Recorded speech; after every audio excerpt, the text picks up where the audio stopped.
Welcome to the channel. Today's audiobook is The Driver by Garet Garrett, first published in 1922. This work is presented for historical and educational purposes and reflects the ideas and context of its time. This audiobook has been created using Scriptorion, a fully local AI audiobook creation application developed by myself. If you'd like to create audiobooks and long-form narration entirely offline on your own PC, you can find more information in the description below.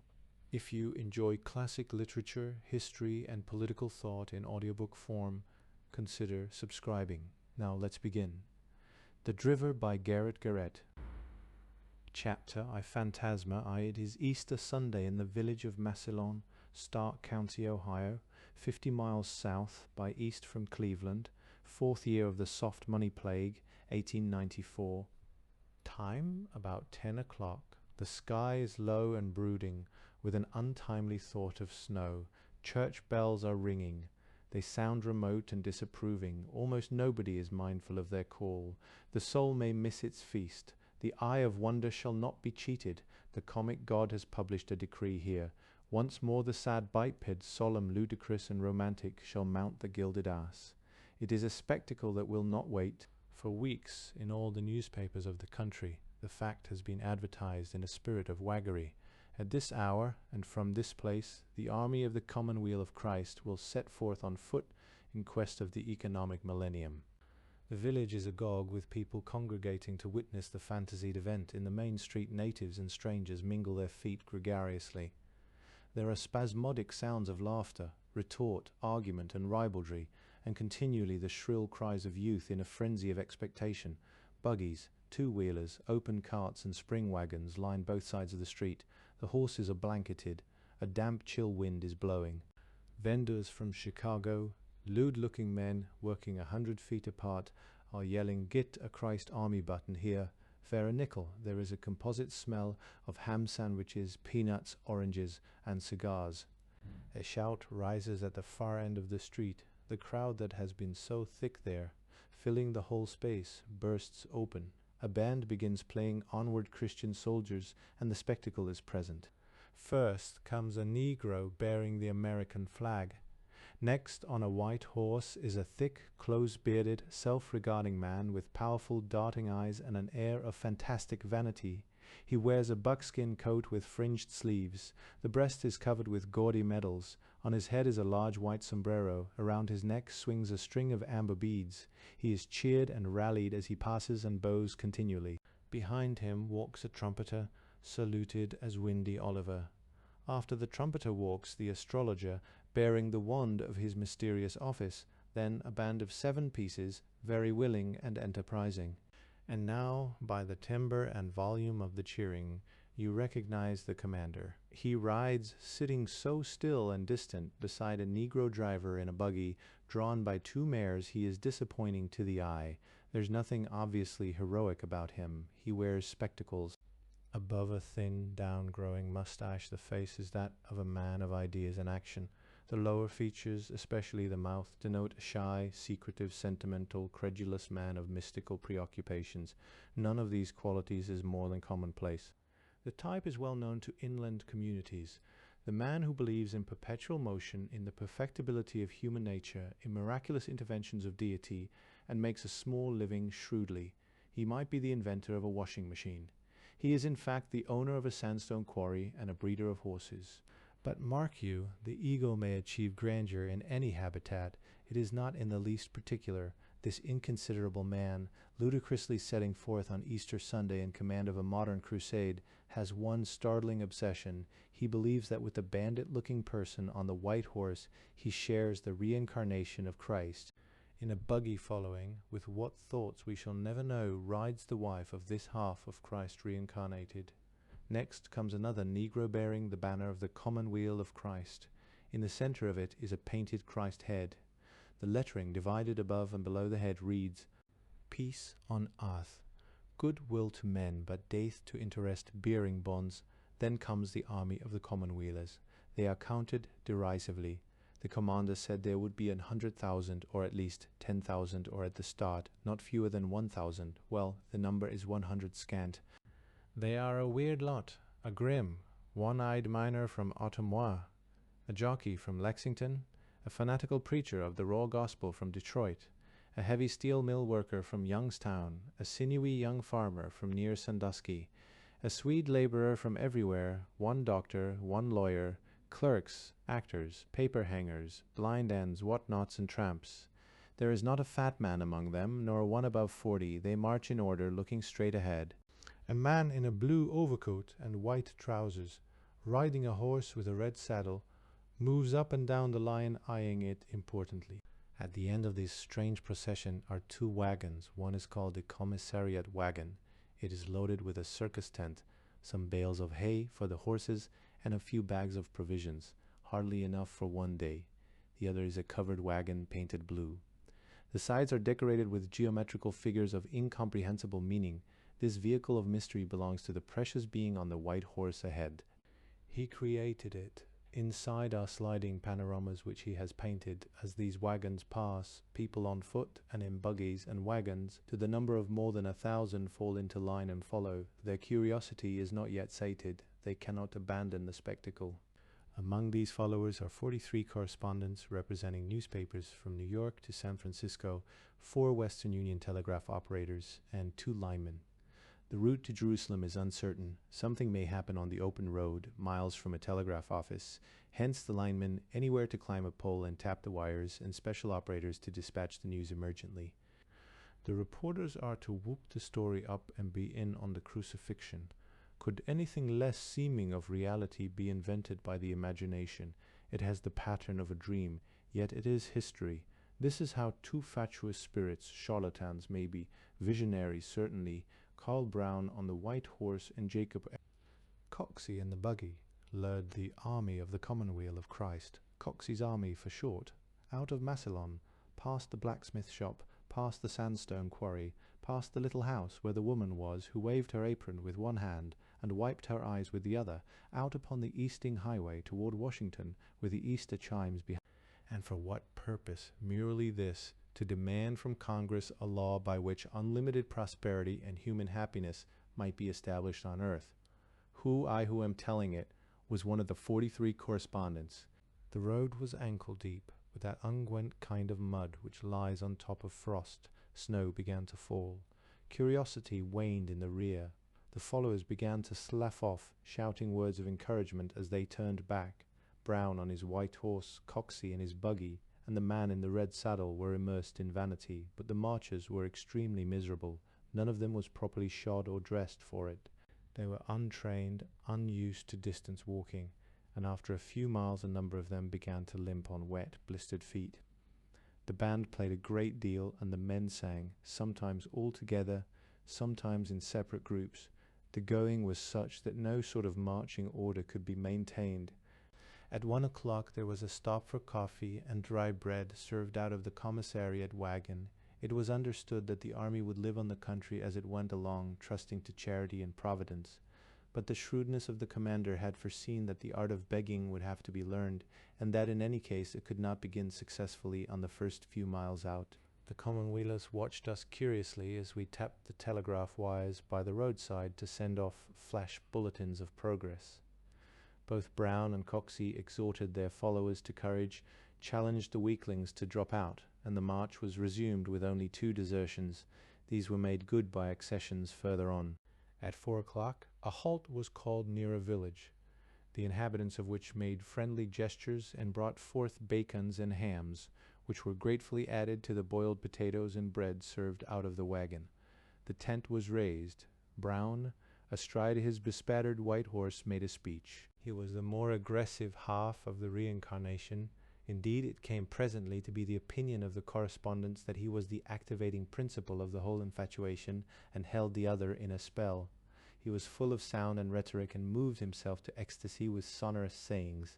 His talk was a wild compound of scripture, theosophy, and popular. The kingdom of heaven on earth was at hand, he said. The conditions foretold in Revelations were fulfilled. The 7 heads of the beast were the 7 conspiracies against the money of the people. The 10 horns of the beast were the 10 monopolies nourished in Wall Street, the Sugar Trust, the Oil Trust, and so on. We are fast undermining the structure of monopoly in the hearts of the people, he declaimed, reaching his peroration. Like Cyrus of old, we are fast tunneling under the boundless Euphrates, and will soon be able to march under the walls of the second Babylon and its mysteries too. The infernal, blood-sucking bank system will be overthrown, for the handwriting is on the wall. The listeners, though they growled at the mention of Wall Street and cheered the fall of Babylon, received his interpretation of their role and errand with an uneasy, bothered air. Voices asked for Coxey. He spoke to them in a gentle manner, praised them for their courage and fortitude, emphasized the hardships yet to be endured, proposed a hymn to be sung, and then dismissed them to rest with some practical suggestions touching their physical comfort. Rest and comfort under the circumstances were terms full of irony, but nobody seemed to think of that. They cheered him heartily. In the village railroad station was a telegraph office, where our special operators cut in their instruments and received our copy. Among us we filed more than 40,000 words of narrative, incident, pathos, and ridicule. News is stranger than fiction, not in what it tells, but in how it happens. In a room 20 feet square, lighted by one kerosene lamp, we wrote our copy on our knees, against the wall on each other's backs, standing up and lying down, matching notes and exchanging information as we went along. What's the name of this town? Louisville, Kentucky? Kentucky, no. Hear him, Ohio. Didn't know there was a Louisville, Ohio. Write it anyway. It isn't the first time you've written what you don't know. Then silence, save for the clicking of the telegraph instruments and the cracking of copy paper. Who was the man in the red saddle? No answer. Again, who was the guy in the red saddle? No answer. Another voice in the same difficulty roaring, who in hell was the man in the red saddle? Now everybody for a minute stops writing. Nobody knows. Voice, call him Smith, the man of mystery, the great unknown. We did. The man in the red saddle was Smith, the great unknown to the end of his silly part. There was a small hotel in the place, with only 2 bedrooms available, and these had been selfishly seized by 3 magazine writers who had no telegraph stuff to file. They had retired. The rest of us took possession of a fairly large lounging room and settled ourselves for the night on cots, pallets, and chairs. The lean-minded man from Cleveland, reclining on the hotel desk with his feet on the cigar case, started an untimely discussion. "We've sent off a lot of guff about this thing," he said, "and not a word of what it means. Not a man here has tried to tell what it means." "Leave that to the editorial writers and go to sleep," said St. Louis from under his hat. He had made his bed in the swivel chair. "It means something, it means something," said Cleveland. "Well, what?" asked a petulant voice. "It's a joke," said St. Louis, not moving. "People have to laugh," he added. "Go to sleep or be still." Another voice. "What does it mean? You, Cleveland. I saw you reading Plutarch. What does it mean? These people are asking questions to which there is no answer," said the Cleveland man, lifting on his elbow. "Why is anybody hungry in a land of surplus food? Why are able-bodied men out of work while we have such roads as the one we travel today? I don't know. I'm asking." A man whom we had hardly noticed before, anemic, shrill, and hairy, sat up on his mattress and thrust a naked bent arm out of his blanket. "I'll tell you what it means," he shouted. "Wall Street has sucked the country dry. People may perish, but Wall Street will have its profit and interest. Labor may starve, but the banking power will keep money sound. Money in itself is nothing, merely a convenience, a token by means of which useful things are exchanged. Is that so? Not at all. Money no longer exists for the use of people. We exist for the sake of money. There is plenty everywhere, but people cannot buy because they are unemployed and have no money. Coxey says, create the money, make it abundant. Then people may work and be prosperous. Well, why not? Wall Street says if you make money abundant, you will ruin the country. Hell, the country is already ruined. We laugh, yet what we have seen today is the beginning of revolution. As people have freed themselves from other tyrannies, so they will free themselves from this money tyranny." He stopped out of breath and choking, and a singular hubbub arose. Everyone awake had been listening attentively, and now, just as they lay, not an arm or a leg stirring, all those huddled inert forms became vocal, shouting, "Populist, righto, put him out, douse him." Accents of weariness, irritation, and raillery were inseparably mingled, yet the overtone was not unfriendly.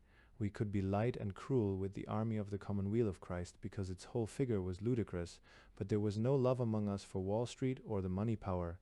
Those names stood for ideas of things which were commonly feared and hated and blamed for all the economic distress of the time.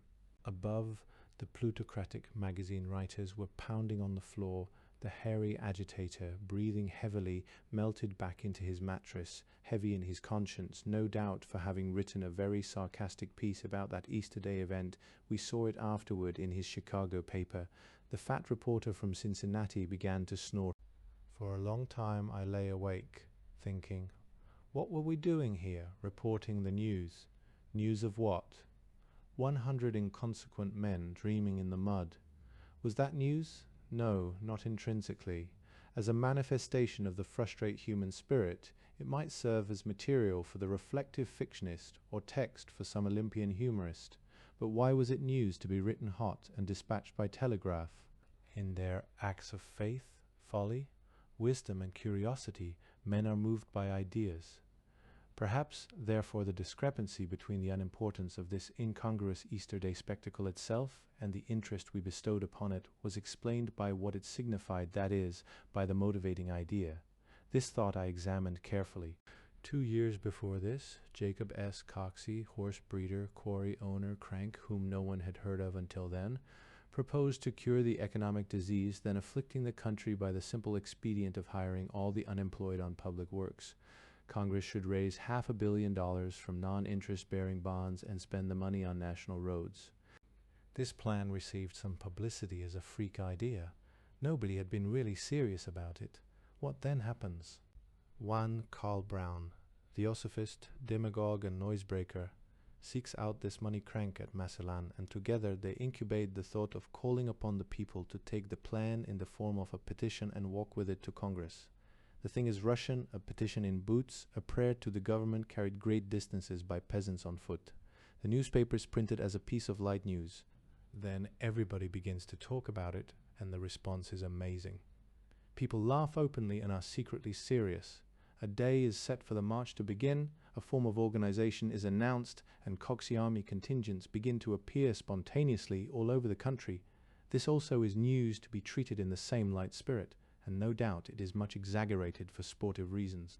As the day approaches, little groups of men, calling themselves units of the Christ Army of the Commonweal, set out from Missouri, Illinois, Pennsylvania, Kansas, Michigan, from anywhere east of the Missouri River, footing it to Massillon to merge their numbers. Then it rains. For 3 weeks there is nothing but rain, and the flesh fails.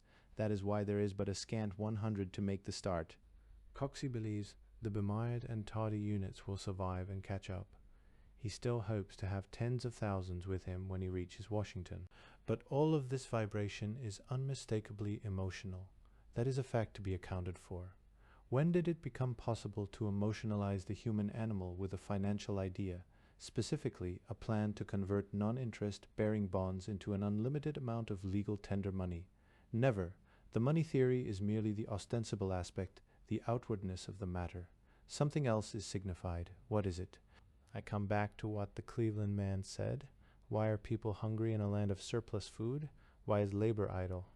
Labor applied to materials is the source of all wealth.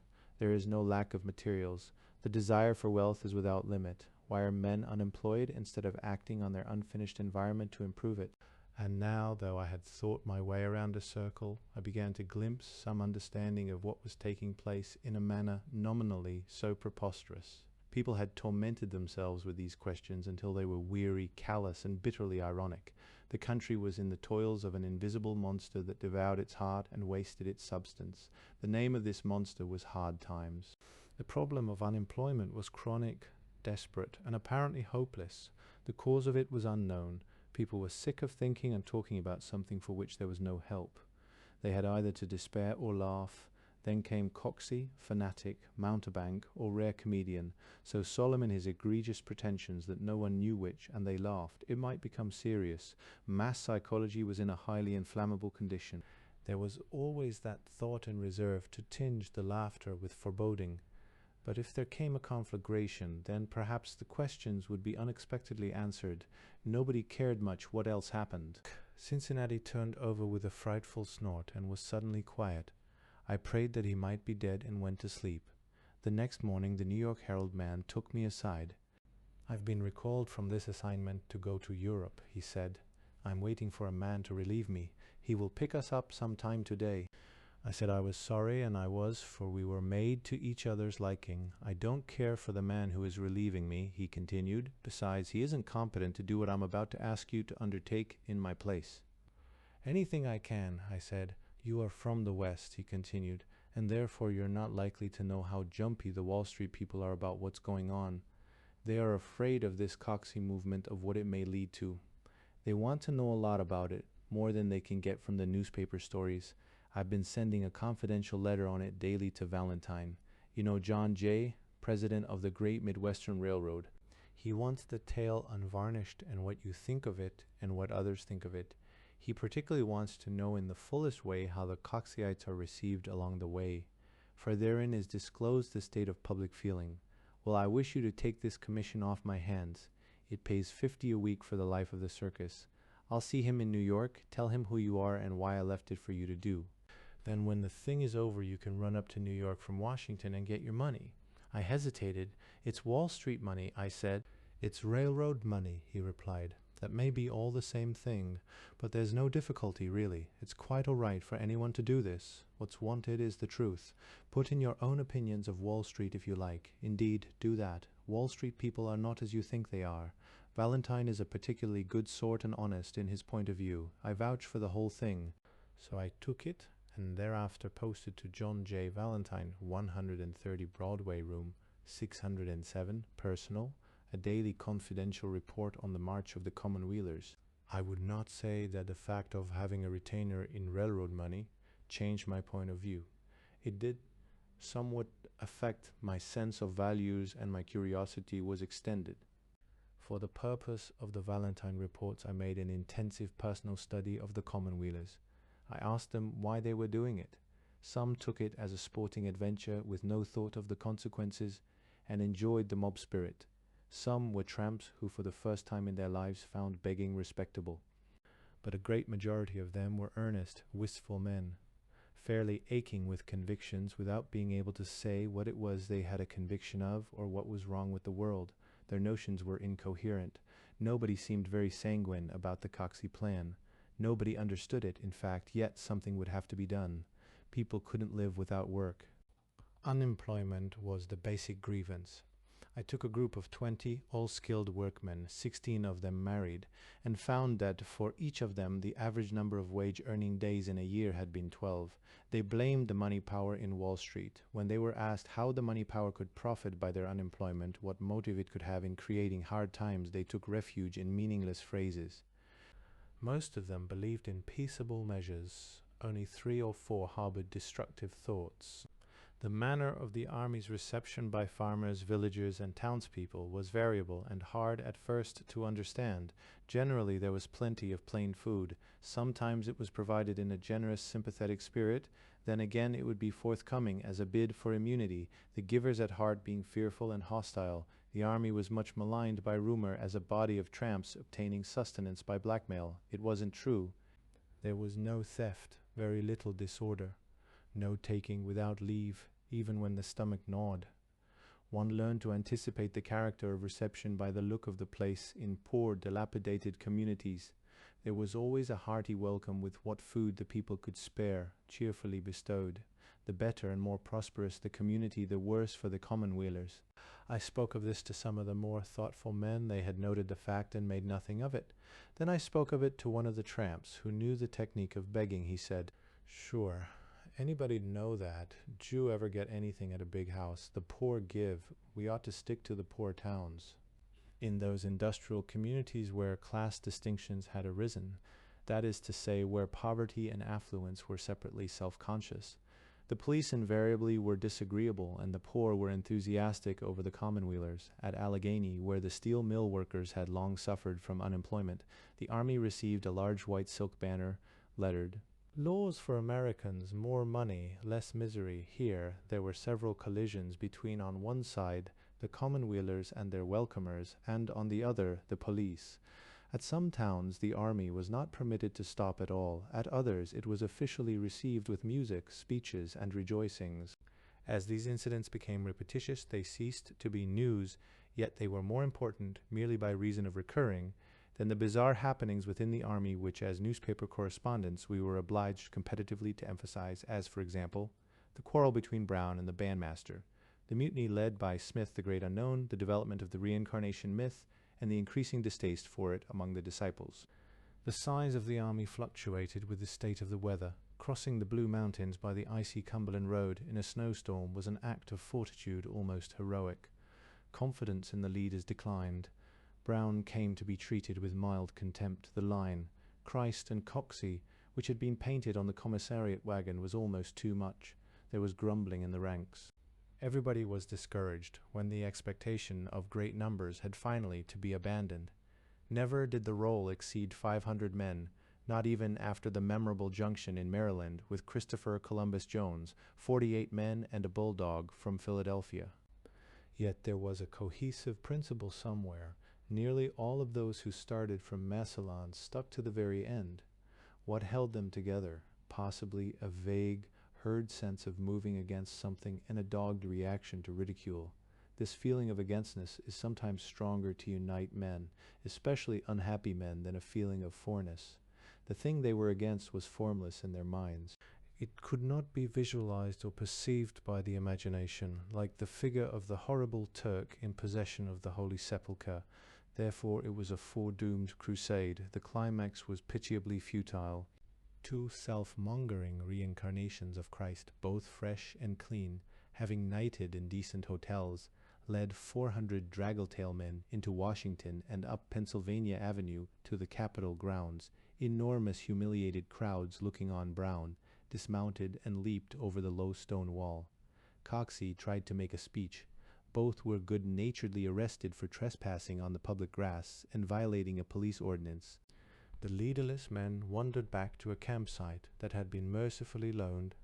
For a time they dully subsisted upon charity, ceased altogether to be news, and gradually vanished away. Though the army of the Commonweal of Christ was dead, and Coxey himself was now a pusillanimous figure, Coxeyism survived in a formidable manner.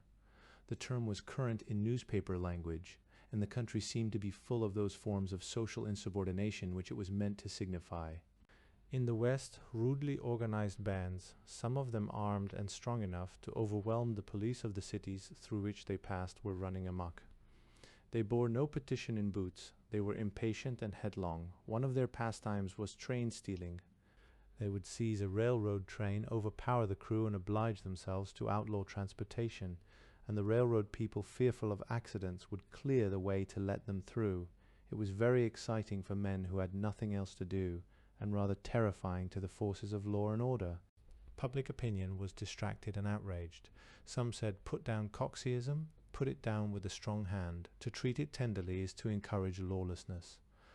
Others said, "You may be able to put down Coxeyism by force, but you will sometime have to answer the questions it has raised better now than later." There was a great swell of radical thought in the country. The Populist Party, representing a blind sense of revolt, had elected 4 men to the Senate and 11 to the House of Representatives. Many newspapers and magazines were aligned with the agitators, all asking the same questions. Why hunger in a land of plenty? Why unemployment? Why was the economic machine making this frightful noise? The federal and state governments were afraid to act effectively against Coxeyism because too many people sympathized with it, secretly or openly. It was partly a state of nerves. Writers in the popular periodicals and in some of the solemn reviews laid it on red. In Coxey's march they saw an historic parallel. In almost the same way, 500 volunteers, knowing how to die, had marched from Marseilles to Paris with questions that could not be answered, and gave the French Revolution a hymn that shook the world. Human distress was first-page news. The New York World gave away 1 million loaves of bread and whooped up its circulation. The New York Herald solicited donations of clothing, which it distributed in large quantities to the ragged. On the train from Washington to New York, I found men continually wrangling in fierce heat about money, tariff, and Coxeyism. I was surprised to hear Wall Street attacked by well-dressed, apparently prosperous men in the very phrases with which the Coxeyites had filled my ears. Nobody by any chance ever stood in defense of Wall Street, but there were those who denounced the Coxeyites and populists intemperately. Everybody denounced something. Nobody was for anything. National morale was in a very low state. In the smoking compartment, two men, behaving as old acquaintances, quarreled interminably and with so much dialectical skill that an audience gathered to listen in respectful silence. One was a neat, clerical-looking person whose anxieties were unrelieved by any glimpse of humor or fancy. The other was carelessly dressed, spilt cigar ashes over his clothes unawares, and had a way of putting out his tongue and laughing at himself dryly if the argument went momentarily against him, or when he had adroitly delivered himself from a tight place. He was the elder of the two. He was saying, "Because men are out of work, they do not lose their rights as citizens to petition Congress in any peaceable manner. Your low tariff is the cause of unemployment. There is the evidence, those cold smokestacks." He pointed to them. "We were passing through Wilmington. The importation of cheap foreign goods has shut our factories up. You retort by calling the unemployed tramps." "It was the high Republican tariff that made the people soft and helpless," said the other. "For years you taught them that good times resulted not from industry and self-reliance, but from laws, that prosperity was created by law. Now you reap the fruit. You put money into the pockets of the manufacturers by high tariffs. The people know this. Now they say, 'Fill our pockets too.' It's quite consistent, but it's socialism." That's what all this Coxism is, a filthy eruption of socialism, and the Republican Party is responsible. "You forget to tell what has become of the jobs," the other said. "All they want is work to do. Where is the work?" "These Coxites," the other retorted, "are a lot of strolling beggars. They refuse work. They enjoy marching through the country in mobs, living without work, doing in groups what as individuals they would not dare to do for fear of police and dogs. And the Republican Party encourages them in this criminality because it needs a high tariff argument." At this point, an impulse injected me into the discussion. "You are wrong about the Coxyites," I said, "at least as to those from Massillon. I marched with them all the way. A few were tramps. There were no criminals. A great majority of them were men willing to work and honestly unemployed." Both of them stared at me, and I went on for a long time, not knowing how to stop and wishing I hadn't begun. The younger man heard me through with a bored air and turned away, but the other asked me some questions and thanked me for my information. The episode closed suddenly. We were running into the Jersey City Railroad terminal on the west bank of the Hudson River, and all fellow traveler contacts began to break up without ceremony in the commotion of arrival. I saw no more of the disputants and forgot them entirely in the thrill of approaching New York for the first time. It was early evening. Slowly I made headway up the platform against the tide of New Jersey commuters returning from work. With a scuffling roar of feet, and no vocal sound whatever, they came racing through the terminal in one buffalo mass, then divided into hasty streams, flowed along the platforms and boarded the westbound trains, strangely at ease with extraordinary burdens such as reels of hose, boxes of tomato plants, rakes, scythes, hand cultivators, bags of bulbs, carpentering tools and bits of lumber. Beating my way up the current, wondering how so many people came, by what means they could be delivered in such numbers continuously, I came presently into view of the cataract. Great double-decked ferry boats, packed to the rails with self-loading and unloading cargoes, were arriving 2 or 3 at a time and berthing in slips which lay side by side in a long row like horse stalls. The eastbound passengers from the Washington train gathered at one of the empty slips. Through the gates I saw a patch of water. Suddenly a stealthy mass, upheaved, hesitated, then made up its mind and came head-on with terrific momentum. At the breathless moment the engines were reversed. There was a gnashing of waters, and the boat came fast with a soft bump. The gates burst open, and the people decanted themselves with a headlong rush. We stood tight against the wall to let them pass. As the tail of the spill filed by, we were sent aboard, the gates banged to behind us, and the boat was off toward the other shore for another load. This was before the unromantic convenience of Hudson River tunnels. I stood on the bow to have my first look at New York. One's inner sense does not perceive the thing in the moment of experience, but films it, to be afterward developed in fluid recollection. I see it now in memory as I only felt it then. A wide mile of opal water, pulsatile, thrilling to itself in a languorous ancient way. And so indifferent. Indifference was its immemorial character. I watched the things that walked upon it, four-eyed, double-ended ferry boats with no fore or aft, like those monsters of the myth that never turned around, tugs like mighty percherons dragging sledges in a string, a loitering hyena, marked dynamite, much to be avoided, behemoths of the deep, helpless in this thoroughfare, led by hawsers from the nose, sore-footed scows with one-pole rigs and dressy, high-heeled pleasure craft. The river was as unregardful of all these tooting, hooting, hissing improvisations as of the natural fish, the creaking gulls, or those swift and ceaseless patterns woven of the light which seem to play upon its surface and are not really there. Beyond was that to which all this hubbub appertained, the city, sudden epic, man's forethought of escape, his refuge, his self-overwhelming integration. Anything may happen in a city. Career is there, success is there, failure, anguish, horror, women, hell and heaven. One has the sense of moral fibers loosening, lust of conquest stirs, the spirit of adventure flames. A city is a tilting field. Unknown, self-named. Anyone may enter, cast his challenge where he will, and take the consequences. The penalties are worse than fatal. The rewards are what you will. New York, I said. It stood against the eastern sky, a pure illusion, a rhythmic mass without weight or substance in the haze of a May-Day evening. The shadows of twilight were rising like a mist. Everything of average height already was submerged. Some of the very tall buildings still had the light above, and their upper windows were agleam with reflections of the sunset. Seething city, so full of life transacting potently and yet so still.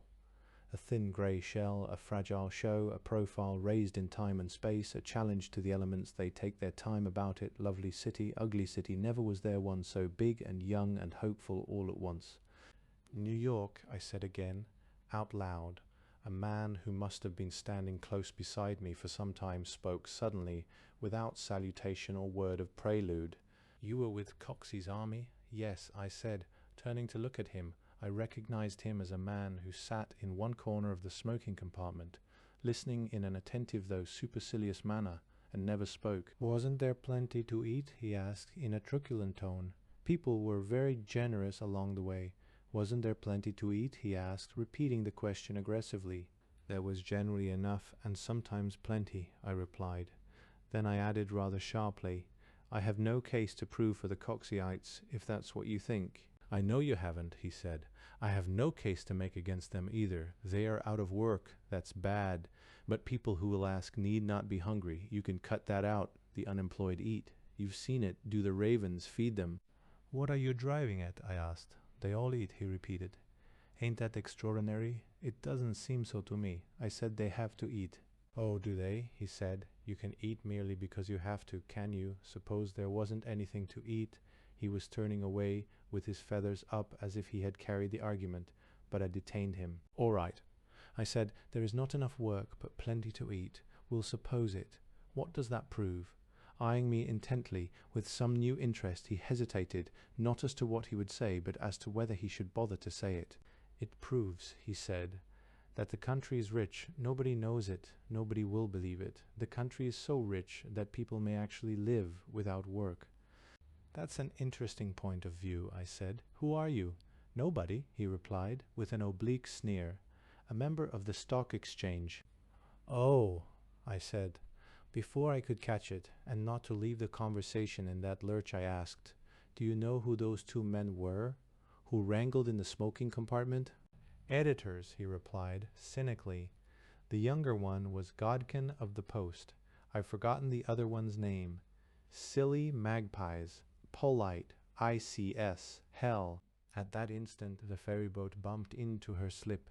The petulant man screwed his head half round, jerked a come-along nod to a girl who had been standing just behind us, and stalked off in a mild brain fit. I had not noticed the girl before. She passed me to overtake her father. I suppose it was her father, and in passing she gave me a look which made me both hot and cold at once. It left me astonished, humiliated, and angry. It was a full, open, estimating look, too impervious to be returned as it deserved and much too impersonal to be rude. It was worse than rude. I was an object and not a person. It occurred to me that either or both of us might have been stark nude, and it would not have made the slightest difference. For a moment I thought I must have been mistaken, that she was not a girl, but a man-hardened woman. I followed them for some distance, and she was unmistakably a girl, probably under 20, audaciously lithe and flexible. She walked without touching her father, if he were that. He was a small man wearing a soft hat a little down on one side, and moved with a bantam. Egregious stride. One hand he carried deep in his trousers pocket, which gave him a slight list to the right, for his arms were short. The skirts of his overcoat fluttered in the wind, and his left arm swung in an arc. Presently I lost him, and that was all of it. But this experience, apparently so trivial, cost me all other sensations of first contact with New York. I wandered about for several hours, complaining that all cities are alike. I had dinner, and the food was like food anywhere else. Then I found a hotel and went to bed. My last thought was, why did she look at me at all? Her eyes were dark carnelian. Chapter Oud, the funk idol eye, where is 130 Broadway? I asked the hotel porter the next morning. 130 Broadway. That's in Wall Street, he said. Take the elevated downtown and get off at Rector Street. That was literal. Broadway is in Wall Street, as may be explained. Wall Street proper, street with a small s, is a thoroughfare. Wall Street, in another way of speaking, street with a big S, is a district. The money district, 8 blocks deep by 3 blocks wide by anything from 5 to 30 stories high. It is bounded on the north by jewelry, on the northeast by leather, on the east by sugar and coffee, on the south by cotton, on the southwest by shipping, and on the west by Greek lace, ship chandlery, and Trinity Churchyard. It grew that way. The Wall Street station of the elevated railroad is at Rector Street, and Rector Street is a hand-wide thoroughfare running uphill to Broadway under the south wall of Trinity Graveyard. When you are halfway up, you begin to see over the top of the wall, rising to it gradually, and the first two things you see are the tombstones of Robert Fulton and Alexander Hamilton. A few steps more and you are in Broadway. Rector Street ends there. Trinity Church is on the west side of Broadway, 30 paces to your left. Standing with your back to Trinity Church door, you look straight down Wall Street with a little S. All of this is Wall Street with a big S. You are in the midst of it. If it is 9:30 or 9:45, you may see here and there in the preoccupied throng groups of 3 bearing wealth, in each case 2 men with a box carried between them and a third walking close behind, with one hand resting lightly upon something in his outer pocket. These are the trusted clerks of big banking and brokerage houses. They go each morning to fetch the strong box from one of the great Wall Street safety deposit vaults. At 4 o'clock they take it back for the night. The third man walking behind is probably unnecessary. If the box were not too heavy, one man unarmed might bear it safely to and fro banditry. That is to say, taking by force is here unknown. There is a legend to account for this fact. It is that the police keep a dead line around the money district which thieves dare not cross. Every crook in the world is supposed to know and respect the sacred taboo.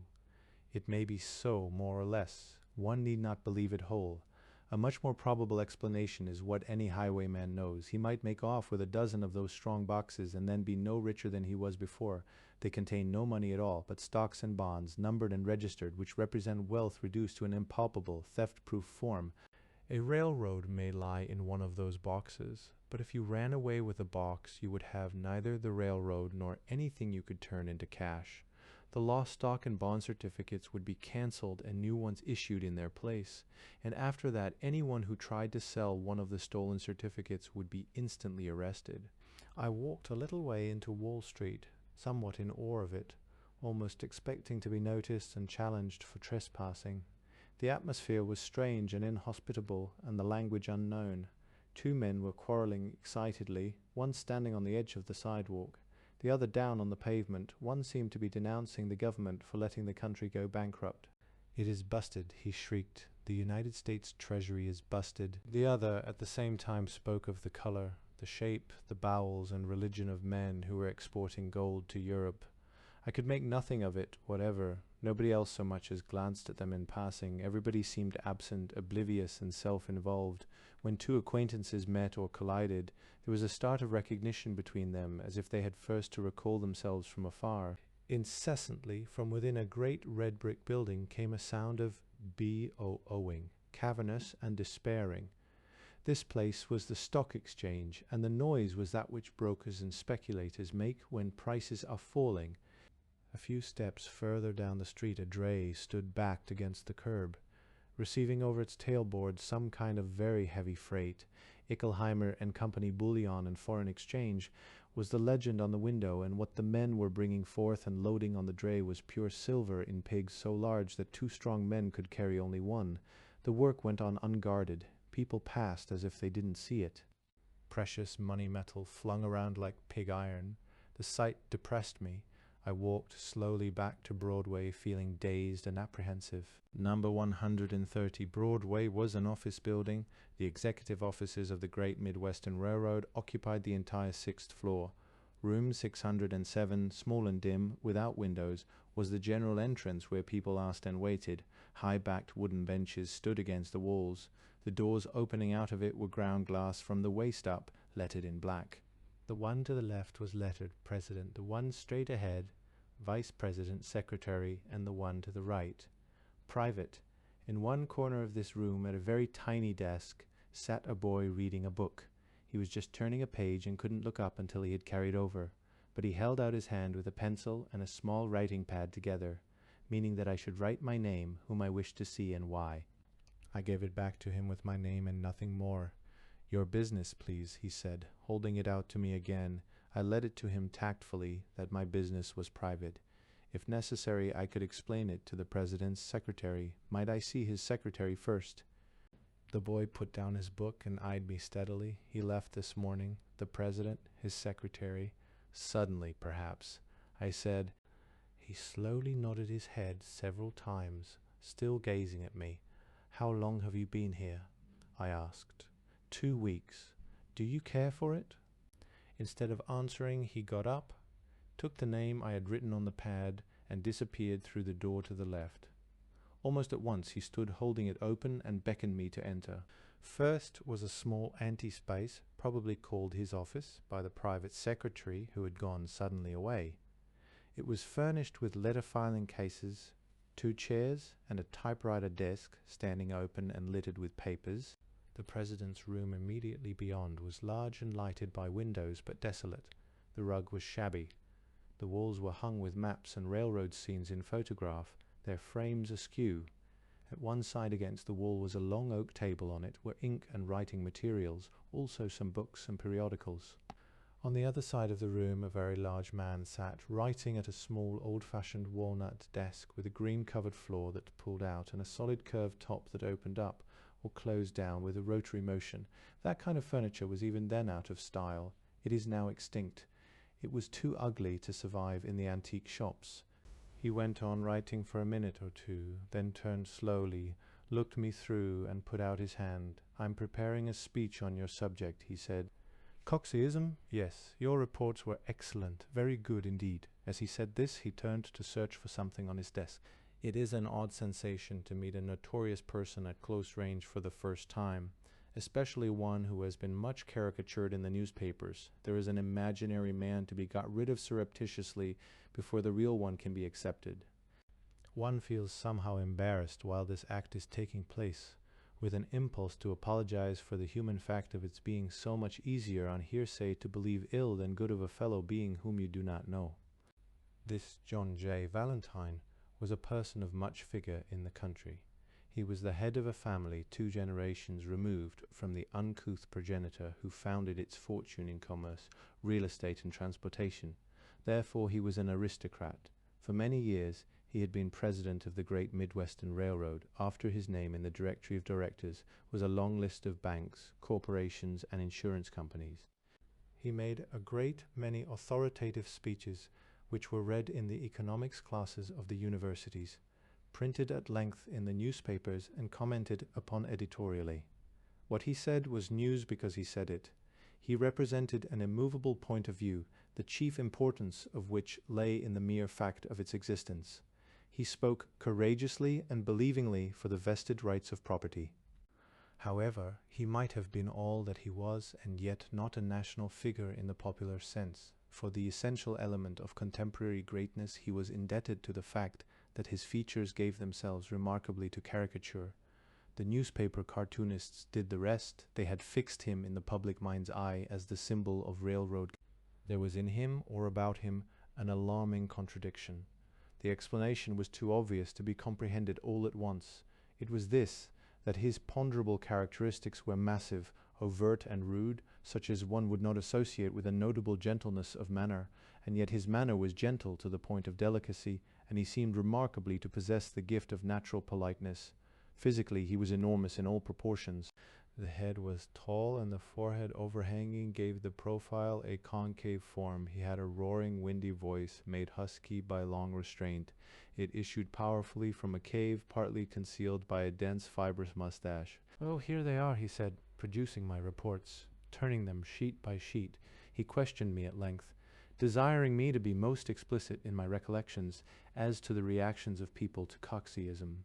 His knowledge of the country through which we had passed was surprising. When we were at the end, I said, "I have talked with all sorts of people besides. People in Washington on my way to New York, and here also.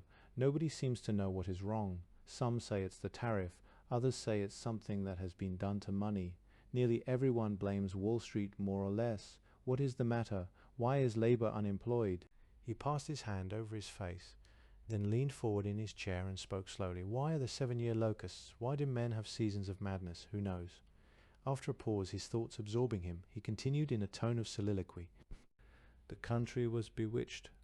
The conglomerate American mind was foolishly persuaded to a variety of wistful and unverified economic notions, that was to say, heresies, about such important matters as money, capital, prices, debts.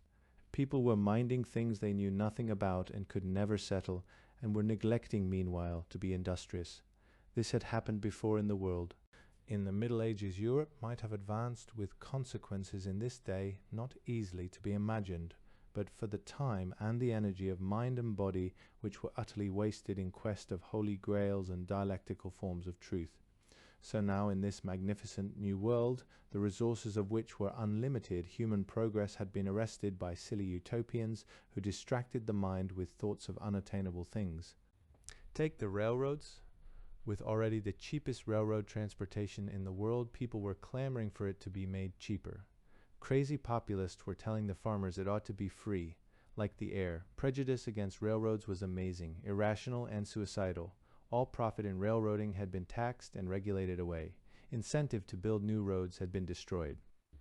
If by a special design of the Lord a railroad did seem to prosper, the politicians pounced upon it, and either mulcted it secretly, or held it forth to the public as a monster that must be chained up with restrictive laws. Sometimes they practiced both these arts at once. Result, the nation's transportation arteries were strangling. No extension of the arterial system for an increasing population was possible under these conditions. What would the sequel be? Rome, for all her sins, might have endured if only she had developed means of communication, namely roads, in an adequate manner. It was obvious and nobody saw it. Well, now he was trying to save people from a repetition of that blunder. He was trying to make them see in time that unless they allowed the railroads to prosper, the great American experiment was doomed. I could not help thinking people prophesy against Wall Street and Wall Street prophesies against the people. I was surprised that he gave me so much time until it occurred to me that he was thinking out loud, still working on his speech. He wished me to take my report, which were merely field notes, and pull them into form as an article on Coxeyism. He would procure publication of it in one of the monthly reviews, perhaps under his name if I didn't mind, and he could adopt it whole or under my own. It didn't matter which. "An unhappy incident has just occurred in my office," he said. "My private secretary had to be sent away suddenly. You might work in his room out there if it's comfortable." I sat down to the task at once in the anteroom at the vacant desk. Half an hour later, passing out, he dropped me word of where he was going and when he might be expected back, in case anyone should ask. In a little while the boy did ask. Either he had not been at his place when the president passed out, or else the president forgot to tell him, his habit being to leave word at the desk where I sat. Also the telephone rang several times, and as there was no one else to do it, I answered. This ambiguous arrangement continued, the president coming and going, leaving me always informed of his movements, and asking me to be so good as to say this or that to persons who should call up on the telephone. It took 2 days to finish the article. He conceived a liking for my style of writing, and asked me to edit and touch up a manuscript that had been giving him some trouble. Then it was to go over the proofs of a monograph he had in the printer's hands. On the fifth day, about 4 o'clock, I was at work on these proofs, and the president was in his office alone with the door closed when someone came in from the waiting room unannounced. I did not look up. Whoever it was stood looking at my back, then moved a little to one side to get an angular view, and a voice I recognized but could not instantly identify addressed me. "Hello, Coxey." "Hello," I said, looking round. It was the irritating man of the ferryboat incident. He sat down and ogled me offensively. "Are you the new private secretary?" "I don't know what I am," I said. "But you're working for Jeremiah," he said, jerking a glance at the proofs. Oh, toot toot. He was suddenly amused and shrewd. "You must be the man who sent him those reports on the march of Coxey's army." "That's it. Very fine reports they were. Most excellent nonsense. My name is Galt, Henry M. Galt." "I'm pleased to meet you again," I said, giving him my name in return. "And old Jobbernow hasn't hired you yet," he said. "I'll see about it." With that he got up abruptly and bolted into the president's office, closing the door behind him. I hated him intensely, partly I suppose because unconsciously I transferred to him the feeling of humiliation and anger produced in me by that look from the girl who was with him on the ferry boat. It all came over me again. Half an hour later, as he was going out, he said, "All right, Coxey, you'll be here for some time." The last thing the president did that day was to have me in his office for a long, earnest conversation. He required a private secretary. Several candidates had failed. What he needed was not a stenographer or a filing clerk. That kind of service could be had from the back office. He needed someone who could assist in a larger way, especially someone who could write as I could. He had looked me up. The recommendations were satisfactory. He knew the college from which I came, and it was sound. In short, would I take the job at $200 a month? "I must tell you," he said, "there is no future in the railroad business, no career for a young man. A third of the railway mileage of the country is bankrupt. God only knows if even this railroad can stand up. But you will get some valuable experience, and if at any time you wish to go back to newspaper work, I'll undertake to get you a place in New York, no worse than the one you leave." I protested that I knew almost nothing of economics and finance. "All the better," he said. "You have nothing unsound to get rid of. I'll teach you by the short cuts. 2 books, if you will read them hard, will give you the whole groundwork." I accepted. The next morning, Mr. Valentine presented me to the company secretary, J.C. Harbinger, and desired him to introduce me around the shop. "This way," said Harbinger, taking me in hand with an air of deep, impersonal courtesy. He stepped ahead at each door, opened it, held it, and bowed me through. His attitude of deference was subtly yet unmistakably exaggerated. He was a lean, tall, efficient man, full of sudden gestures, who hated his work and did it well, and sublimated the petty irritations of his position in the free expression of violent private judgments. We stopped first in his office. It was a small room containing 2 very old desks with swivel chairs, an extra wooden chair at the end of each desk for visitors, a letter squeeze, and hundreds of box letter files in tiers to the ceiling, with a stepladder for reaching the top rows. There was that smell of damp dust which lingers in a place after the floor has been sprinkled and swept. "That's the vice president's desk," said Harbinger, indicating the other as he sat down at his own, his hands beneath him, and began to rock. "He's never here," he added, swinging once all around and facing me again. He evidently couldn't be still. The linoleum was worn through under his restless feet. "What brings you into this business?" he asked. "Accident," I said. "It gets you in but never out," he said. "It got me in 30 years ago. Are you interested in mechanical things?" "Like what?" I asked. Jerking open a drawer, he brought forth a small object which I recognized as a dating device.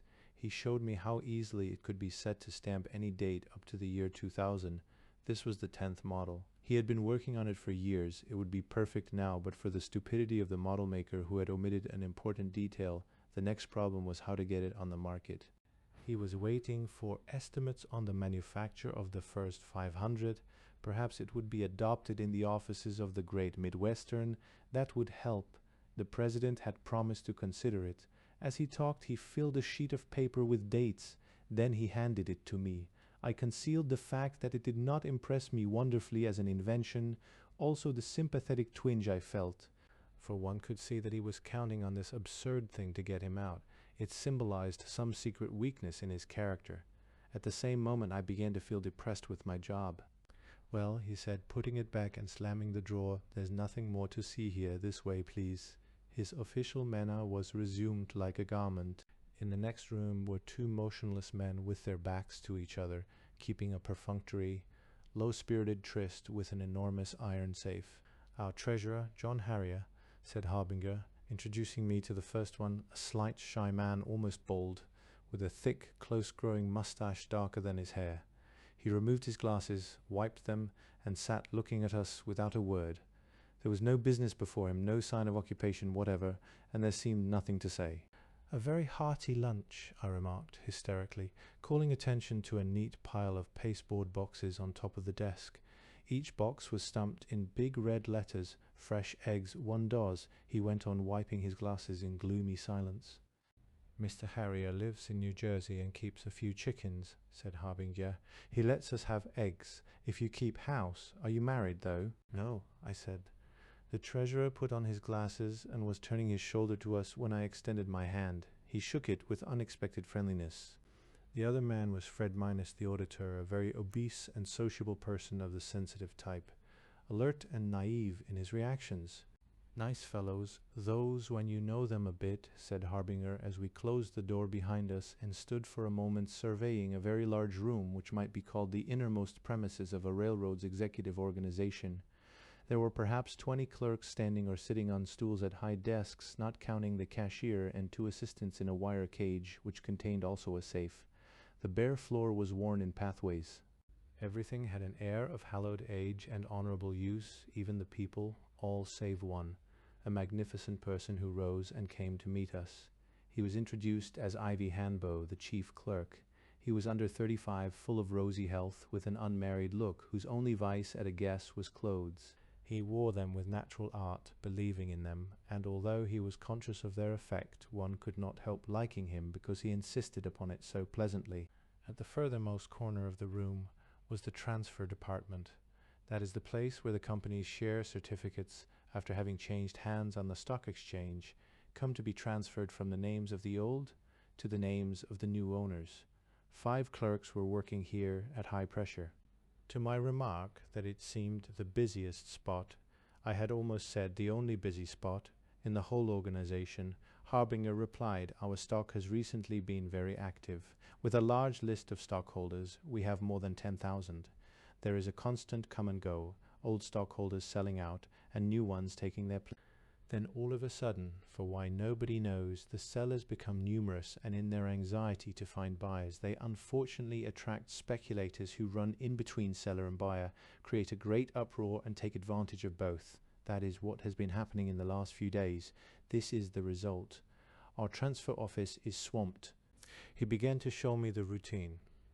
We took at random a certificate for 1,000 shares that had just come in and followed it through several hands to the clerk, whose task was to cancel it and make out another certificate in the new owner's name. At this point Harbinger saw something that caused him to stop, forget what he was saying, and utter a grunt of surprise.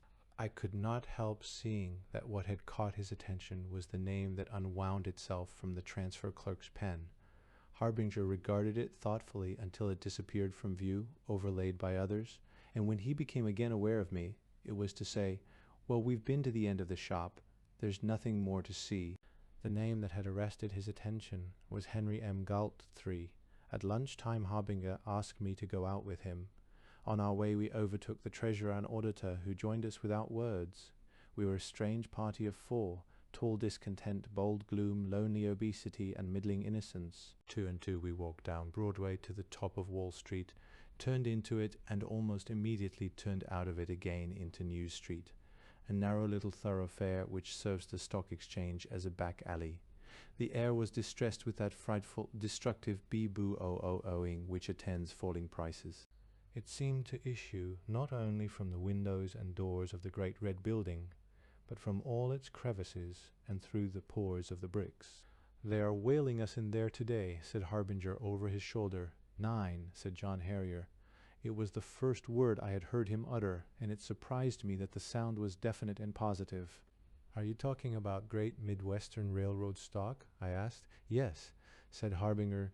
"John says it sold at 9 this morning. That is the lowest price in all the company's history.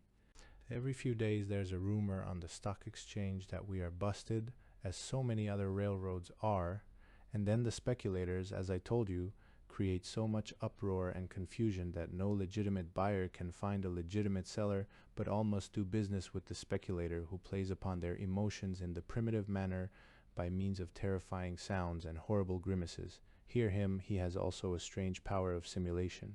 He adds to the fears of the seller when the seller is already fearful, and to the anxieties of the buyer when the buyer is already impatient, making one to part with his stock for less than its worth, and the other to pay for it more than he should. Eating was at Robin's. The advantage of being four was that we could occupy either a whole table against the wall opposite the bar or one of the stalls at the end. As there was neither stall nor table free, we leaned against the bar and waited. We appeared to be well known. 3 waiters called to Harbinger by name and signaled in pantomime over the heads of the persons in possession how soon this place or that would be surrendered. While we stood there, many other customers passed us and disappeared down 3 steps into a larger room beyond. "Nobody ever goes down there," said Harbinger, seeing that I noticed a drift of traffic. "It's gloomy and the food isn't so good. The food all came from one kitchen, as you could see. But as for its being more cheerful here than in the lower room, that was obviously true because of the brilliantly lighted bar. And cheerfulness was something our party could stand a great deal of. I was thinking, Harbinger had left himself in a temper and was now silent. The other 2 were lumpish. Presently we got a stall and sat there in torpid seclusion. The enormous surrounding clatter of chairs, feet, doors, chinaware and voices touched us not at all. We were as remote as if we existed in another dimension. Lunch was procured without one unnecessary vocal sound. Not only was there no conversation among us, there was no feeling or intuition of thought taking place. I was obliged to believe either that I was a dead weight upon them, or that it was their habit to make an odious rite of lunch. In one case I couldn't help it, in the other I shouldn't have been asked. In either case a little civility might have saved the taste of the food. When there is no possibility of making matters worse than they are, one becomes reckless. "Who is Henry M. Galt?" I asked suddenly, addressing the question to the 3 of them collectively. I expected it to produce some effect, possibly a strange effect, yet I was surprised at their reactions to the sound of the name. It was as if I had spilled a family taboo. Unconsciously gestures of anxiety went around the table. For several minutes no one spoke, apparently because no one could think just what to say. "He's a speculator," said Harbinger. "Have you met him? But of course you have. The kind of speculator who comes between buyer and seller and harries the market. As you were telling," I asked. "He has several characters," said Harbinger.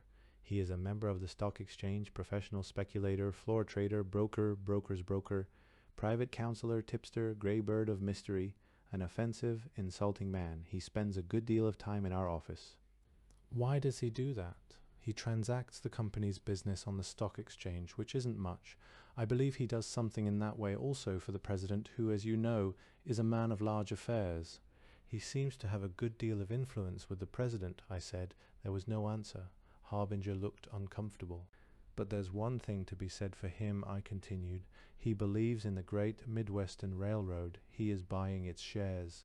Harbinger alone understood what I meant. "It's true," he said, speaking to the other 2. "Stock is being transferred to his name." It was the secretary's business to know this. Harrier and Minus were at first incredulous and then thoughtful. "But you cannot know for sure," Harbinger added. "That kind of man never does the same thing with both hands at once. He may be buying the stock in his own name for purposes of record and selling it anonymously at the same time."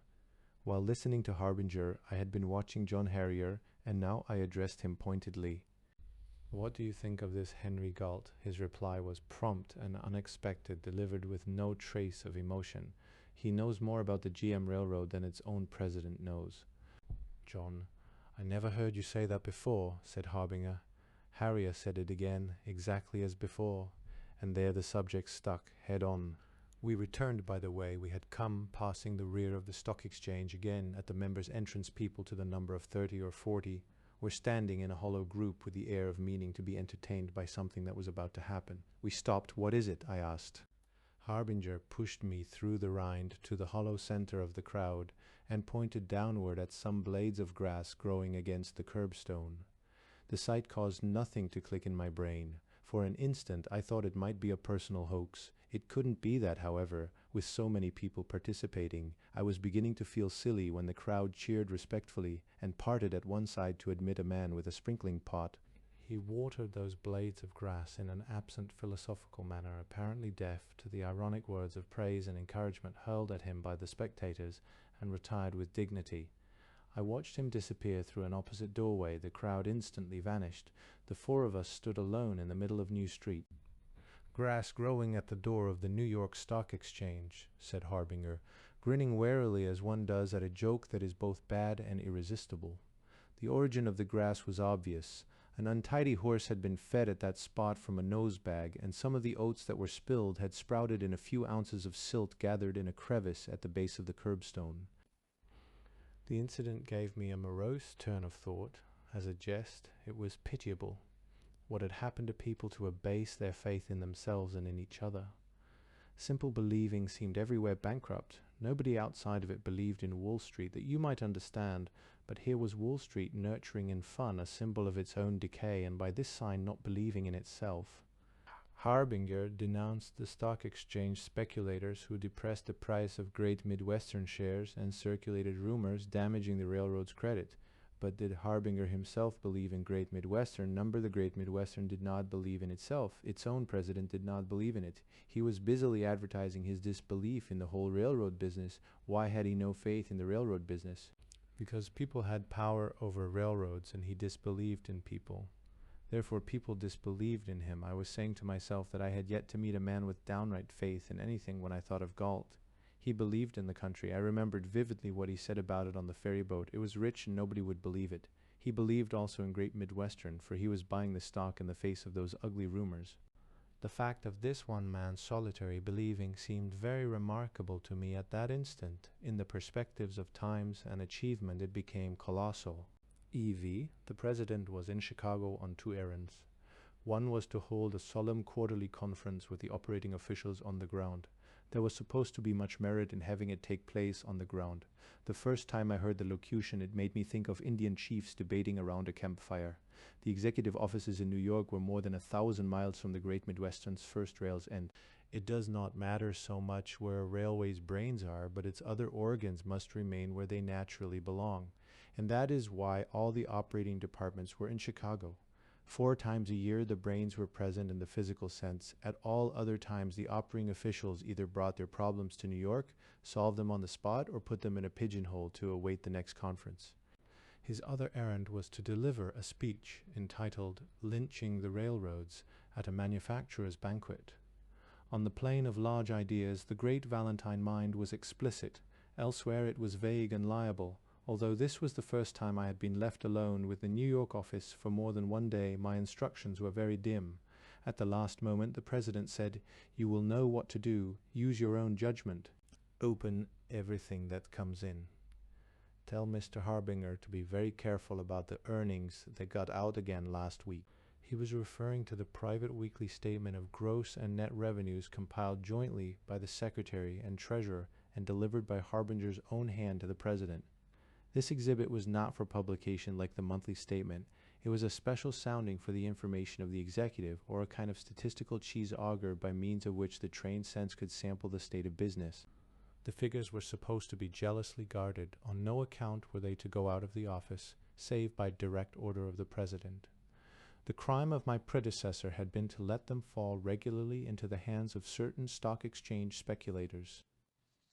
Knowing all this, everybody knowing it, I wondered at Harbinger when late one evening he brought the statement to my desk, saying, "Here are the weekly figures. You take them. It's better to keep them all in one place while the chief is away. I haven't even a copy." I was not surprised that he should be trying to rid himself of a distasteful responsibility, but the act of avoidance was in itself puerile. Suppose there was another leak. He could say that he had put the statement out of his keeping into mine. He could say he had not kept a copy. But could he expect anyone to believe he had erased them from his mind? It irritated me. I kept thinking about it that night. I concluded there was something I did not understand, and there was. As I was opening my desk the next morning, Galt came in, and without a word or sign of salutation addressed me summarily. "Harbinger says you have the earnings." "The weekly earnings?" I asked. "The weekly earnings?" he repeated after me, trying to mimic my voice and manner. He would have been ridiculous except that he was angry, and anger was an emotion that seemed curiously to enlarge him. So here was the explanation of Harbinger's behavior. He had expected Galt to ask him for the figures, and he meant to be able to say that he didn't have them. We regarded each other steadily. "Well," I said, "you apparently don't know that I get them," he said, his anger beginning to rise against me. "No, I don't know it," I said. "Does Mr. Harbinger know?" This reference to Harbinger, which he understood to be sarcastic, completed his rage. "Do I get them?" he asked, bulging at me in a menacing manner. "Sorry," I said. "There's no hole for you in my instructions." At that he began to pass in front of me with long stealthy steps, his shoulders crouched, his hands in his pockets, his head low and cocked right and then left as he turned and passed again, all the while looking at me fixedly with a preposterous, maleficent glare. The effect was so ludicrous that I laughed, and then for only so long as it takes to see a flashing thing, there was a look in his eyes that made me shudder. Suddenly he went out, slamming the door so hard that I held my breath for the sound of falling glass. As the pantomime reconstructed itself, in reflection it assumed a comic aspect. No, it couldn't have been serious. I was almost persuaded it had been a bit of undignified acting, an absurd though harmless way of working off a fit of temper, when I recalled that look and shuddered again. Once before I had seen that expression in the eyes of a malevolent hunchback. It was the look of a giant tragically trapped in a puny body. Galt was a small man, weighing less than 100 pounds, with a fretful, nagging body. Before lunch, the president called me on the GM's private telegraph wire. He stood at the key in the Chicago office, and I stood at the key in the New York office, and we conversed through the operators without written messages. Was everything all right? He asked me. Yes, everything was all right. There was nothing urgent, he asked. No, there was nothing urgent, I said. Then, as if he had but chanced to think of it, he said, "I forgot to tell you. It's all right for Mr. Galt to have the earnings." His anxiety to seem casual about it betrayed the fact that he had called me expressly to say that Galt should have the earnings, and there was no doubt in my thoughts that Galt, since leaving me, had been in communication with my chief by telegraph. What an amazing to-do! If my deductions were true, then I might expect to be presently favored with another visit. So I was. He came in about 2 o'clock and sat down at the end of my desk without speaking. I did not speak either, but handed him the statement of earnings. He crumpled the paper in his hand and dropped it in the wastebasket. I was sure he hadn't looked at it. "Coxey," he said, "promise never again to laugh at me like that. We've got a long way to go up and down grade, but promise whatever happens never to do that again." Somehow I was not surprised. For a little time we sat looking at each other. "All right," I said, holding out my hand to him. It was an irrational experience. We shook hands in the veiled, mysterious manner of boys sealing a lifetime compact for high adventure, no more words either necessary or feasible. But with Harbinger some further conversation seemed appropriate. So later I said to him, "Why are you so afraid of Galt? You do ask some very extraordinary questions." "I have a right to ask this one," I said, "seeing that you put it upon me to refuse him the earnings. You were afraid to refuse him. Isn't that why you gave the figures to me?" "You will have to think what you like of my motives," he said, with rather fine dignity, though at the same time turning red. "I don't see why you shouldn't learn yours as we've had to learn ours," he added. "My what? That's all," he said, twirling about in his swivel chair and avoiding my regard. "Why do you dislike him?" "It isn't that I dislike him," he retorted, beginning to lose his temper a bit. "The thing of it is I don't know how to treat him. He has no authority here that one can understand, get hold of, or openly respect. Yet there are times when you might think he owned the whole lot of us." "How did this come about?" "Gradually," he said, "or at least it was only about a year ago that he began to have the run of the place. Before that, we knew him merely as a broker who made a specialty of dealing in great Midwestern securities. From dealing so much in our securities, he came to have a personal curiosity about the property. That's what he said. So he began to pry into things, wanting information about this and that, some of it very private, and when we asked the president about it, he said, 'Oh, give him anything but the safe.' Lately he's been spending so much time around here that I wonder how he makes a living. He knows too much about the company. You heard John Harrier? He knows as much about our mortgages, indentures, leases, and records as I know, and that's my end of the business." He's made me look up facts I never heard of before. He's been all over the road, looking at it with a microscope. I do believe he knows generally more about the Great Midwestern than any other person living. Why? Tell me why.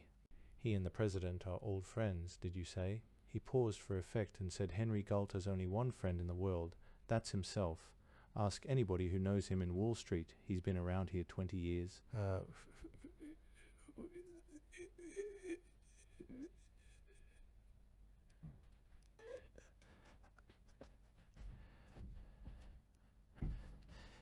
Maybe it's his extensive knowledge of the property that gives him his influence with the president, I suggested. Harbinger came forward with a lurch, rested his elbows on his desk, hung his chin over his double fist, and stared at me close up. Maybe, he said. Well, what do you think? I asked. He was aching to tell me what all of this had been leading up to, and yet the saying of it was inhibited. I'm not a superstitious man, he said, speaking with effort. There's a natural reason for everything if you know what it is. It's very strange. What's strange? He knows both, what is and what isn't. Galt does, he nodded, and at the same time implored me by gesture not to let my voice rise. It may be anywhere around in the next room, he said, hardly above a whisper. Yes, he knows things that haven't happened.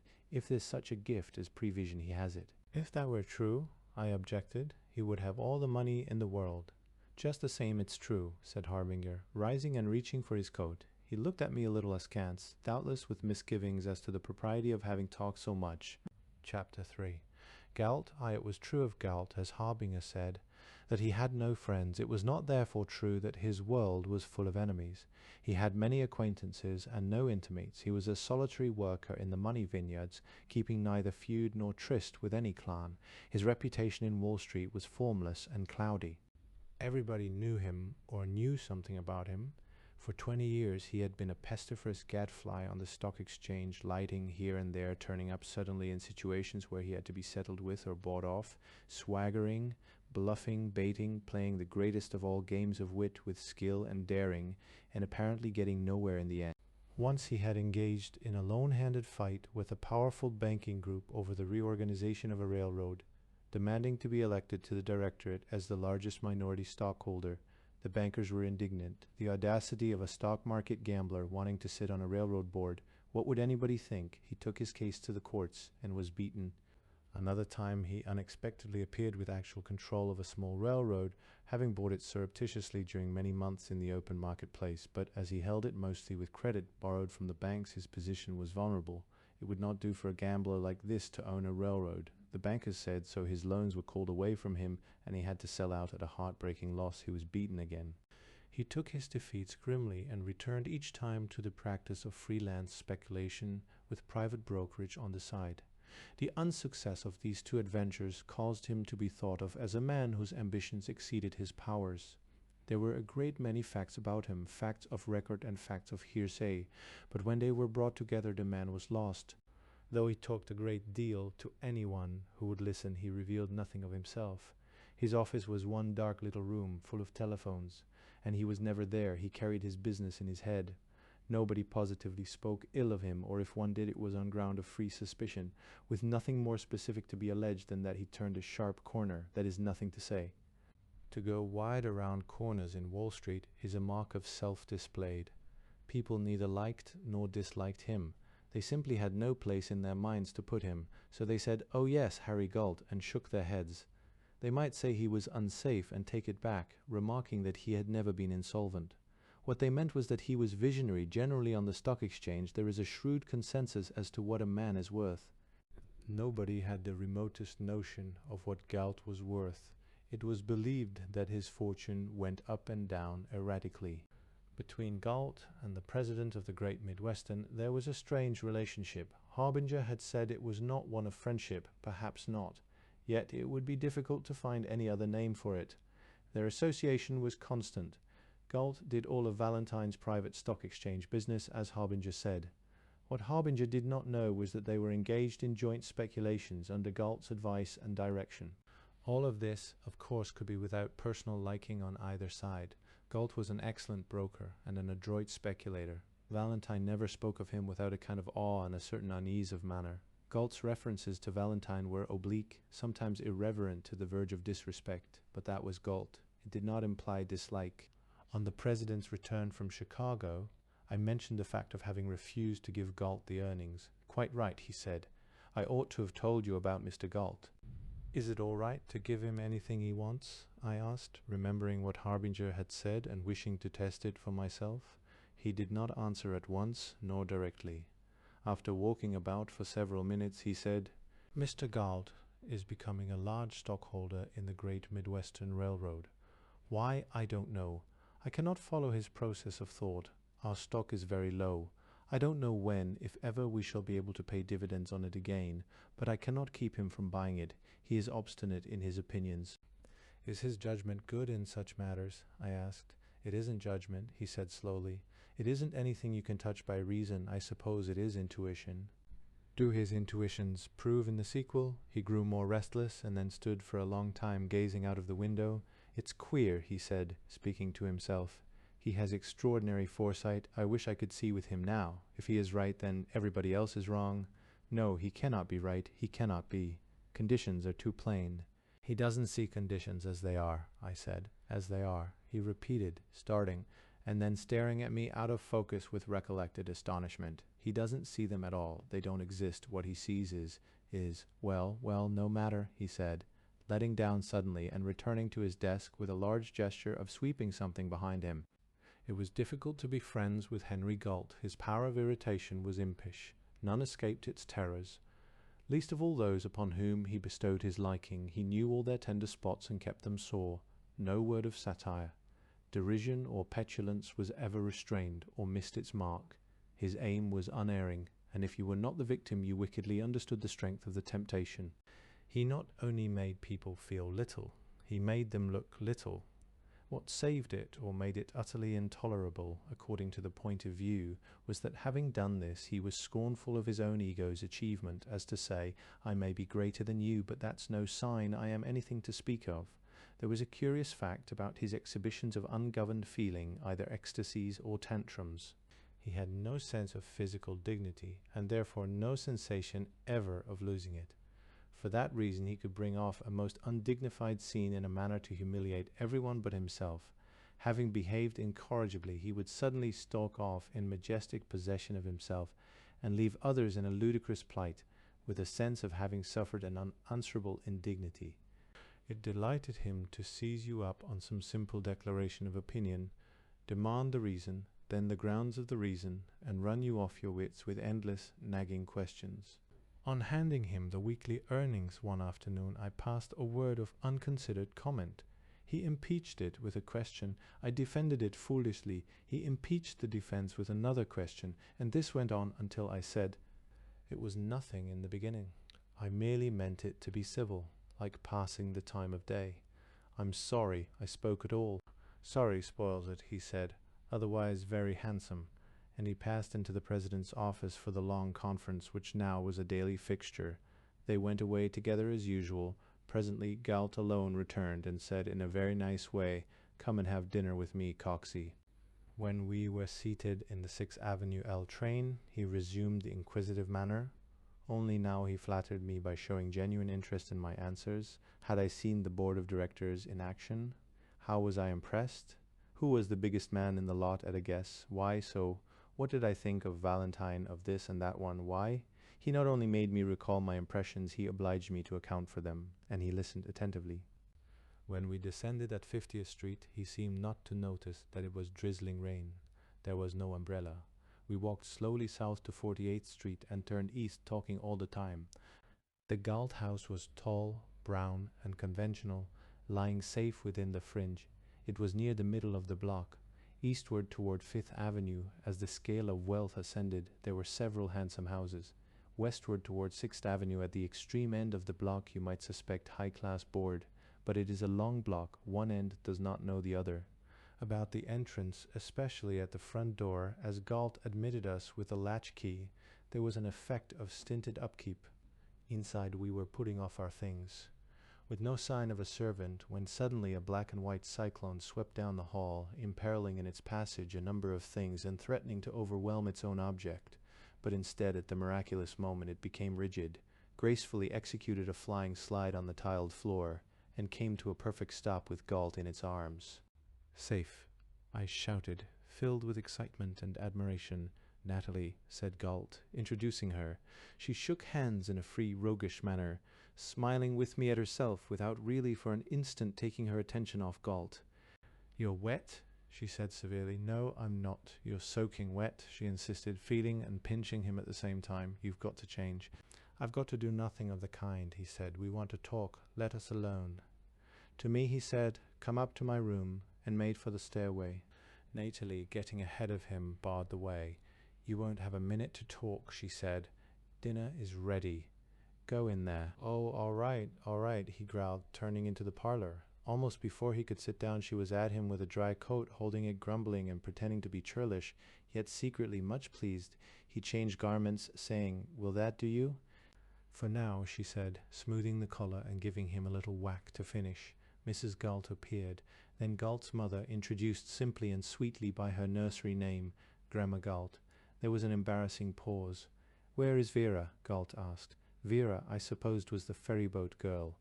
Nobody answered his question. Mrs. Galt, by an effort of strong intention, moved us silently toward the dining room. The house seemed bare. No pictures to look at. A few pieces of fine old furniture mixed with modern things, good rugs worn shabby, and no artistry of design or effect whatever, except in the middle room between parlor and dining room, which contained a grand piano, some art objects, and a thought of color. Nothing in the house was positively ugly or in bad taste, nor in the total impression was there any uncomfortable suggestion of genteel poverty. What the environment seemed to express, all save that one middle room, was indifference. "You will want to talk," said Mrs. Galt, placing me at the left of Galt so that I faced Natalie, who sat at his right. This was the foot of the table. Mrs. Galt sat at the head of it, with Grandma Galt at her right and a vacant place at her left. "Where is Vera?" Galt asked again, beginning to develop symptoms. "She isn't coming down," said Mrs. Galt in a horizontal voice. "Why not?" asked Galt, beating the table. "Why not?" "Teoow," said Natalie significantly, trying to catch his eye. But he either didn't hear or purposely ignored her, and went on. "She does this to spite me. She does it every time I bring anybody home. I won't have it. She's a monkey, she's a snob. I'll call her till she comes. Hey, Vera Aal." Natalie had been shaking him by the arm, desperately trying to make him look at a figure formed with the fingers of her right hand. Evidently there was a code between them. She had already tried the cipher, TOW, whatever that meant, and now this was the sign. If he would only look, but of course he wouldn't.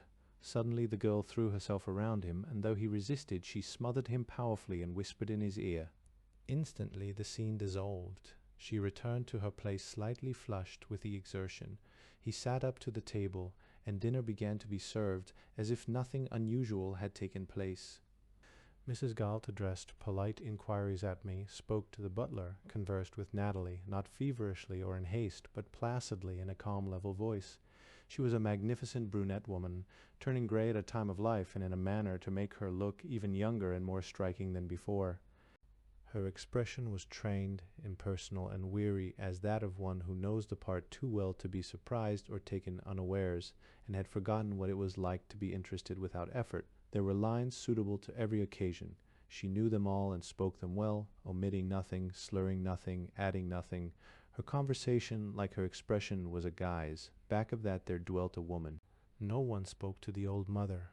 I tried to talk to her. She became instantly rigid, and remained so until I turned away embarrassed.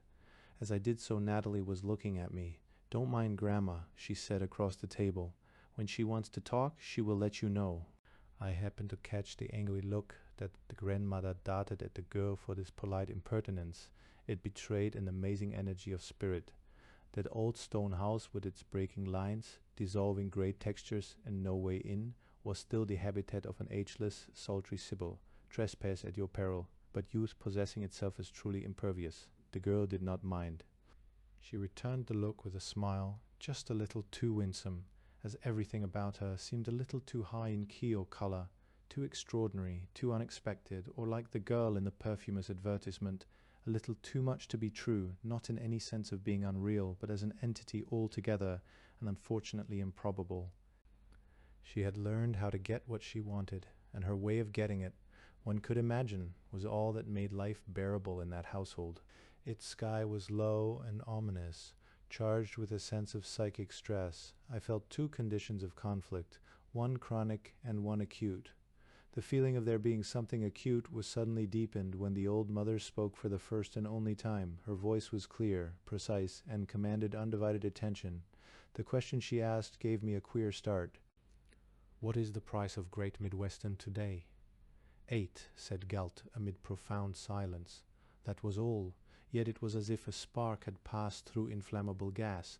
The same feeling was deepened further by another incident. "Coxey," said Galt, addressing me rhetorically, "what one thing has impressed you most in Wall Street?"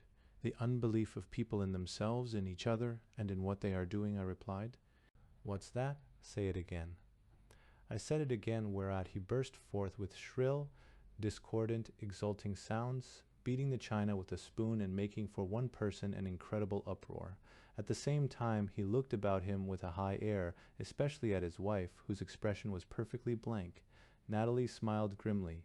The old mother was oblivious. "I don't see anything in that," I said, when the racket subsided. "There is, though," he said. "You didn't mean to do it, but you hit him in the eye that time, square in the eye." Wow one, he was very agreeably excited and got up from the table. "Come on," he said. "We'll talk in my room." "I'll send your coffee up," Mrs. Galt called after us as he bore me off. "This is where I live and play," he said. Applying a latchkey to a door at the top of the stairway, he went in first to get the light on, saying, "I don't let anybody in here but Natalie. She can dust it up without touching anything." The room was a workshop in that state of involved disorder, tools all scattered about, which is sign and measure of the craftsman's engrossment. There was an enormous table piled high at both ends with papers, briefs, maps, charts, blueprints, files, pamphlets, and stuffed envelopes. Books were everywhere, on the table, on the chairs, on the floor, many of them open, faces up and faces down, straddled one upon another leapfrog fashion, arranged in series with weights to hold them flat, books sprawling, leaning, prone.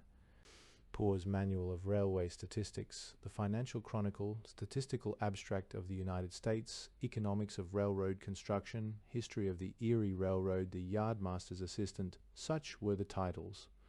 Against the right wall, to a height of 6 feet, were bookshelves filled with all the contemporary financial and commercial periodicals in bound volumes, almanacs, endless books of statistical reference, and the annual reports of various railway corporations running back for many years. On top of the shelves was the only decorative thing in the room, a beautiful working model of a locomotive, perfect in every intricate part, mounted in brass and set upon a nickel-plated section of railway. One could have guessed without seeing him that the occupant of this room was restless, never at physical ease, and worked all over the place, sitting here and there, lying down and walking about. On the left side of the room was a couch, and close beside it at one end a Morris chair, a reading light between them. Both the couch and chair showed nervous wear and tear, and beyond the table in the clear space the rug had been pasted threadbare. Most of the available wall area was covered with maps and colored charts. I walked about looking at them. Galt removed his shoes, put on slippers, got into a ragged lounging jacket, and threw himself on the couch, where he lay for some time watching me with the air of one who waits only to pop open at the slightest touch in the right place. "What is this?" I asked, staring at a large map which showed the Great Midwestern in heavy red lines, as I fairly well knew it, but with such ramified extensions in blue lines as to make it look like a gigantic double-ended animal, with its body lying across the continent, and its tentacles flung wide in the east and west. "That's crystal gazing," he said. "It's what? What may be?" he said, coming off the couch with a spring. As he passed the table, he snatched up a ruler to point with. See, there was the Great Midwestern alone, all there was of it. From there to there, it was like a desert bridge from east to west, or better still, like a strait connecting two vast oceans of freight. It was not so placed as to be able to originate traffic for itself, not profitably, yet that is what it had always been trying to do, instead of attending exclusively to its own unique function. Its opportunity was to become the Dardanelles of transcontinental traffic. To realize its destiny, it must control traffic at both ends. How? Why? By controlling railroads east and west that developed and originated freight as a river gathers water, by a system of branches reaching up to the springs, and those blue lines, see, they were those other roads which the great Midwestern should control in its own interest. He'd turned to a chart 10 feet long by 4 feet deep, hung level, with the eyes on the opposite wall. The heavy black line erratically rising and falling against a background of graduated horizontal lines was an accurate profile of the great Midwestern for the whole of its length, that is a cross-section of the earth showing the configuration of its surface under the GM Railroad's ties and rails. It was unique, he said. Never had such a thing been done on this scale before. The purpose was to exhibit the grades in a graphic manner. There were many bad grades, each one like a hole in the pocket. His knowledge was minute. Now, from here to here, he said, indicating 100 miles of profile with low grades, it costs half a cent to move a ton of freight 1 mile, and that pays. But from here to here, indicating a sudden rise in the next 50 miles, it costs 3 cents per ton per mile, and all the profit made in the preceding 100 miles is lost on that one grade. What can be done about it? I asked. Cut that grade down from 150 to 50 feet in the mile, he said, slicing the peak of it through with his ruler, and freight can be moved at a profit. It would take a lot of labor and money, wouldn't it? Well, what of all this unemployment bellyache you and old bubbly jock are writing pieces about? He retorted. You say there's more labor than work. I'll show you more work to be done on the railroads than you can find labor in a generation for. All right, you say, but then it's the money. The great Midwestern hasn't got the money to spend on that grade. True. Like all other roads with bad grades, it's hard up. But it could borrow the money and earn big dividends on it. Track leveling pays better than gold mining. You and Coxey ought to confer, I said. You are not so far apart. He wants the government to create work by the simple expedient of borrowing money to build good roads. And here you say the railroads, if they would borrow money to reduce their grades, might employ all the idle labor there is. He gave me a queer look, as if undecided whether to answer in earnest. Coxey is technically crazy, he said, and I'm technically sane. That may be the principal difference. Besides, it isn't the government's business. This diversion gave his thoughts a more general character. For 3 hours he walked about talking railroads, how they had got built so badly in the first place, why so many were bankrupt, errors of policy, capital cost, upkeep, the relative merits of different kinds of equipment, new lines of development, problems of operation, for this was the stuff of his dreams. He devoured it. The idea of a railroad as a means to power filled the whole of his imagination. It was man's most dynamic tool. No one had yet imagined its possibilities. He became romantic. His feeling for a locomotive was such as some men have for horses. The locomotive, he said, suddenly breaking off another thought to let that one through. The locomotive was more wonderful than any automotive thing God had placed on earth. According to the book of Job, God boasted of the horse. Well, look at it, alongside of a locomotive, He never went back to finish what he was saying when the image of a locomotive interrupted his thought. Instead, he became absent and began to look slowly about the room as if he had lost something. I understood what had happened. He was seized with the premonition of an idea. He felt it before he could see it. It had to be helped out of the fog. I made gestures of going, which he as we shook hands, he became fully present for long enough to say, I never talked like this to anyone. Just keep that in mind. Good night. He did not come down with me. He did not come even to the door of his own room. As I closed it, I saw his back. He was leaning over the table in a humped posture, his head sideways in his left hand, writing or ciphering rapidly on a sheet of yellow paper. Good for the rest of the night, I thought, as I went down the dimly lighted stairs, got my things, and let myself into the vestibule. The inner door came to behind me with a bang, because the outer door was partly open, and a strong draught swept through.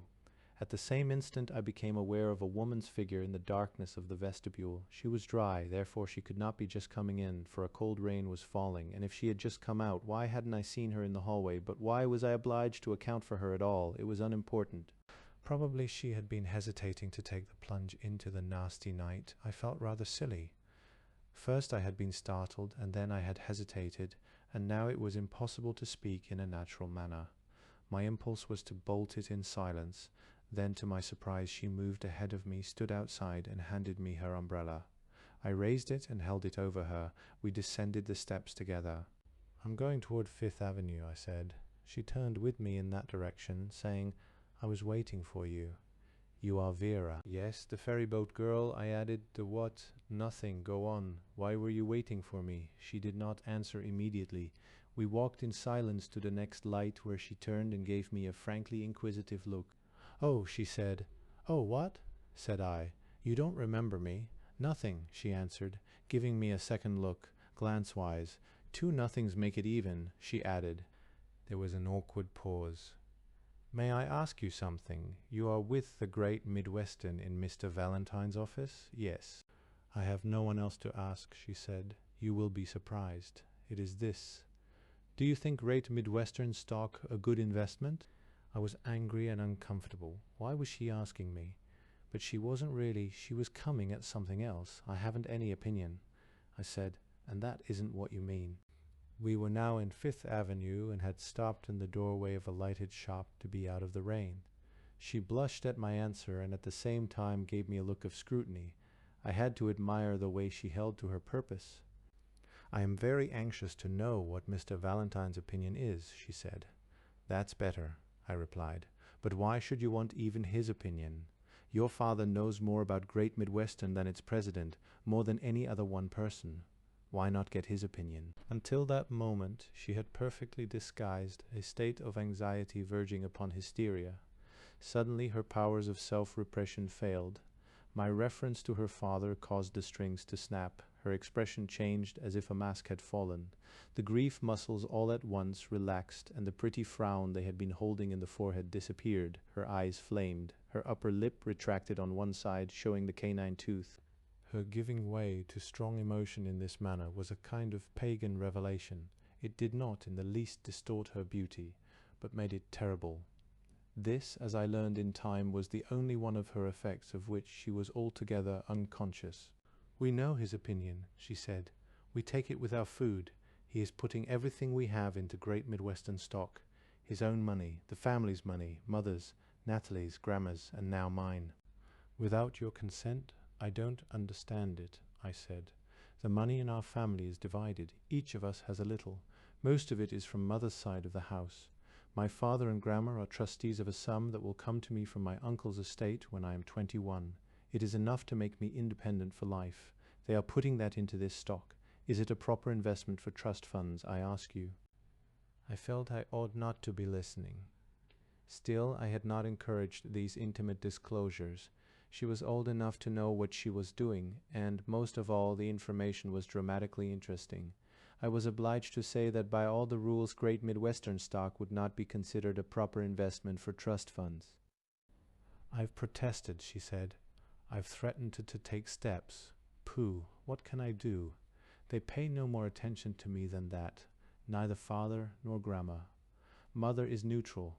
Father says it will make me rich. I don't want to be rich. Besides, he has said that before. It may turn out well, I said. It isn't as if this were the first time, she continued. Twice he has had us on the rocks. Twice he has lost all our money, all that he could get his hands on, in the same way putting it into a railroad that he hoped to get control over something and going smash at the end. Once when I was a little girl, and again 3 years ago, today on the train, I heard two men talking about a receivership for the Great Midwestern as if it were inevitable. What would that mean? It would be very disagreeable, I said. That's almost the same as bankruptcy, isn't it? It is bankruptcy, I said, but I added that rumors just then were very wild in Wall Street and so false in general that the worse they were, the less they were heeded, people reacting to them in a disbelieving, contrary manner. She shook her head doubtfully. Are you going to tell me what Mr. Valentine's opinion is? He would not recommend anyone to buy the stock just now, I said. He makes no secret of seeing darkly. The rocks again, she said, and no more legacies to save us. Nearly all of our rich relatives are already dead, the realism of youth. I could not resist the opportunity to ask one question. I can understand your case, I said, but the others, your mother and grandmother, they are not helpless. Why do they hand over their money for these adventures in high finance? Or perhaps they believe in your father's star. No more than I believe in it, she replied. Number, it isn't that. They can't help it. She looked at me from afar, through a haze of recollections, and repeated the thought to herself, wondering, they cannot help it. We cannot say no. Even I cannot say it. What he wants he gets. She shivered. "Will you walk back with me, please?" It was still raining. We walked all the way back in silence. At the step she reached for her umbrella, said thank you and stepped inside. The door closed with a slam. That could have been the draft again, provided the inner door stood open, which seemed very improbable. What left me furious, gave me once more that hot, humiliated feeling which resulted from our first encounter on the ferryboat, was the same thing again. She had spoken my name, she had solicited a favor, she had employed blandishments, she had exposed the family's closet of horrors, and all the time I might have been a person in a play, a non-existent giraffe, or one of Cleopatra's eunuchs. Chapter Orv. An economic nightmare. You may define a mass delusion. You cannot explain it really. It is a malady of the imagination, incurable by reason, that apparently must run its course. If it does not lead people to self-destruction in a wild dilemma between two symbols of faith, it will yield at last to the facts of experience. Once the peace of the world was shattered by this absurd question, was the male or the female faculty the first cause of the universe? There was no answer, for man himself had invented the riddle. Nevertheless, what one believed about it was more important than life, happiness, or civilization. Proponents of the male principle adopted the color white. Worshippers of the female principle took for their sign and symbol the color red, inclining to yellow. Under these two banners there took place a religious warfare which involved all mankind, dispersed, submerged, and destroyed whole races of people, and covered Asia, Africa, and Europe with tragic ruins. Then someone accidentally thought of a third principle which reconciled those two, and human sanity was restored on earth. All this is now forgotten. Since then, people have been mad together about a number of things: God, tulips, witches, definitions, alchemy, and vanities of precept. In 1894, they were mad about money, not about the use, possession, and distribution of it, but as to the color of it, whether it should be silver, that is to say, white like the symbol of those old worshippers of the masculine faculty, or gold, that is, red inclining to yellow, as was the symbol of those who in the dimness of human history adored the feminine faculty. And as people divided on this question of silver or gold, they became utterly delirious. Either side was willing to see the government's credit ruined, as it very nearly was for the vindication of a fetic. They did not know it. They had not the remotest notion why or how they were mad, because they were unable to realize that they were mad at all. I have recently turned over the pages of the newspapers and periodicals of that time to verify the recollection that events, as they occurred, were treated with no awareness of their significance, and it was so intelligence was in suspense. The faculty of judgment slept as in a dream. The imagination ran loose, inventing fears and fantasies.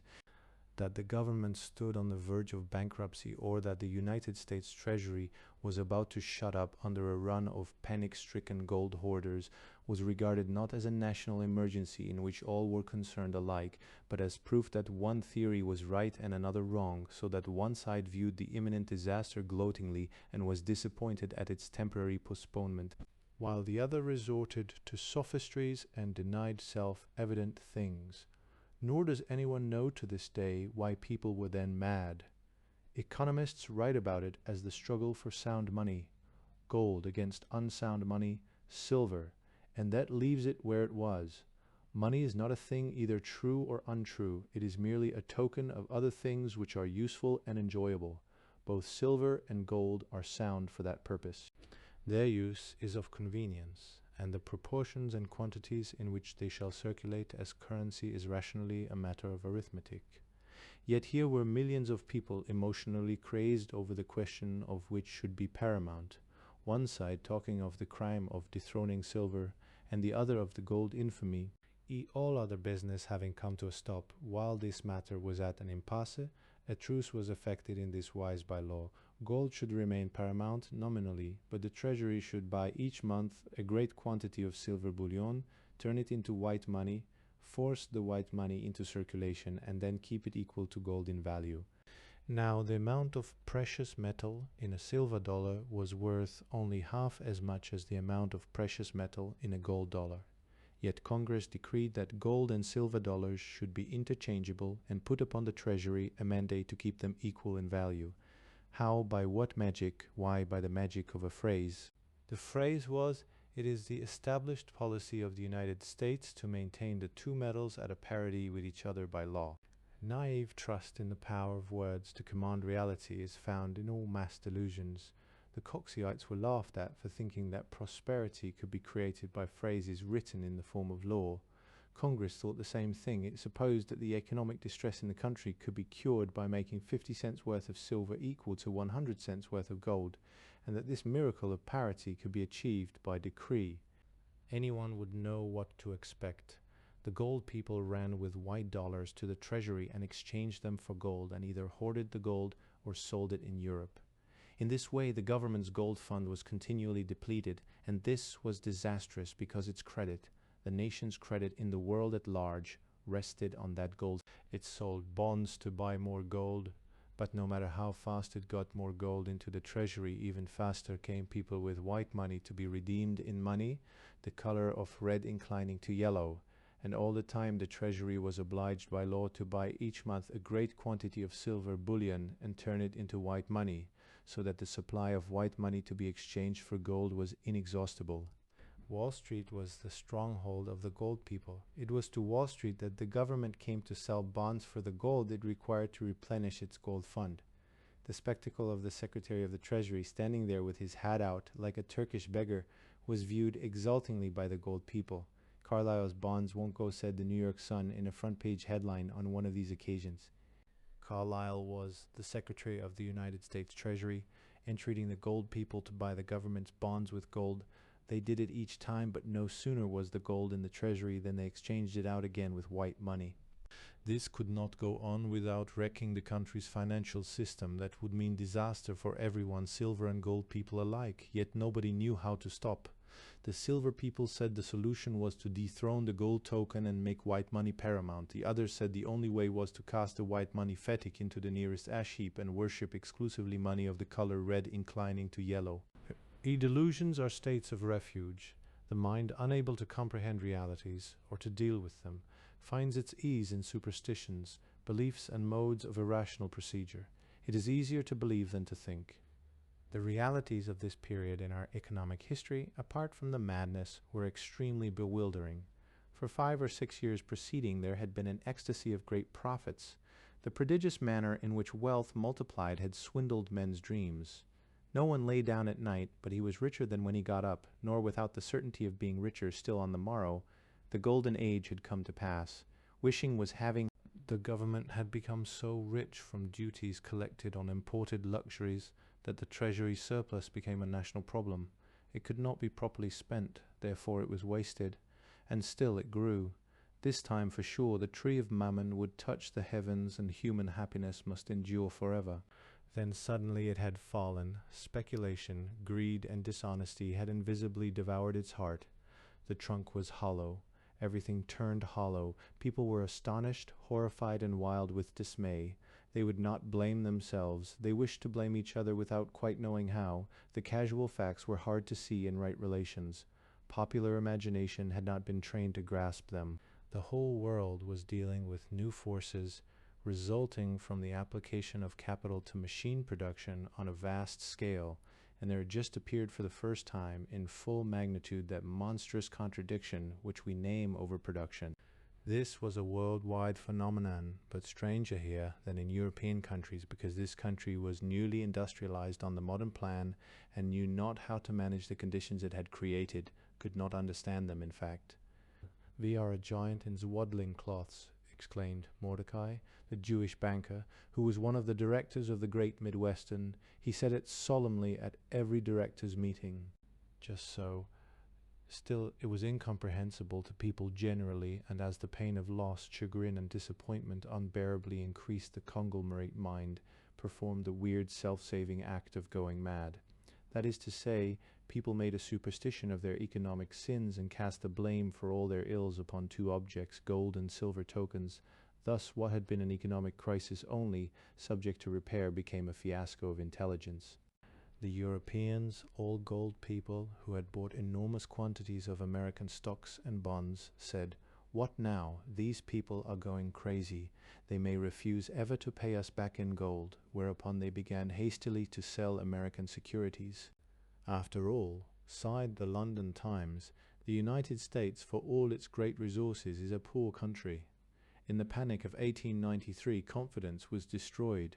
People disbelieved in their own things, in themselves, in each other. Important banking institutions failed for scandalous reasons. Railroads went headlong into bankruptcy until more than $1 billion worth of bonds were in default, and in many cases the disclosures of inside speculation were most disgraceful. United States senators were discovered speculating in the stock of corporations that were interested in tariff legislation, particularly the Sugar Trust. The name of Wall Street became accursed, not that morality was lower in Wall Street than anywhere else, but because the consequences of its sins were conspicuous. All industry sickened. A scourge of unemployment fell upon the land and labor as such. With no theory of its own about money, knowing only what it meant to be out of work, assailed the befuddled intelligence of the country with that embarrassing question: why were men helplessly idle in this environment of boundless opportunity? The Coxeyites thought it was for want of money. So many people thought. They proposed that the government should raise money for extensive public works, thereby creating jobs for the workless. But the United States Treasury, which only a short time before contained a surplus so large that Congress had to invent ways of spending it, was now in desperate straits. The government's income was not sufficient to pay its daily bills. However, neither the curse of unemployment nor the poverty of the United States Treasury was owing to a scarcity of money. The banks were overflowing with money, idle money, which they were willing to lend at 1/2% just to get it out of their vaults. In one instance, a bank offered to lend a large amount of money without interest, but nobody would borrow money. What should they do with it? There was no profit in business. So there was unemployment of both labor and capital IV. At the time of my arrival in Wall Street, conditions were already very bad. They grew worse. There was the shocking disclosure after bankruptcy that one of the principal railroads had deliberately falsified its figures over a period of years. European investors were large holders of the shares and bonds of this property, and naturally the incident caused all American securities to be disesteemed abroad. Foreign selling now heavily increased for that reason, and as the foreigners sold their American securities on the New York Stock Exchange, they demanded gold.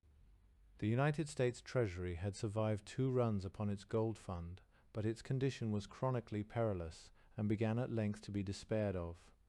Gold was leaving the country by every steamer. The feud between the gold and silver people grew steadily more insane and preoccupied Congress to such a degree that it neglected to consider ways and means of keeping the government in current funds. Labor, which had been clamorous and denunciatory, now became militant. Reports of troops being used to quell riots of the unemployed were incessant in the daily news. Wheat fell to a very low price, and the farmers embraced populism, a hot-eyed political movement in which every form of radicalism this side of anarchy was represented. Then came the disastrous American Railway Union strike, bringing organized labor into direct conflict with the authority of the federal government. The nation was in a fit of jumps. Public opinion was hysterical. As I understood more and more the bearing of such events, I marveled at Galt's solitary serenity. He was still buying Great Midwestern stock. As we all knew, each time another lot of it passed into his name, word of it came up surreptitiously from the transfer office. Some of the directors at the same time were selling out. This fact Harbinger confided to me in a burst of gloom. He thought it very ominous, nothing less than an augury of bankruptcy. I felt that Galt ought to know, yet I hesitated a long time about telling him. My decision finally to do so was sentimental. I had by this time conceived a deep liking for him, and the thought that he was putting his money into Great Midwestern stock, his own Grammas and Veras, while the directors were getting theirs out, bothered me in my sleep. But when I told him, he grinned at me. "I know it, Coxey. They didn't know enough to sell when the price was high, and they don't know any better now." That was all he said. The ethical aspect of the matter, if there was one, apparently did not interest him. Now befell a magnificent disaster. One of the furnace doors came unfastened in the heavens, and a scorching wind, a regular sirocco, began to blow in the Missouri Valley. More than half the rich, wealth-making American corn crop was ruined. This was a body blow for the Great Midwestern. It meant a slump in traffic which nothing could repair. On the 3rd day the news was complete. We received it in the form of private telegraph reports from the Chicago office. They were on my desk when Galt came in. I called his attention to them, but he looked away, saying, "The Lord is furnanced us, Coxey, maybe. He is V." That night I went home with him to dinner. He was in one of his absent moods and very tired. Natalie overwhelmed him as usual in the hallway, and when he neither grumbled nor resisted, she put off her boisterous manner and began to look at him anxiously.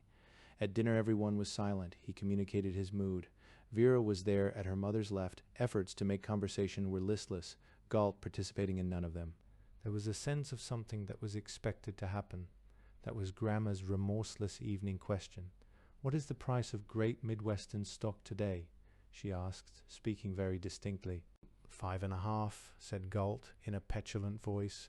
The announcement was received stoically, with not the slightest change of countenance anywhere, though that was the lowest price at which the stock had ever sold, and represented a serious loss for the house of Galt. However, the state of feeling made itself felt without words. It became at last intolerable for Galt. He threw down his napkin, shouted 3 times, "Wow, wow, wow," and each time brought his fist down on the table with a force that made the china jump. With that he got up and left us. We heard him unlock the door of his room and slam it behind him. "What has happened?" asked Vera, looking at me. I told them of the disaster to the corn crop, and how for that reason there had been heavy selling of great Midwestern shares. Vera shrugged her shoulders. Later in the evening, when we were alone, she looked about her at the walls and ceiling, as one with a premonition of farewell, and said bitterly, "A pretty shipwreck it will be this time." "Has your money gone into it too?" I asked. She nodded and said, "Now he wants to mortgage the house." Chapter V. Vera. By this time I had become a frequent visitor in the Galt household. A summer had passed since my first appearance there. The second time I came to dinner, Vera presented herself, though tardily. As she entered the dining room, Galt rose and made her an exaggerated bow, which she altogether disregarded. "All got up this evening," he said, squinting at her when she was seated. That she disregarded, too. Looking cold and bored, she wore a black party gown of some very filmy stuff, cut rather low, with an effect of elaborate simplicity. A small solitary gem gleamed in her blue-black hair, and a point of light shone in each of her eyes. She was forbiddingly resplendent, with an immemorial jewel-like quality. She derived entirely from her mother, and in no particular resembled her father. He tried another sally. "Isn't it chilly over there by you, Vera, child?" he asked, ironically solicitous. Instantly she replied, "Yes, father dear. Won't you bring me my scarf, please?" After that he let her alone. When dinner was over he took me off to his room again, and we passed another evening with the railroads. No dinner passed without some glow of the feud between Galt and Vera.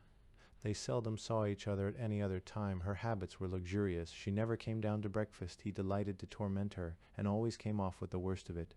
Perhaps he secretly enjoyed that too. She was more than a match for him. Their methods were very different. He taunted and teased without finesse. She retorted with cold, keen thrusts, which left him sprawling and helpless. In a pinch she turned upon him that astonishing trick she had of looking at people without seeing them. The experience, as I knew, was crushing. It never failed to make him fume. Gradually I perceived the nature of their antagonism. Natalie was her father's playfellow, but Vera fascinated him. He admired her tremendously and feared her not a little. She baffled, eluded, and ignored him. The only way he could get her attention was to bully her, which he did simply for the reason that he could not let her alone. But there was something on her side too. For once I noticed that when he had failed to open hostilities, she subtly provoked him to do so. Probably both enjoyed it unconsciously. Between the sisters there was a fiercely repressed antagonism. Natalie was 4 years the younger and much less subtle, but in the gentle art of scratching she was the other's equal. Both were extremely dexterous and played the game in good sportsmanship. "I saw Mr. Shaw at the matinee today," Natalie announced one evening. After a slight pause she added, "He seems miraculously recovered. I never saw him looking so well." I happened to catch a twinkle, where of all places but in the eyes of Grandma. She looked for an instant quite human, but it was too late to save me, for I had already asked, "What was he ill of?" Something that's never fatal, apparently, said Natalie, demurely, fetching a little sigh. Then I understood that what a person named Shaw had miraculously recovered from was an infatuation for the elder sister, and for my stupidity I got a disdainful glance from Vera. Another time Natalie said to Vera, I shall see the handsome Professor Atwood tomorrow. May I tell him you are mad about him? Yes, dear, said Vera. He would draw the right conclusion. The barb of that retort was hidden, but it did its work. Natalie blushed furiously and subsided. Mrs. Galt surveyed the field of these amenities with a neutral, mind-weary air. She never took part, never interfered, would not appear to be even listening, though in fact she missed nothing, and never failed in the embarrassing after moment to provide a lightning conductor, a swift bridge, or a rescue raft as the need was. She seemed to do this mechanically, with not the slightest effort. And although her topics were commonplace, that was not necessarily an indication of what her mind was like. The want at those moments was for easy, thoughtless conversation, and therefore trite subjects served best. Her own interest in them was never sustained. Having cleared the air, she retired within herself again. One wondered what she did with her mind the rest of the time. Lost it, perhaps, in wonder at life's baroque, uncontrollable projections. One evening as dinner was finishing, Vera looked at me across the table and said, Won't you come sometime to tea when father can't have you all to himself? He hates tea. I was startled and absurdly thrilled, but the curious feeling was that I became in that instant an object of curiosity and solicitude mingled, as one marked by fate for a certain experience. I got this particularly from Natalie, who glanced first at me with an anxious expression, and then at her sister. We are always at home Sunday afternoon, said Mrs. Galt. I was the only caller the next Sunday. Galt did not appear. Tea was served in that middle room, between the parlor and dining room, which was a domain over which Vera exercised feudal rights. That was why it was more attractive than any other part of the house. It expressed something of her personality. Conversation was low-spirited and artificial. Natalie was not her sparkling self. Mrs. Galt was in her usual state of preoccupation, though very gracious and helpful in warding off silences. I do not know how these things are managed. Presently Vera and I were alone. I asked her to play. Her performance, though finished and accurate, was so empty that I said without thought, Why don't you let yourself go? Like this, she said, turning back, and then, having no music in front of her, she played a strange, tumultuous Russian thing with extraordinary power. I begged her to go on. Instead, she left the piano abruptly and stood for a minute far away at the window with her back to me, breathing rapidly, not from the exertion of playing, I thought, but from the emotional excitement of it. Then she called me to come and look at a group of Sunday strollers passing in the street. 3 men and 2 women, strange, dark aliens full of hot, slothful life. The men around their middles wore striped sashes ending in fringe, and no coats, like opera brigands. The women were draped in flaming shawls. All of them wore earrings. What are they? She asked. Immigrants, I guessed, from some odd corner of southern Europe who hadn't been here long enough to get out of their native costume. They will be drab soon enough, she said, turning away. I wanted to talk of her playing, being now enthusiastic about it, but she put the subject aside, saying, Please don't, and we talked instead of pictures. There was a special exhibition of old masters at the Metropolitan Museum which she hadn't seen. Wouldn't I like to go? It came out presently that she painted. I asked to see some of her things, and she got them out, 2 or 3 landscapes and some studies of the nude. She had just begun working in a life class, she said. Very interesting, I said, trying to get the right emphasis and knowing instantly that it had failed. She gathered them up slowly and put them away. They are like your playing, I added, as you played at first. How do you mean? I mean you somehow hinder your self-expression. I do not let myself go. Is that what you mean? Precisely. What are you afraid of? Then you believe in letting oneself go, she asked. Well, why not? Suppose one isn't sure of one's stopping places. We became involved in a discussion of the moralities, hitherto, present, and future, tending to become audacious. This is a pastime by means of which, in first acquaintance, 2 persons of opposite sex may indulge their curiosity with perfect security. The subject is abstract, the tone is impersonal. Neither one knows how far the other will go. They dare each other to follow 1 step at a time and are both surprised at the ground they can make. There is at the same time an inaudible exchange which is even more thrilling, for that is personal. This need never be acknowledged. If the abstract does not lead naturally to the concrete, then the whole conversation remains impersonal, and the inaudible part may be treated as if it had never occurred. That is the basic rule of the game. Her courage amazed me. I began to see what she meant by supposing that one might not be sure of one's stopping places. She had been reading France, Stendhal, Zola, Shaw, Pater, Ibsen, Strindberg, and Nietzsche. Mrs. Galt reappeared. "We are debating the sins of Babylon," I said. She smiled and asked me to dinner. That was the beginning. We went the next Sunday to the Metropolitan Museum, and one evening that same week to the theatre. What we set out to see was an English play that everyone was talking about. At the last minute she asked if the tickets might be changed, and when I asked her where she would go instead, she naively mentioned a musical comedy much more talked about than the English play for very different reasons. Afterwards, when I asked her what part of the show she liked best, she said, the way people laughed. Life transacting thrilled her. Contact with people, especially in free, noisy crowds, produced in her a kind of intoxication. We walked a great deal in the pulsating streets, often till late at night, and chat she enjoyed more than the play, the opera, or any other form of entertainment. Her curiosity was insatiable.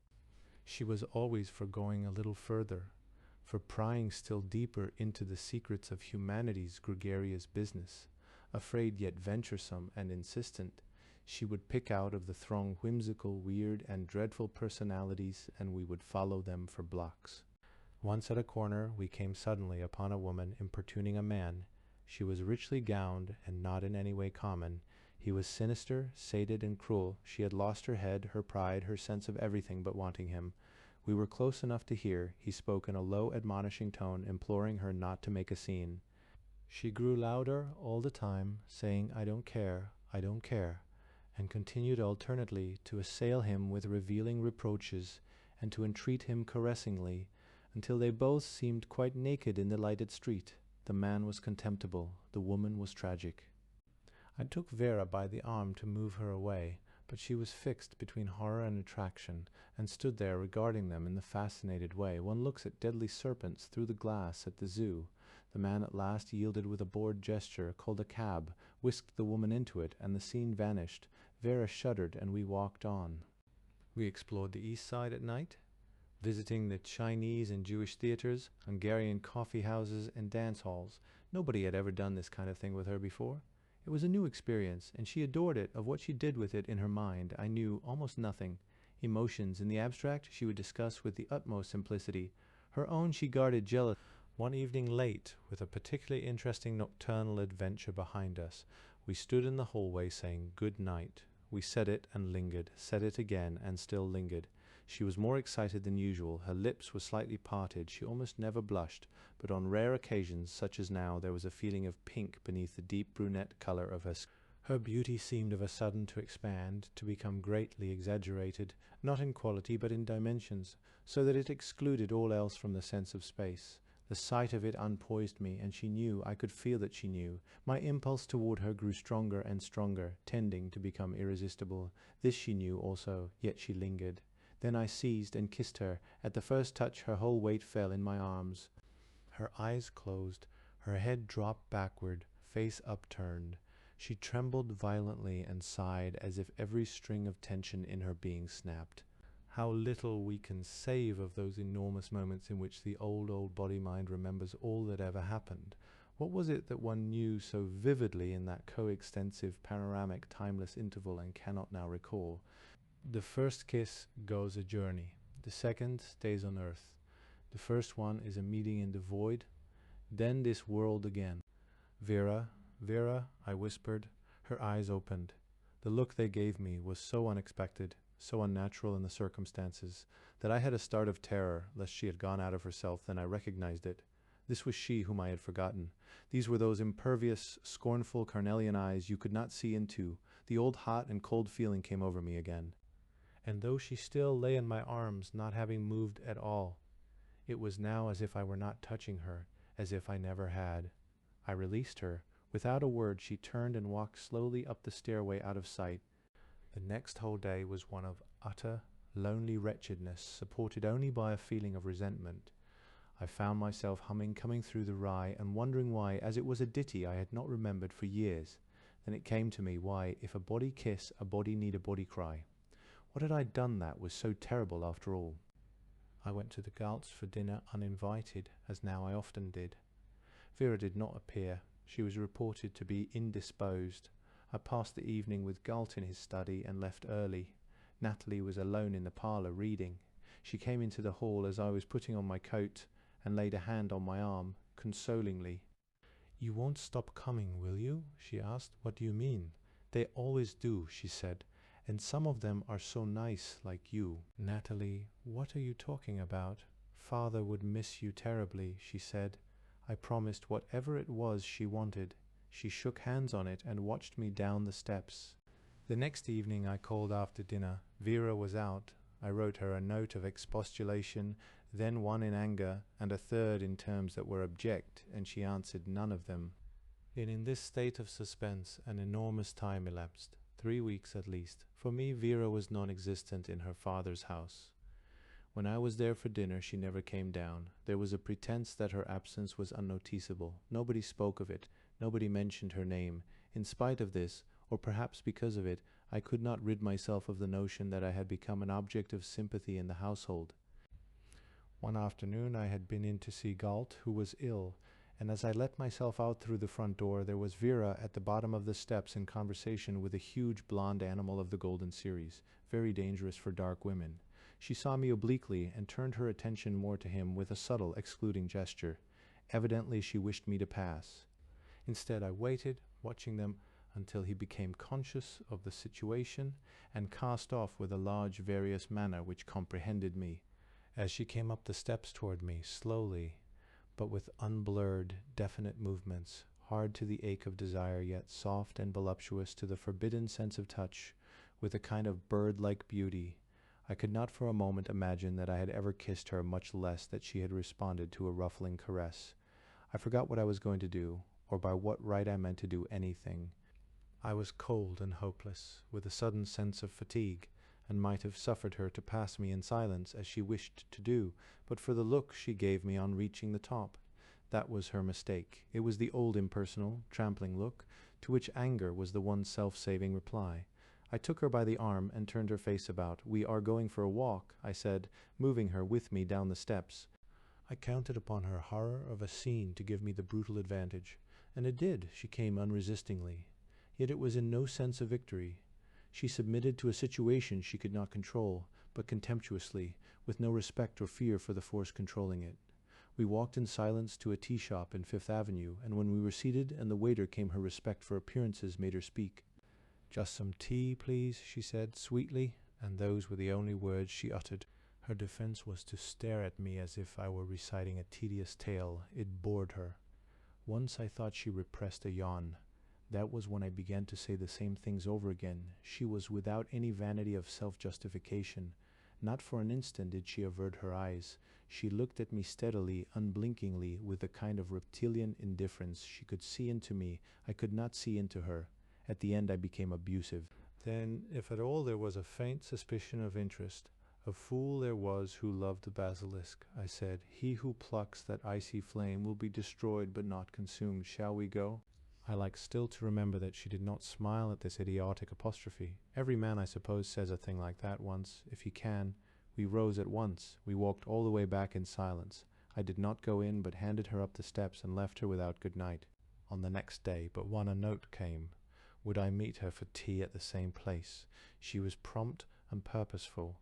She waited until tea was served, then put it aside and spoke.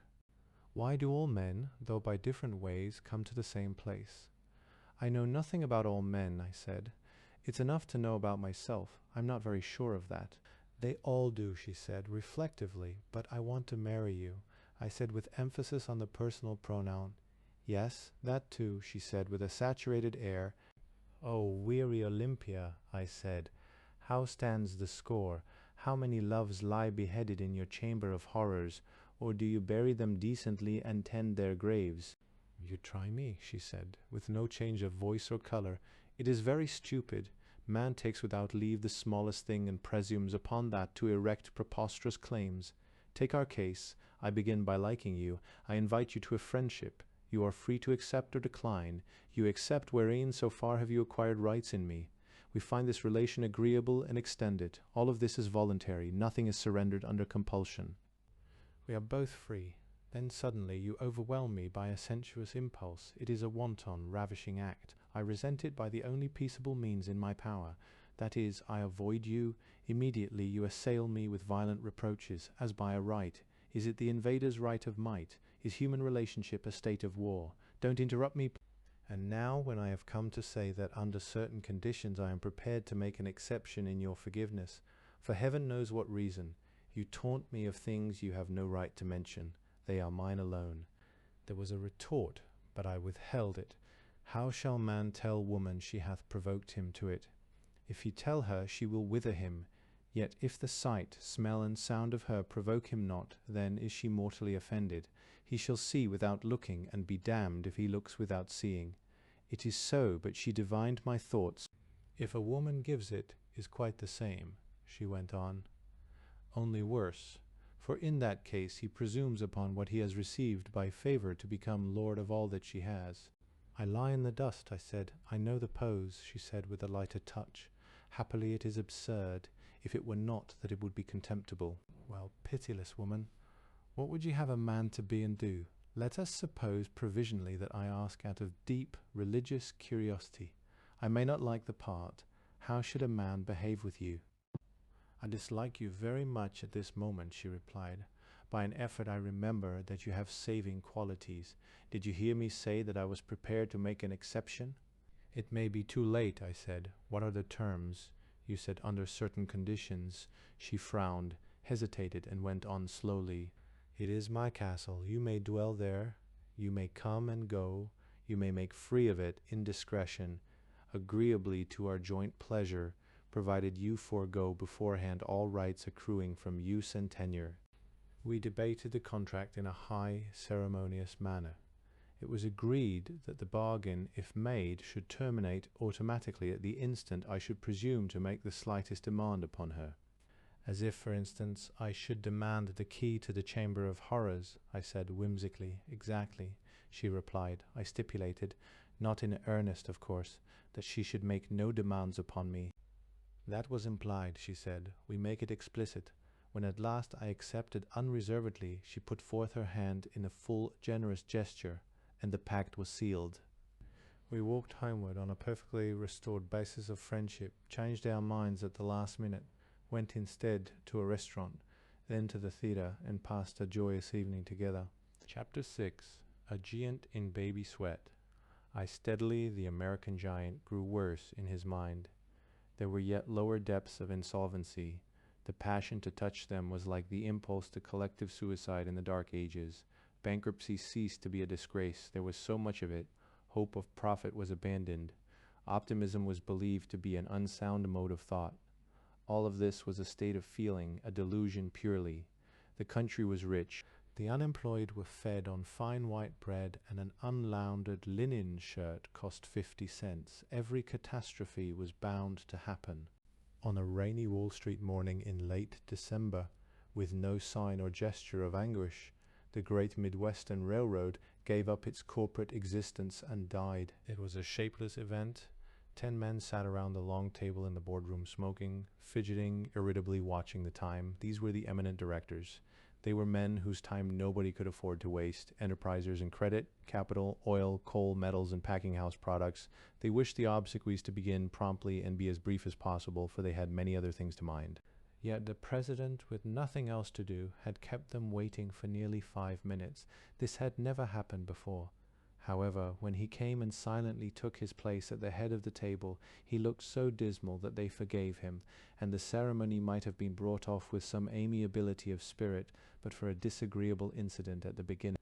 The disturber was Jonas Gates, a dry, mottled little man, indecorously old and lewdly alert, with a shameless, impish sense of pleasantry. He practiced usury on a large scale as a kind of stock exchange pawnbroker, lending money to people in difficulties at high rates of interest until they had nothing more to pledge, and then cutting them off at the pocket. He knew some of everybody's secrets, and much more than he knew. He guessed by the magic formula that he was sure of nothing worse of himself than was generally true of his neighbors.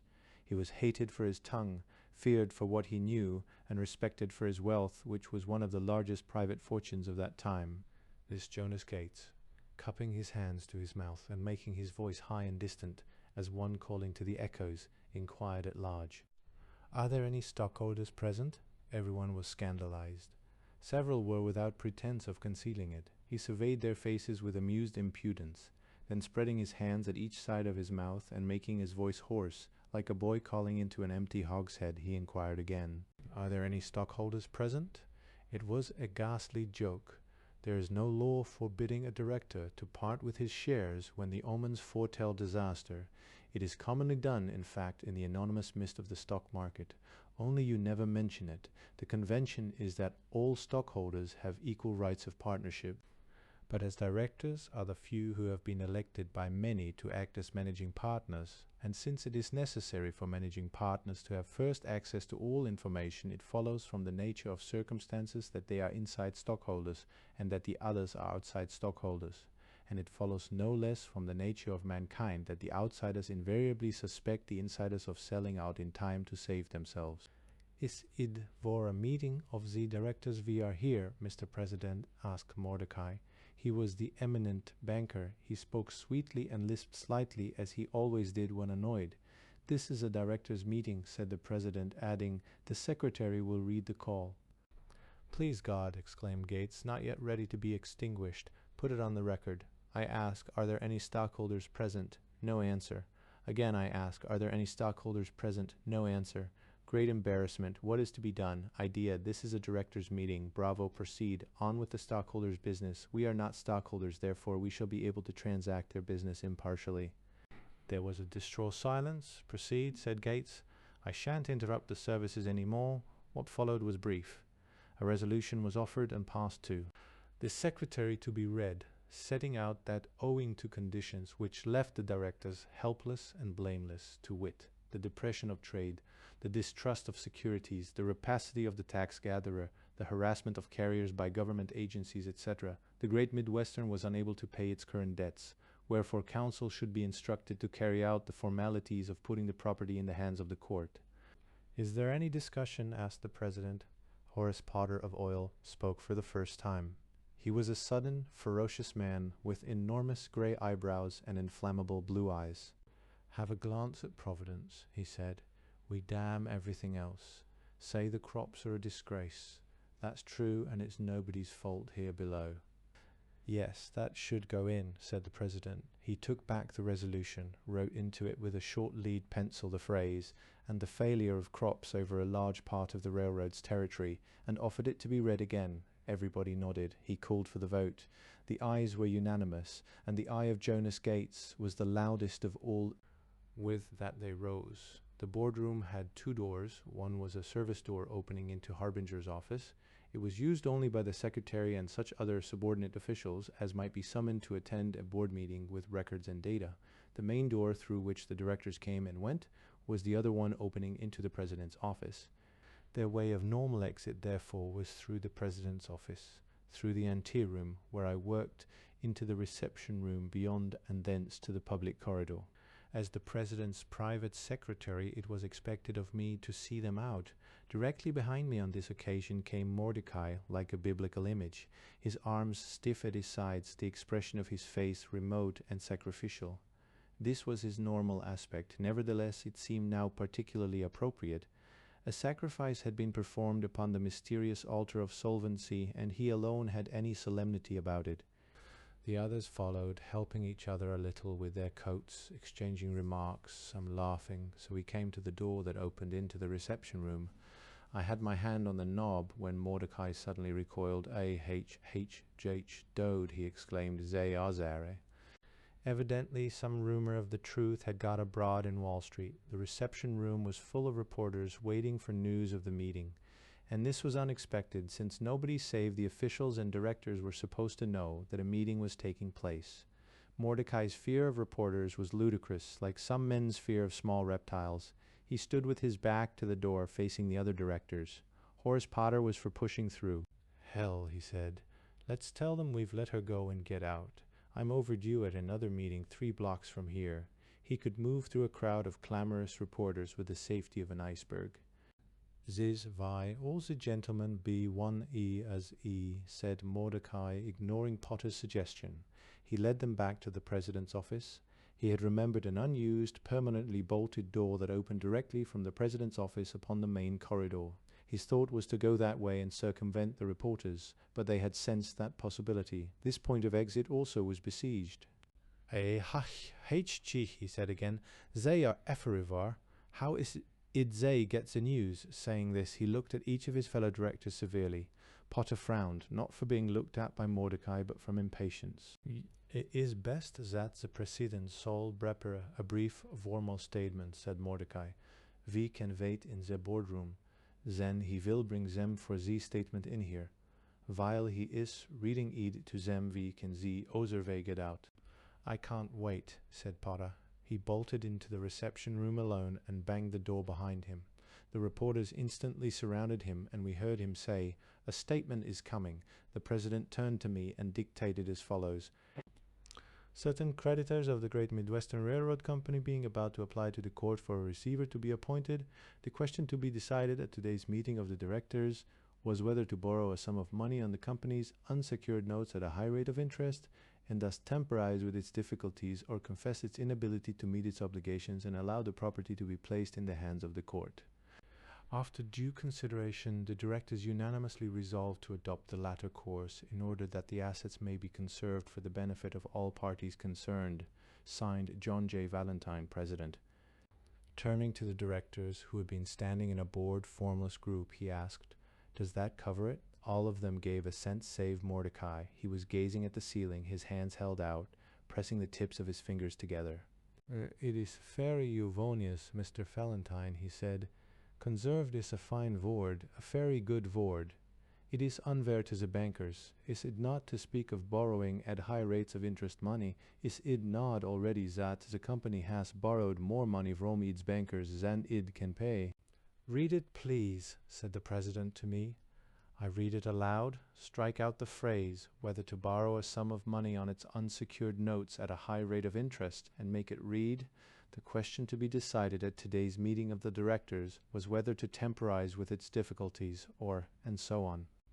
Mordecai, still gazing at the ceiling, nodded with satisfaction. Then he returned to the plane below and led them back to the boardroom, waiting himself until they were all through and closing the door carefully. The reporters were admitted. We took care to get all of them in at one time, 20 or more, and held the doors open while the directors, passing through Harbinger's office, made their august escape. When the reporters were gone, a stillness seemed to rise about us like an enveloping atmosphere. Receding events left phantom echoes in our ears. Valentine, having gazed for some time fixedly at a non-existent object, looked slowly about him, saying, "The corpse is gone." Then he went and stood in one of the west windows. I stood at the other. The rain had congealed. Snow was falling in that ominous, isolating way which produces in blond people a sense of friendly huddling. Instinctive memory, perhaps, of a North time when contact meant warmth and security. It blotted out everything of the view beyond Trinity Church and graveyard. There was a surrounding impression of vertical gray plains in the windows of which lights were beginning to appear, for it was suddenly dark. The Trinity chimes proclaimed in this vortex the hour of noon. "What day of the month is it?" he asked, clearing his voice after speaking. "The 18th. 20 years, lacking 2 days, I have been president of the Great Midwestern," he said. In that time he stopped. Trinity chimes struck the quarter past. "How it snows," he said, turning from the window. "Well, you see what the railroad business is like. Shall I ask a place for you on one of the New York papers? I promised to do that, you remember, if anything should happen." "If you don't mind," I said, "I'll stay on here to clear things up a bit." "I expected you to say that," he said. "Still, don't be sentimental about it. Nobody can tell now what will happen. We shall be in the hands of the court. Well, as you like. I have an appointment to keep with counsel. I may not be back today." He departed abruptly. It occurred to me to go about the offices to see what effect the news was having. That would be something to do. Harbinger, leaning over his desk on his elbows, his head clutched in his 2 hands, was looking at 3 models of his stamping device. "How do they take it?" "Take what?" he asked, not looking up. "The news." "Oh, that, I don't know. Go ask them yourself." John Harrier was sitting precisely as I saw him that first time, perfectly still, staring at an empty desk. "Well, it appears we are busted," I said. "We've been busted for about 9 months," he answered, without moving his head. "But now 2 and 2 make 4 again. Thank God, I say. I couldn't make her look solvent any longer. Arithmetic wouldn't stand it, and it stands a lot." In the large back office, the clerks were gathered in small groups discussing it. Work was suspended. "Hey," shouted Hanbo, "we're going to celebrate tonight. A little dinner at the Café Boulevard. Will you come?" The reckless spirit of calamity was catching. I felt it. Even the shabby old furniture took on an irresponsible, vagabond appearance. Solvency, like a scolding, ailing, virtuous wife, was dead and buried. Nobody could help it. Now anything might happen. The moment was full of excitement. There was no boy in the reception room. I sat down at my desk, got up, took a turn about the president's office, and was thinking I should lock up the place and go out to lunch when I happened to notice that the boardroom door was ajar. In the act of closing it, I was startled by the sight of a solitary figure at the head of the long director's table. Though his back was to me, I recognized him at once. It was Galt. He had slid far down in the chair and was sitting on the end of his spine, legs crossed, hands in his pockets. He might have been asleep. While I hesitated, he suddenly got to his feet and began to walk to and fro in a state of excitement. The character of his thoughts appeared in his gestures. His fantasy was that of imposing his will upon a group of men, not easily, but in a very ruthless way. "Are you running the Great Midwestern?" I asked, pushing the door open. Starting, he looked at me vaguely, as one coming out of a dream, and said, "Yes." He asked if I had been present at the meeting, and was then anxious to know all that had taken place, even the most trivial detail. "And now," I said, when I was unable to remember anything more, "please tell me what will happen to the Great Midwestern." "Nothing," he said. "The court will appoint old rhinoceros receiver and Mr. Valentine, you mean." "That's customary in friendly proceedings," he said. "Anyhow, it will be so in this case. The court takes charge of the property as trustee with arbitrary powers. It can't run the railroad. It must get somebody to do that. So it looks around a bit and decides that the president is the very man. He is hired for the job. The next day he comes back to his old desk with the title of receiver. All essential employees are retained, and you go on as before, only without any directors' meetings. How, as before, I don't understand." "That's the point, Coxey. You can't shut up a busted railroad like a delicatessen shop. Bankrupt or not, it has to go on hauling freight and passengers because it's what we call a public utility. A railroad may go bust, but it can't stop. Then what is a receivership for?" "That's another point. You are getting now some practical economics, not like the stuff old Pollywoggle has been filling you up with. The difference is this: when you are bankrupt, you put yourself in the hands of the court for self-protection. Then your creditors can't worry you anymore. A railroad in receivership doesn't have to pay what it owes, but everybody who owes it money has got to pay up, because the court says so. It goes along that way for a few months or a year, paying nothing and getting paid, until it shows a little new fat around its bones and is fit to be reorganized. What happens then? Well, then it is purged of sin and gets born again with a new name.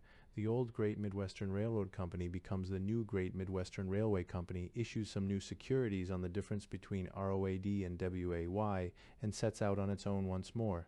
The receiver is discharged, the stockholders elect a president, maybe the same one as before, or maybe not, and the directors begin to hold meetings again. The stock exchange received the news calmly. It was not unexpected. The directors, as we knew, had been getting out. They read the signs correctly.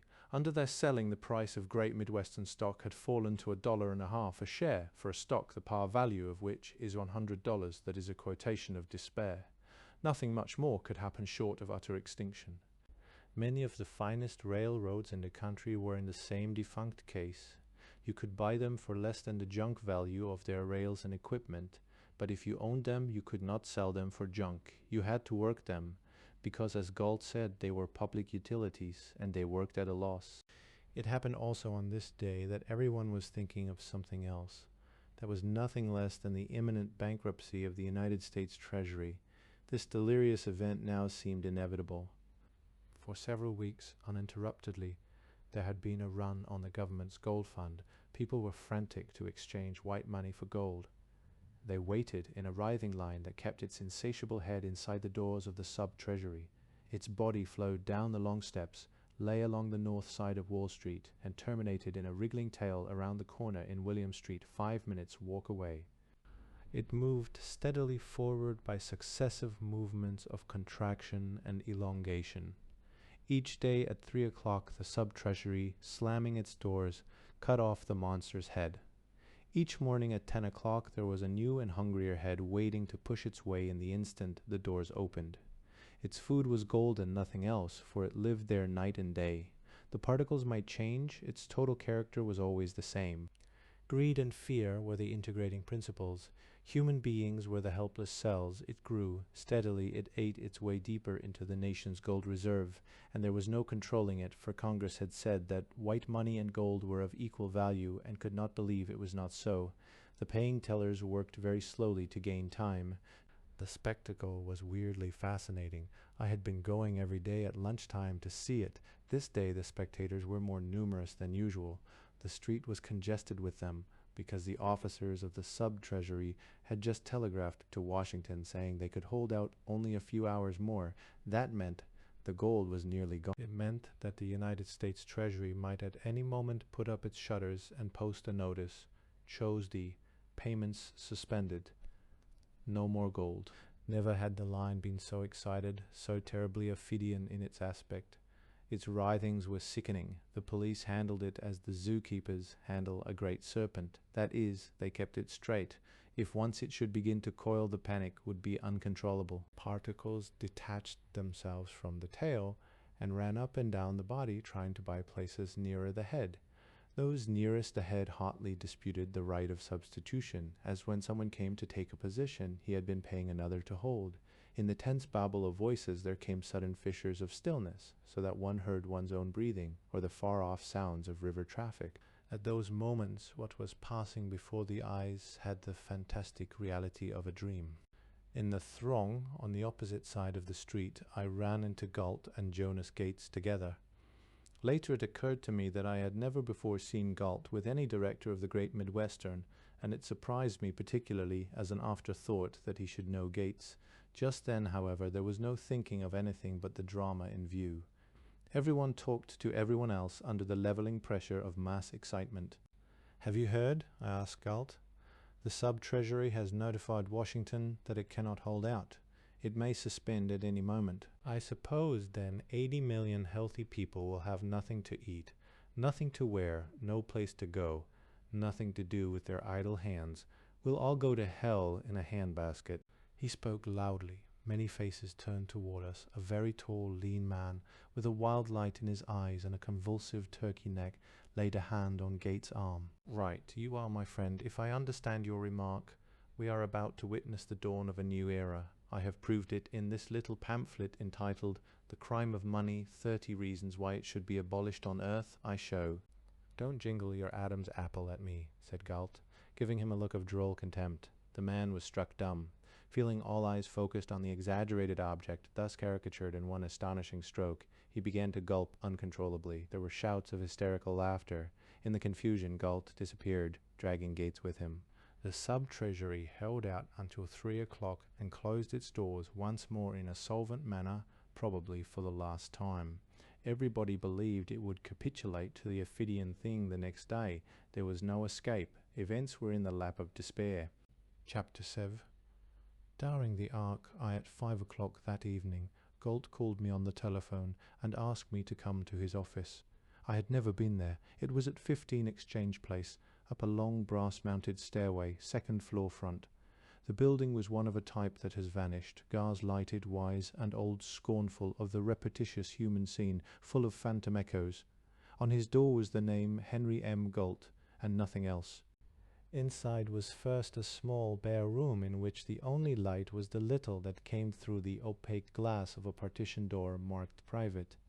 I hesitated and was about to knock on this inner door when Galt shouted, "Come in, Coxey." He was alone, sitting with his hat on at a double desk between two screened windows at the far side of the room. He did not look up at once. "Sit down a minute," he said, and went on reading some documents. The equipment of his establishment was mysteriously simple: a stock ticker at one of the windows, a row of 10 telephones fastened to the wall over a long shelf on which to write in a standing position, a bookkeeper's high desk and stool, several chairs, a water cooler in disuse, a neglected newspaper file in the corner, a safe, and that was all. "We are waiting for Gates," he said with divided attention, reading still while talking. "I want you to witness." N-N-U-U. How do you spell unsalable? Allah or ale? Yes, that's what I made it. Witness our signatures.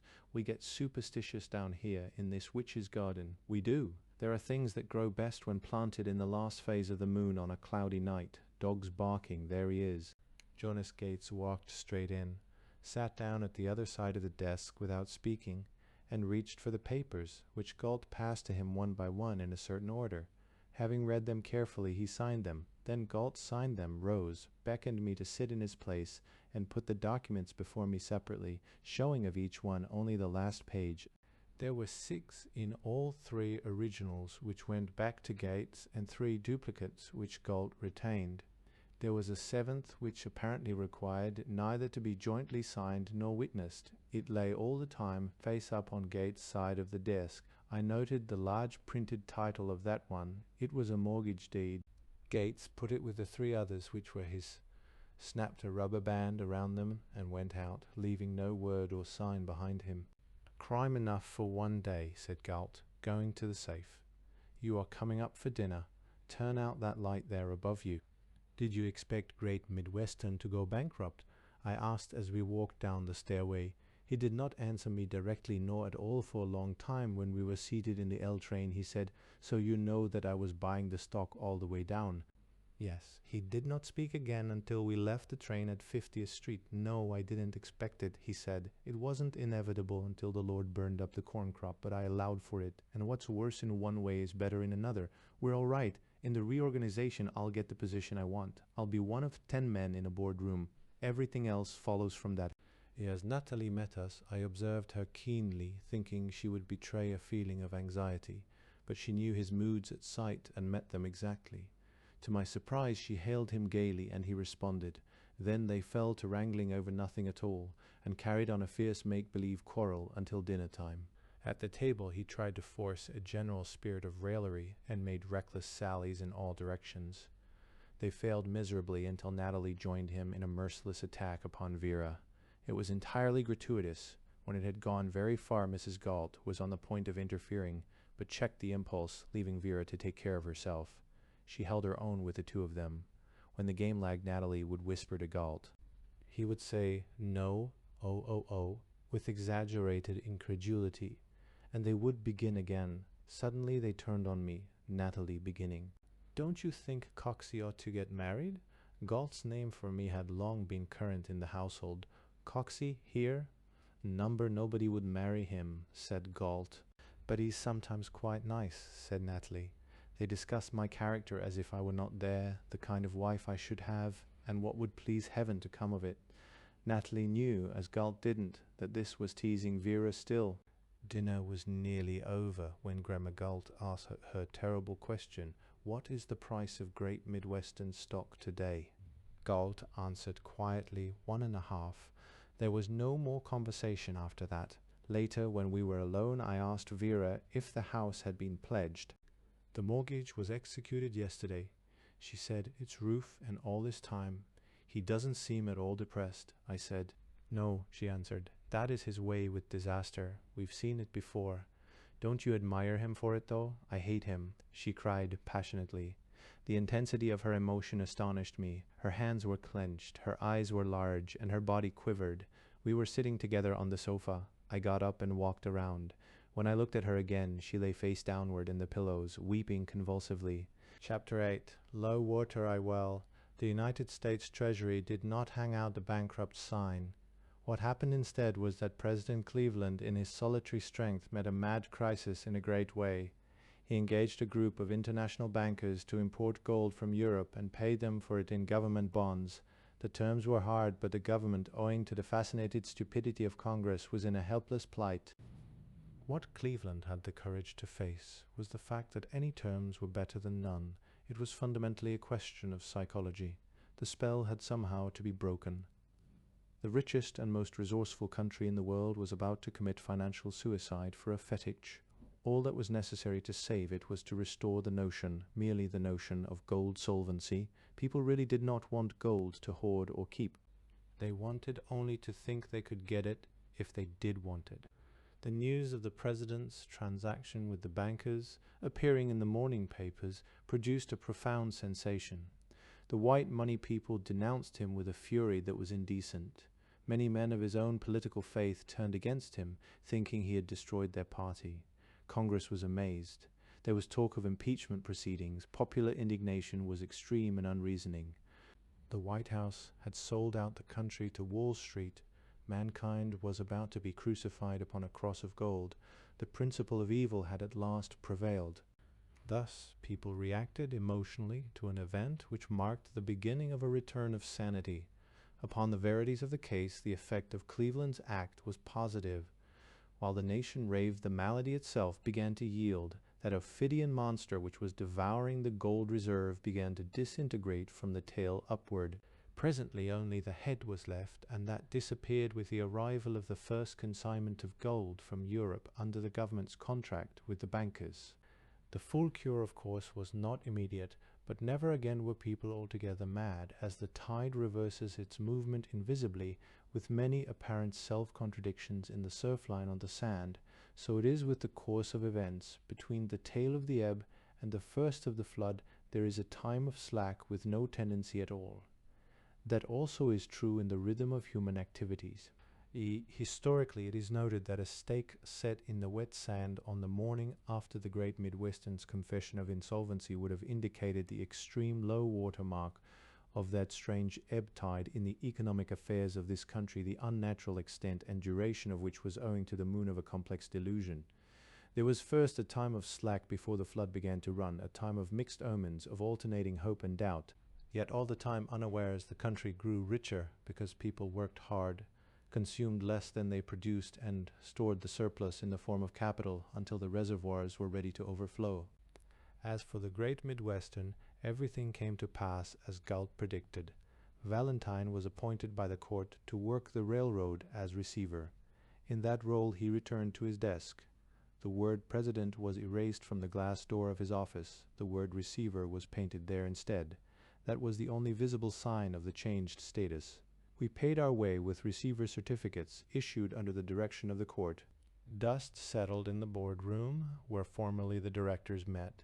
Trains continued to move as before.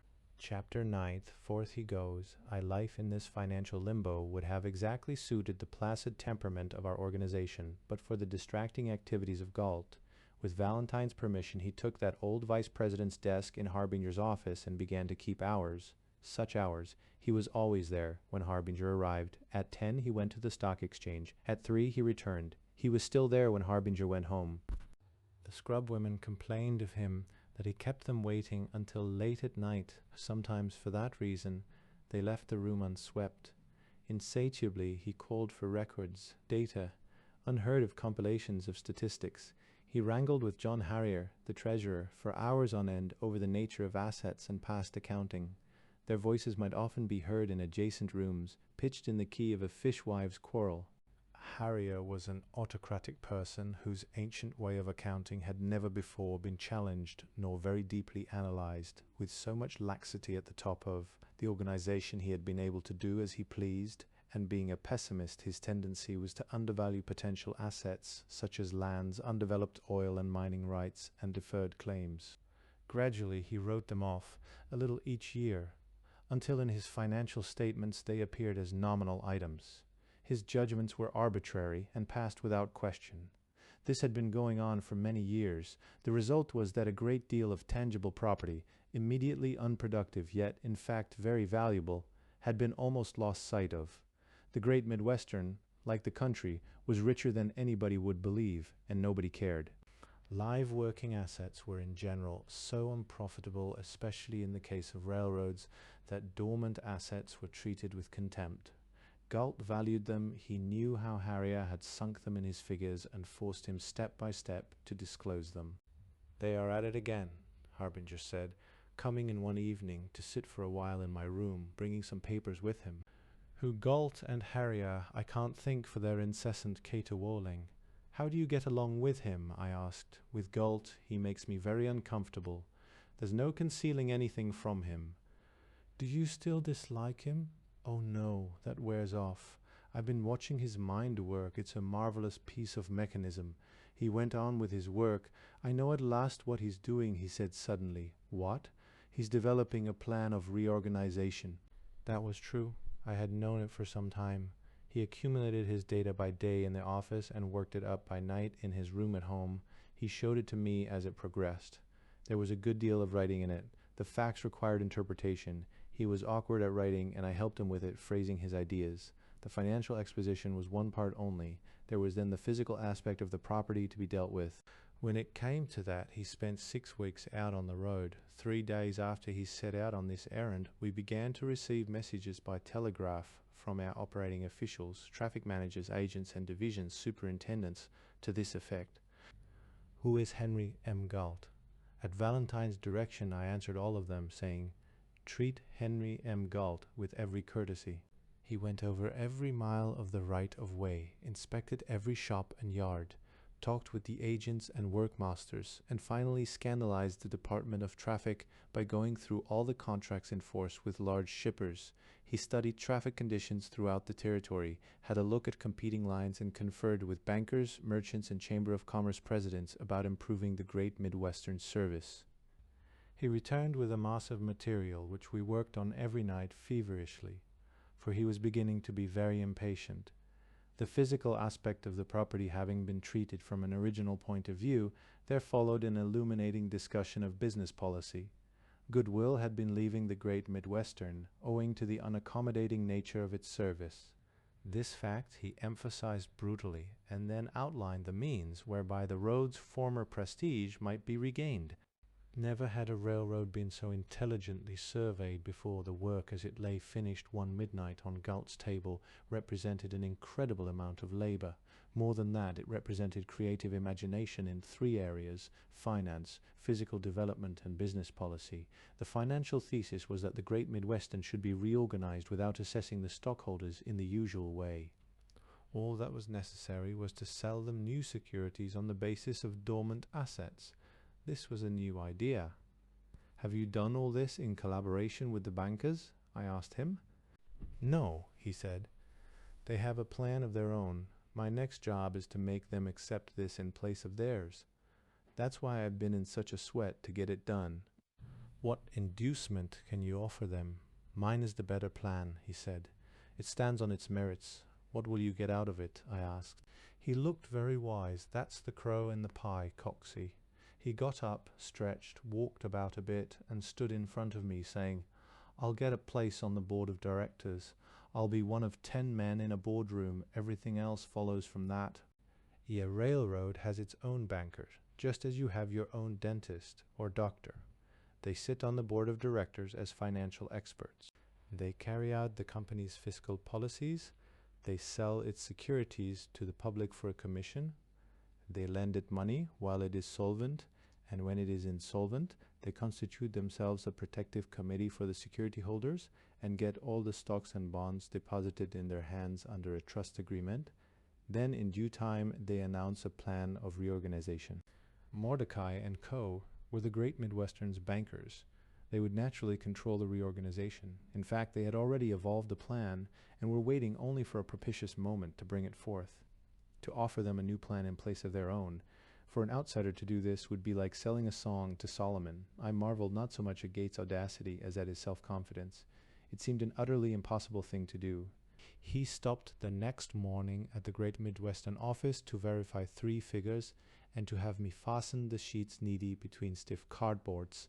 Then he marched off with it under his arm, his hat slammed down in front, a slouching, pugnacious figure, blind to obstacles, dreaming of empire. Good luck, I called after him. He did not hear me.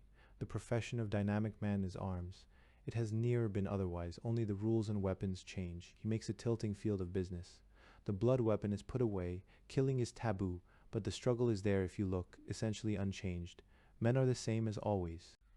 Wall Street is a modern jousting place. The gates stand open. Anyone may compete. There is no caste. The prizes are unlimited. The tournament is continuous. Capital is not essential. One may borrow that, as the stranger knight of ancient time, bringing only his skill and daring, might have borrowed lance, horse, and armor for a trial of prowess. To this field of combat you must bring courage, subtlety, nerve, endurance of mind, and swift imagination. Given these qualities, then, to gain more wealth and power than any feudal lord, you need only 1 inch more than the next longest lance of thought. You have only to outreach the vision of the champions to unhorse them. There is no mercy for the fallen, no more than ever. The new hero is acclaimed. He may build him a castle on any hill, and with his wealth command the labor of tens of thousands.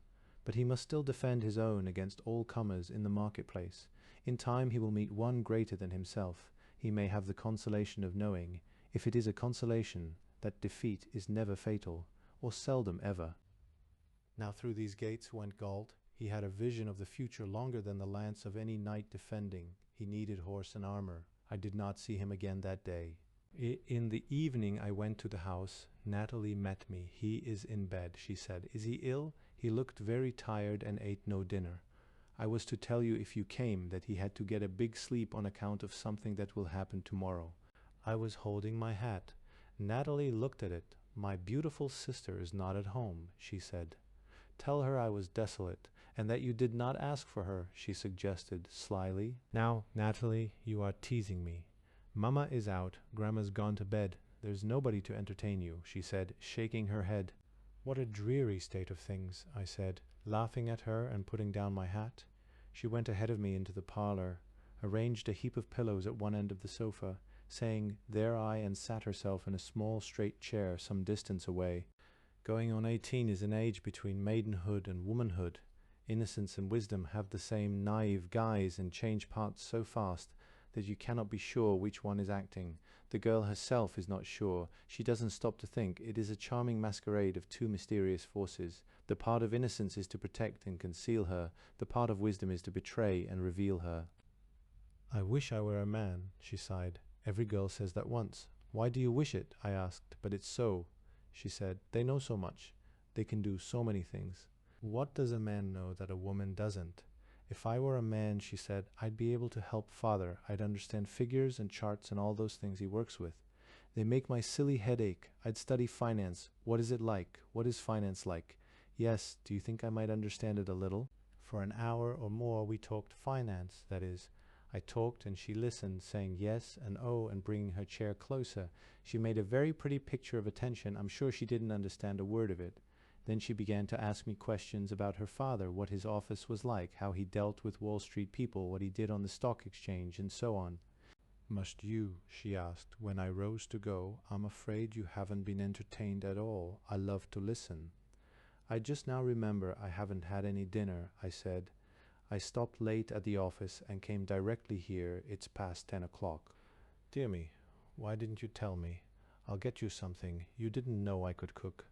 Come on. Without waiting for yes or no, she scurried off in the direction of the kitchen. I followed to call her back, but when I had reached the dining room, she was out of sight, the pantry door swinging behind her. I returned to the parlor and waited, thinking she would report what there was to eat. Then I could make my excuses and depart. She did not return. Presently I began to feel embarrassed, as much for her as for myself, also a little nettled. However, I couldn't disappoint her now. It would be too late to stop whatever she was doing. She had said, "Come on." Therefore she was expecting me in the kitchen and was probably by this time in a state of hysterical anxiety, wondering if I would come or if perhaps I had gone, and no way out of the frolic she had started but to see it through. I found her beating eggs in a yellow bowl. She had put on an apron and turned up her sleeves. Her face was flushed, her eyes were bright with a spirit of fun, and wisps of wavy black hair had fallen a little loose at her temples. I surrendered instantly. "You won't mind eating in the kitchen, will you? It's cozy," she said, almost too busy to give me a look. A small table was already spread for one. Chairs were placed for two. "This is much more interesting than finance," I said, watching her at close range. "I can make a perfect omelette," she said. "So light you don't know you are eating it. You only taste it." Not very filling, I thought. There may be something else too, she said. There was. She rifled the pantry.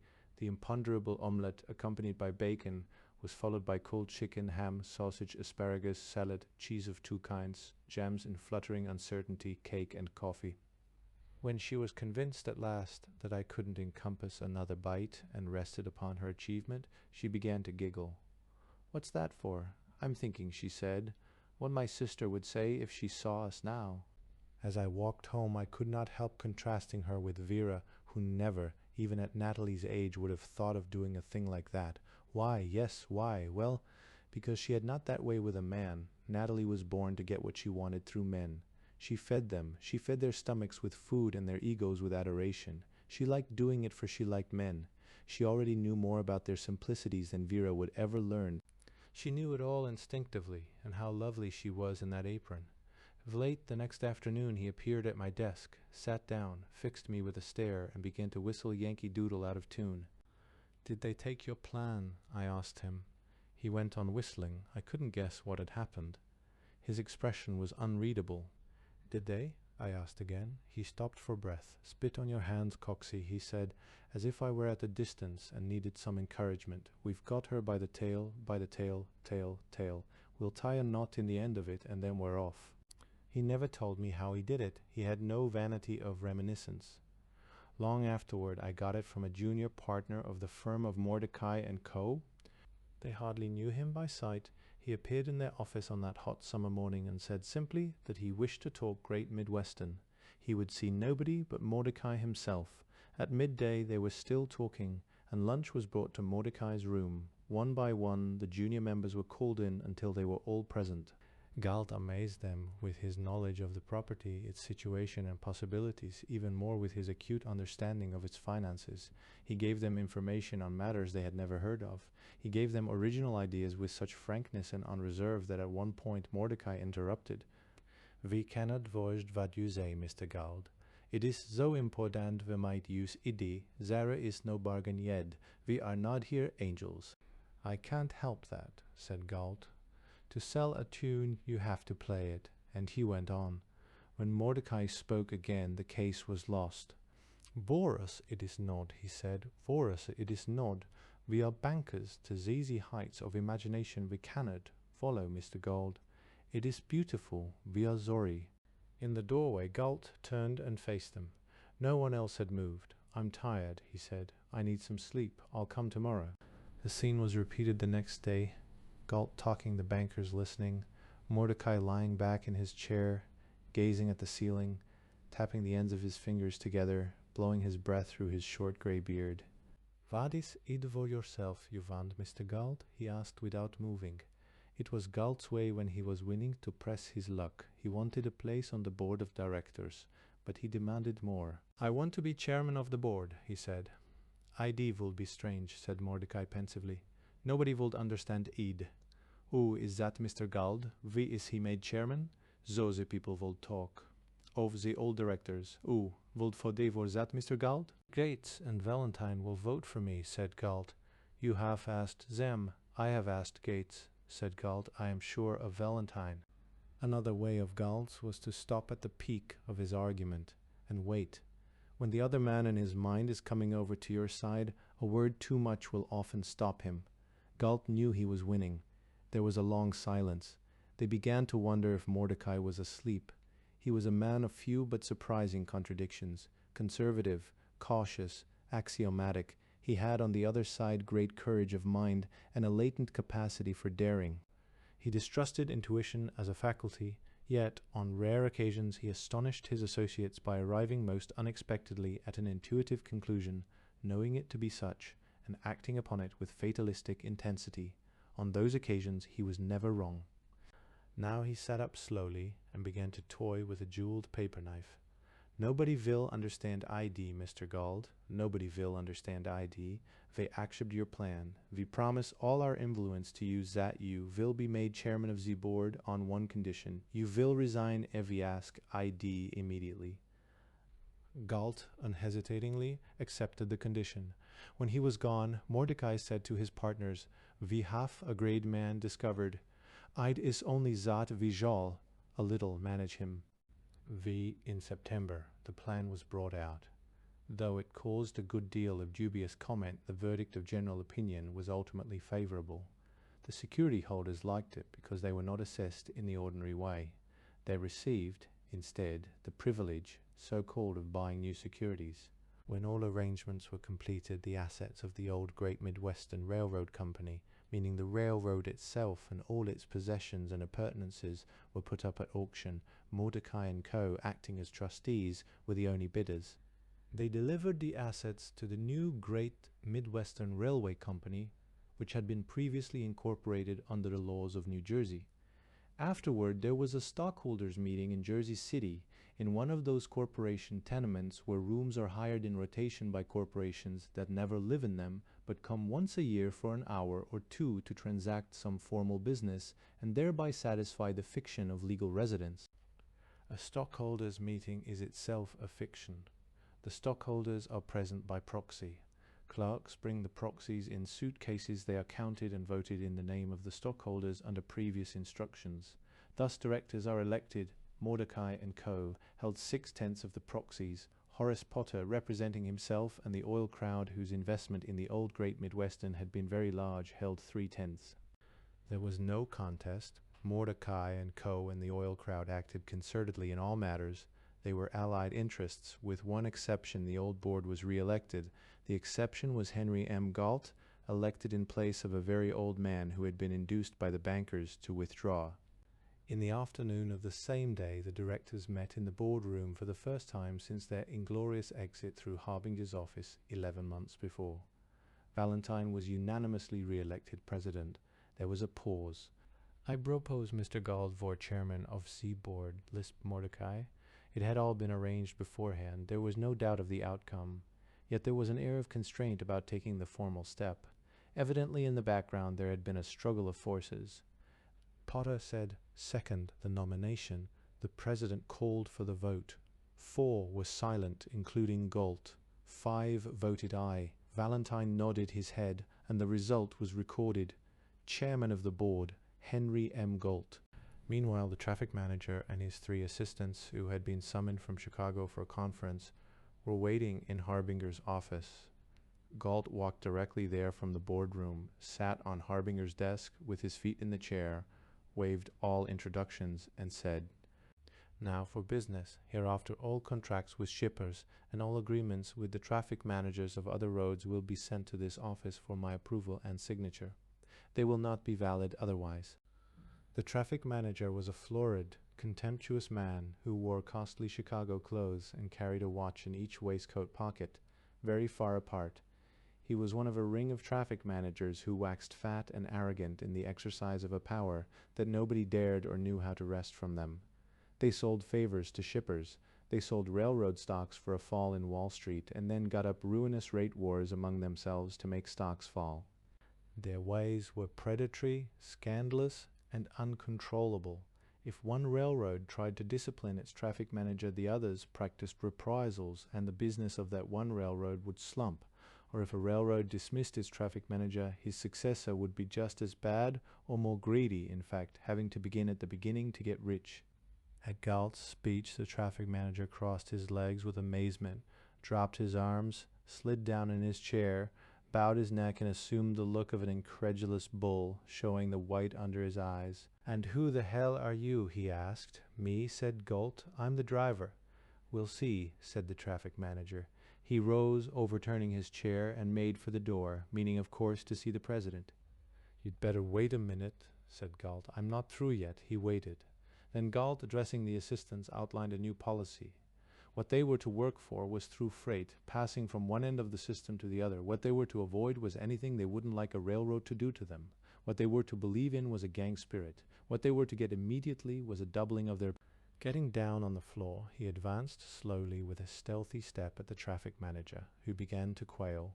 "You choose whether to resign or be fired," said Galt. "The first assistant will take your place." He added something in a lower tone that no one else could hear, then stood looking at him fixedly.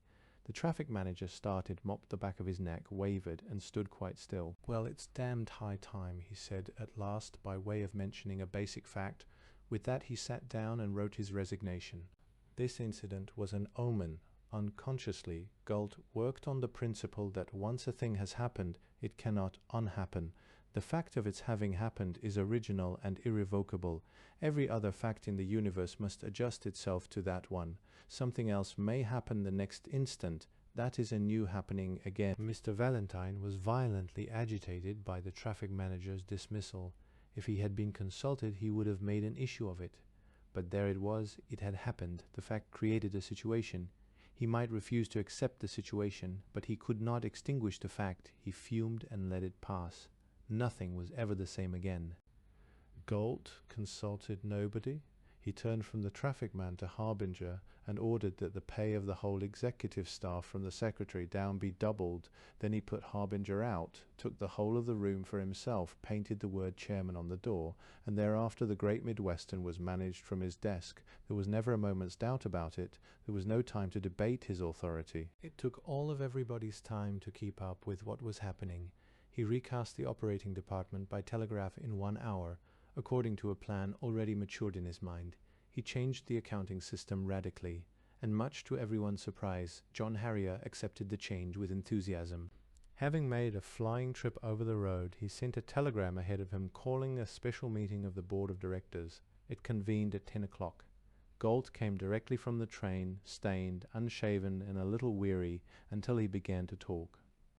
What he proposed was that $50 million be raised at once and spent for new engines, cars, rails, and road improvements. Mordecai alone was prepared for this. All the others were daft with astonishment. A railroad only a few days out of bankruptcy to find and spend that sum for improvements, it was preposterous. Not only was the whole board against him, save Mordecai, it was hostile and struck with foreboding. As Galt rose to make his argument, I remembered what he had twice said: I shall be one of 10 men in a boardroom. Everything else follows from that. This was the first true exhibition of his power to move men's minds, a power which nobody understood, which he did not himself understand. Perhaps it was not their minds he moved. Men of strong will often turn from their convictions and voted with him or for what he wanted, who afterward, having recovered their own opinions, were unable to say why they had acted that way. He was not eloquent. When he was excited, his voice became shrill and irritating. He had no felicity of speech, and often lost the grammar of tenses, cases, and pronouns. The reasoning was always clear. He moulded an argument in the form of a wedge and then hit it a sledge-hammer blow. But it was not the argument alone that did it.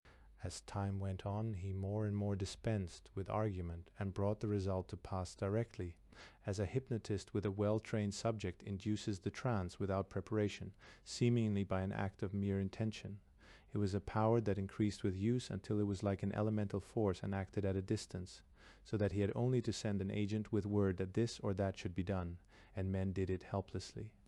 You may say, of course, that all such later phenomena were owing to a habit of submission, men having accepted the tyranny of his will. Only that would not account for the rise of his power from nothing, would it? In this first case he had back of him no prestige of success. He was still unknown and distrusted by a majority of the 10 directors who sat at the board table.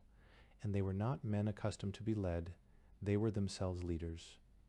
In all Wall Street it would have been impossible to find a more powerful, self-confident group, cold, calculating, unsentimental in business, their faces all cruelly scarred with the marks of success terrifically achieved. Yet as he talked their chemistries changed. The first visible reaction was one of bothered surprise. This was followed by efforts of resistance. The last phase was one of fascination.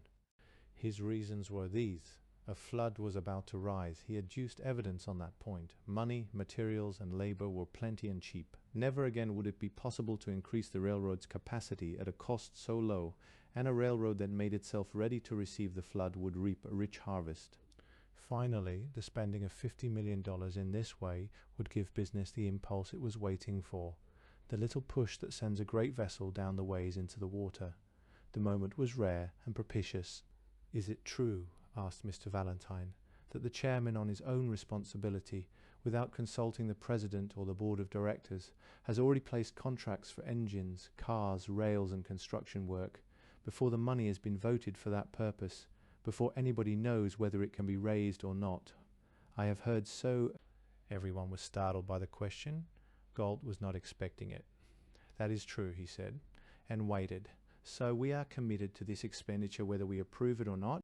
That's the predicament, said Galt recklessly. Valentine, wholly deceived by his manner, came heavily on. Have you any idea what it will cost us to get out of these contracts, to cancel them? The construction contracts, Galt said very slowly, are subject to cancellation without penalty until this midnight. The contracts for engines, cars and rails cannot be cancelled. I've baked this pie for the Great Midwestern. If it doesn't want it, I'll give the company's treasurer my check for $100,000 and eat it myself. What do you mean? Horace Potter asked.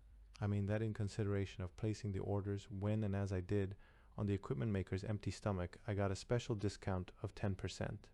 The idea was that the news of our buying as it got around would start a general buying movement. That has happened. Other roads have placed orders behind ours at full prices. We started a stampede. Nobody has been buying equipment for 2 or 3 years. Everybody needs some. These contracts can be sold today for at least $100,000. Can we sell 50 millions of bonds? Asked Potter, looking at Mordecai. We will guarantee to sell them, said Mordecai. Mr. Galt is right. If we reap, we must sow. With no further discussion, they voted with Galt, and the feud between Valentine and Galt was openly established. We were torn by the dilemma of allegiance. Everyone was fond of Valentine, one could not help liking him, and his position was desperately uncomfortable. Galt had reduced him to a mere figurehead, not intentionally perhaps, not by any overt act of hostility certainly, but as an inevitable consequence of his ruthless pursuit of ends. Valentine became obstructive. Galt grew irritable. They ceased to have any working contact whatever. And although the organization to a man was sorry for Valentine, still there was a turning to Galt, purely as an instinctive reaction to strength. As a railroad executive, Valentine, for all his experience, was inefficient. This had been always tolerantly understood, but now with Galt's work beginning to produce results in contrast, the fact was openly admitted. Galt's touch was sure, propulsive and unhesitating, and besides, in whatever he did there was an element of fortuity that could not be reasoned about. He not only did the right things, he did them at precisely the right time. You remember what I told you a long time ago, said Harbinger. He sees things before they happen. My heart breaks for the old man, but it's no use. The sight of inspired craftsmanship is irresistible to men. The organization wavered between affection for the one and awe of the other, and ended by giving its undivided loyalty to Galt, not for love of his eyes, but for reasons that were obvious. One day Mr. Valentine complained that I was unable to serve him and Galt both, and asked me gently if I did not wish to go entirely to Galt. He had guessed my inclinations, so we shook hands and parted.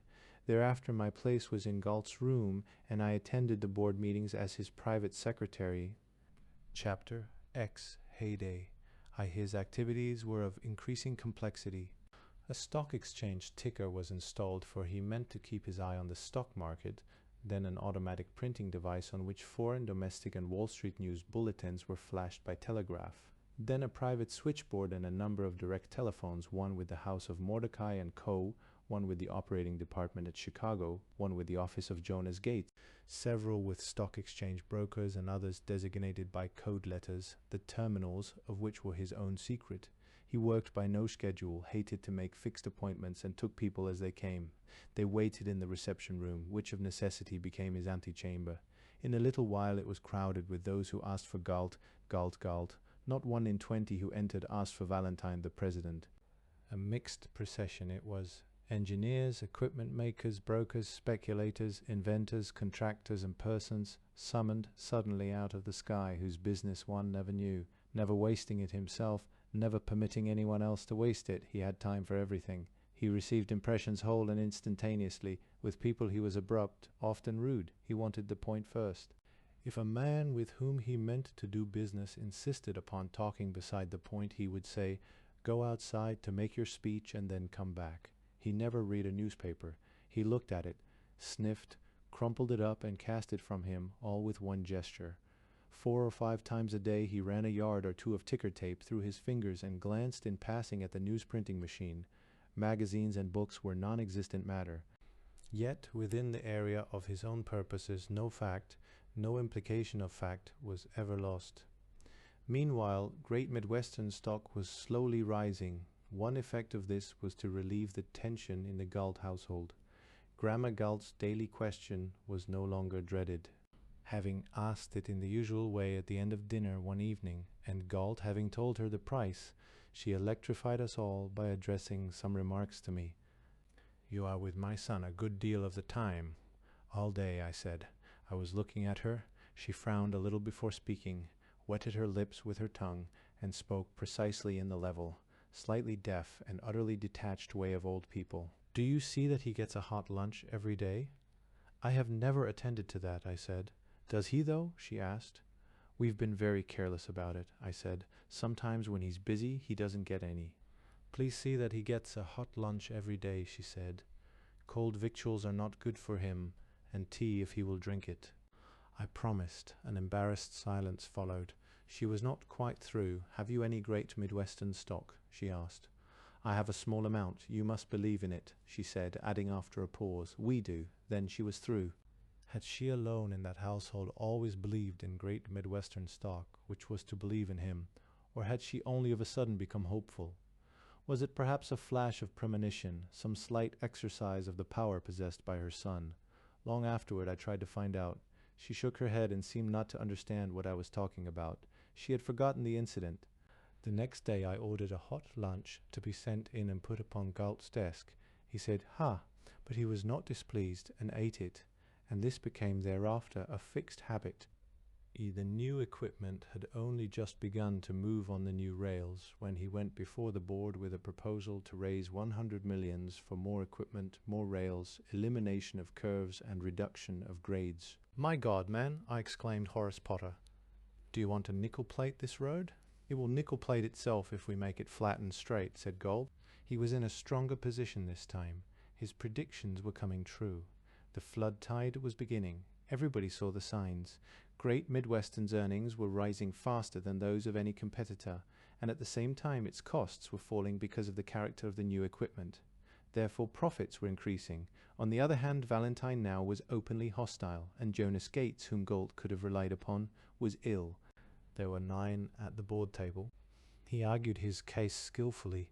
For the first time he produced his profile map of the road, showing where the bad grades were, and how on account of them freight was hauled at a loss over 2 divisions of the right-of-way. To flatten here a certain grade, selected for purposes of illustration, would cost $5 million. The cost of moving freight over that division would be thereby reduced 1/10 of a cent per ton per mile. This insignificant sum, multiplied by the number of tons moving, would mean a saving of $1 million a year. That was 20% on the cost of reducing the grade. It was certain. "Are the contracts let?" asked Valentine, ironically. "They are ready to be let," said Galt. "That's how I know for sure what the cost will be." "Let's vote," said Potter, suddenly. "He'll either make or break us. I vote aye." The ayes carried it. There were no audible noes. Valentine did not vote.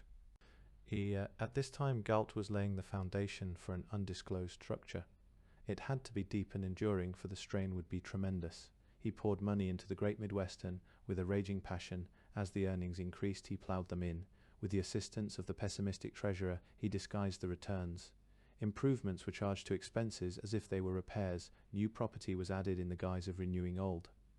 This he did for fear the stockholders, if they knew the truth, would begin too soon to clamour for dividends. He spent money only for essential things, that is, in ways that were productive, and neglected everything else, until we had at last the finest transportation machine in the country and the shabbiest general offices. The consequences of this policy, when they began to be realized, were incredible. In the autumn of 1896, a strange event came suddenly to pass. People were delivered from the soft money plague, not by their own efforts, as they believed, but because maladies of the mind are like those of the body. If they are not fatal, you are bound to get well. Doctors will take the credit. The Republican Party won the election that year on a gold platform, and this is treated historically as a sacred political victory for yellow money. The white money people were hopelessly overturned, but it was wholly a psychic phenomenon still. Why all at once did a majority of people vote in a certain way? To make a change in the laws you say yes, but there the mystery deepens. Immediately after this vote was cast, the shape of events began to change with no change whatever in the laws. The law enthroning gold was not enacted until 4 years later, in 1900, and this was a mere formality, a certificate of cure after the fact. By that time, the madness had entirely passed for natural reasons. Even after 1896, the flood tide began to swell and roar. Galt was astride of it, a colossus emerging from the mist. The great Midwestern was finished. He had rebuilt it from end to end. And now for that campaign of expansion which was adumbrated on the map I had studied in his room at home. For these operations he required the active assistance of Mordecai, Gates, and Potter. He persuaded them privately and bent them to his views. I began to notice that he went more frequently to the stock ticker. His ear was attuned to it delicately. A sudden change in the rhythm of its GNIRRRNG would cause him to leave his desk instantly and go to look at the tape. He was continually wanted on those telephones with the unknown terminals. Speaking into them, he would say yes or no or how many or 10 more at once. One afternoon he turned from the ticker and did a grotesque pirouette in the middle of the floor. Pig in the sack, Coxey. Pig in the sack. Not a squeal out of him. What pig is that? I asked. He looked at me shrewdly and said no more. Under his direction they had been buying control of the Orient and Pacific Railroad in the open market, so skillfully that no one even suspected it. He had not been a speculator all his life for nothing. What set him off at that moment was the sight of the last few thousand shares passing on the table. Valentine was in Europe for his annual vacation. Galt called a special meeting of the directors. He talked for an hour on the importance of controlling railroads that could originate traffic. The Great Midwestern did not originate its own traffic. The Orient and Pacific was a far western road with many branches in a rich freight-producing area. The Great Midwestern had been getting only 1/3 of its eastbound freight, and it was a very profitable kind of freight, moving in solid trains of iced cars at high rates. The other 2/3 had been going to competitive lines. It would be worth nearly $15 million a year for the Great Midwestern to own the Orient and Pacific and get all of its business. A syndicate had just acquired a controlling interest in Orient and Pacific stock, and he, Galt, had got an option on it at an average price of $40 a share. The Great Midwestern could buy it at that price. What was the pleasure of the board? The substance was true, the spirit was rhetorical, the formal pleasure of the board was already prepared. 4 members, listening solemnly as to a new thing, had assisted in the purchase. Galt, Potter, Gates, and Mordecai were the syndicate. Potter, as usual, called for the vote and voted aye. The rest followed. A brief statement was issued to the Wall Street news bureaus. It produced a strange sensation. An operation of great magnitude had been carried through so adroitly that no one suspected what was taking place. Not even the Orient and Pacific Railroad Company's own bankers. They were mortified unspeakably. More than that, they were startled, and so were all the defenders of wealth and prestige in this field of combat, for they perceived that a master foeman had cast his gage among them, and they scarcely knew his name. 20 minutes after our formal statement had been delivered to the Wall Street news bureaus, the waiting room was full of newspaper reporters demanding to see the chairman. "But what do they want?" asked Galt, angry and petulant. "We've made all the statement that's necessary. They say they must talk to somebody, since it is a matter of public interest. The bankers have referred them here. There's nobody but you to satisfy them." "Tell them there's nothing more to be said. I've told them that they want to ask you some questions."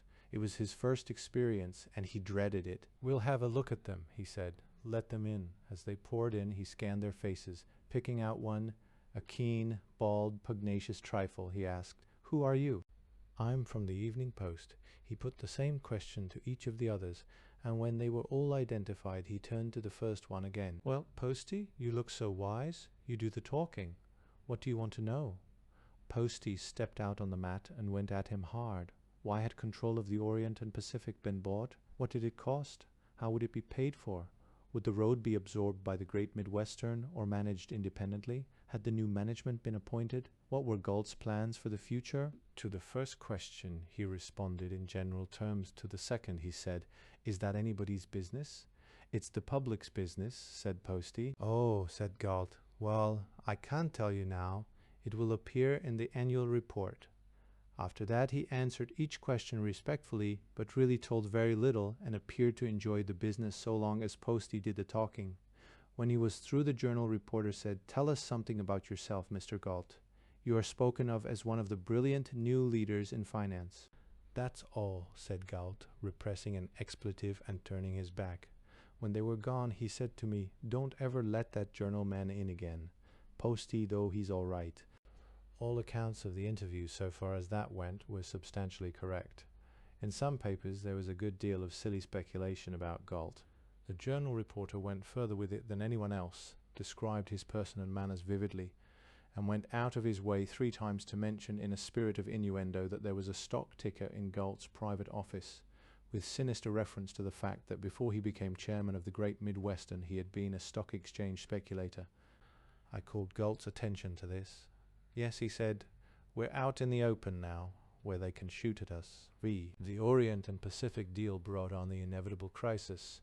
Valentine was in Paris. An American correspondent took the news to him at his hotel and asked for comment upon it. He blurted his astonishment. He knew nothing about it, he said, and believed it was untrue. This was unexpected news. The correspondent cabled it to his New York paper together with the statement that Valentine would cut his vacation and return immediately." Wall Street scented a row. It was rumored that Valentine was coming home to depose Galt, also that the purchase of the Orient and Pacific would be stopped by injunction proceedings. Comment unfriendly to Galt began to appear in the financial columns of the newspapers. Great Midwestern stock now was very active in the market. This gave the financial editors their daily text. They spoke of its being manipulated, presumably by insiders, and it filled them with foreboding to remember that the man now apparently in command of this important property was formerly a stock exchange speculator, with no railroad experience whatever. We easily guessed what all this meant. Galt had no friends among the financial editors. He did not know one of them by sight or name, but Valentine knew them well, and so did those bankers who had lost control of the Orient and Pacific. The seed of prejudice is easily sown. There is a natural herd-like predisposition to think ill of a newcomer that makes the soil receptive. Galt was serene until one day suddenly Jonas Gates died of old age and sin, and then I noticed symptoms of uneasiness. I wondered if he was worried about those papers I had witnessed in his private office on the day the Great Midwestern failed. The executors, of course, would find them. On reaching New York, Valentine's first act was to call a meeting of the board of directors. He was blind with humiliation. First, he offered a resolution so defining the duties and limiting the powers of the chairman of the board as to make that official subordinate to the president. Then he spoke. Owing to the sinister aspect of the situation and to the importance of the interests involved, he felt himself justified in revealing matters of an extremely confidential character. It had come to his knowledge that there existed between the chairman and the late Jonas Gates a formal agreement by the terms of which Gates pledged himself to support Galt for a place on the board of directors, and Galt on his part, in consideration of a large sum of money, undertook first to gain control of the company's affairs and overthrow the authority of its president. Would the chairman deny this? But wait, there was more. In the same way, it had come to his knowledge that 2 other agreements existed as of the same date.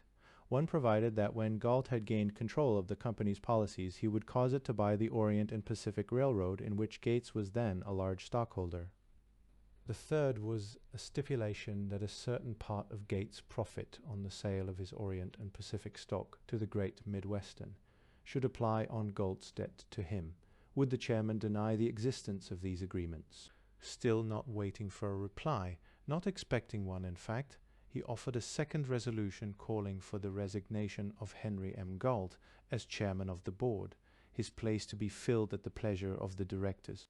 Galt all this time sat with his back to Valentine, gazing out the window with a bored expression. His onset was dramatic and unexpected. With a gesture to circumstances he rose, thrust his hands in his pockets, and began walking slowly to and fro behind Valentine. "I hate to do it," he said. "I like old dog Tray here, but he won't stay off the track. If he wants to get run over, I can't help it. Those agreements he speaks of without saying how he got hold of them, they are true. I had a lot of GM stock when the company went busted. The stock records will show it. I was in a tight place and went to Gates for money to hold on with. He laughed at me. Didn't believe the stock was worth $1, he said. I spent hours with him telling him what I knew about the property, showing him its possibilities. I had made a study of it.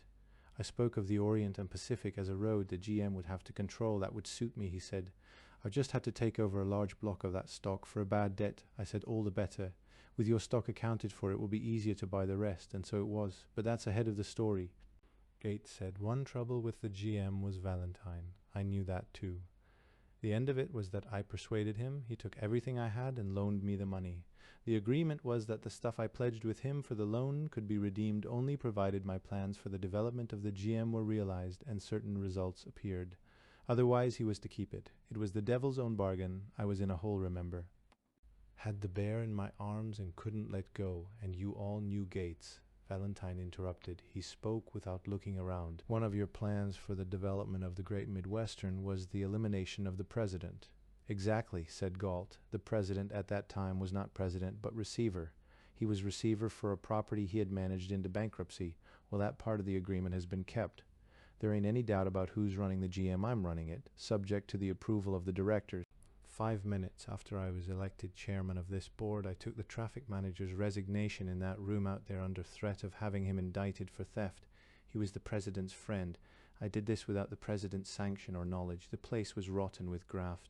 We were paying extortionate prices for equipment and materials because the equipment makers and the material men were our friends. Our pockets were wide open. Listen to this. From typewritten sheets he read a wrecking indictment of the old Valentine management, setting out how money had been lost and wasted and frittered away, how the company had been overcharged, underpaid and systematically mulcted. He gave exact figures, names, dates, and ledger references. She's all right now, he said, clean as a grain of wheat. I'm telling you what was. I don't intimate that the president took part in plucking the old goose. I don't say that. He was too busy making public speeches on the miseries of railroads to know what was going on. Valentine was not crushed. He showed no sense of guilt. No one believed him guilty, in fact. What he represented, tragically and with great dignity, was the crime of obsolescence. A stronger man was putting him aside in a new time. He started to speak, but Potter spoke instead. I moved to strike all this stuff off the record, he said, and let matters rest as they are. He pushed back his chair. Everyone but Valentine arose. There was no vote. Officially nothing had been transacted. The president was left sitting there alone with his resolutions in front of him. All that Galt said was true. It was probably not the whole truth. His transaction with Gates seemed on the face of it too strange to be so briefly and plausibly explained. One fact at least he left out, which was that Gates hated Valentine with a fixation peculiar to cryptic old age. Nobody knew quite why. He was possibly more interested in revenge upon Valentine than in the future of the Great Midwestern. It may be surmised also that he had some intuition of Galt's latent power, just as Mordecai had, and placed a bet on him at long, safe odds. It was Galt who took the risk, and as for the Orient and Pacific deal, that did not require to be defended on its merits, for there was already a profit in it for the company. After this, Valentine should have resigned. Instead, he carried the fight outside. Over all persuasion, it became a nasty row. He publicly attacked the company's purchase of the Orient and Pacific, denounced Galt personally, and solicited the stockholders for proxies to be voted at the annual meeting for directors who would support him. His acquaintance with the financial editors, several of whom were his warm friends, gave him an apparent advantage. All the newspapers were on his side, but nobody then knew how Galt loved a fight. He poured his essence into it and attained to a kind of lustful ecstasy. His methods were both direct and devious. To win by a safe margin did not satisfy him. It must be a smashing defeat for his opponent. He too appealed to the stockholders. Valentine in one way had played into his hands. His complaint was that Galt had seized the management. Well, if that were true, nobody but Galt could claim credit for the results, and they were beginning to be marvelous. Great Midwestern's earnings were improving so fast that Galt's enemies must resort to malicious innuendo. They said he was a wizard with figures, which was true enough, and that possibly the earnings were fictitious, which was not the case at all. Long before the day of the annual meeting, Galt had a large majority of the stockholders with him. Nevertheless, he sent me abroad to solicit the proxies of foreign stockholders.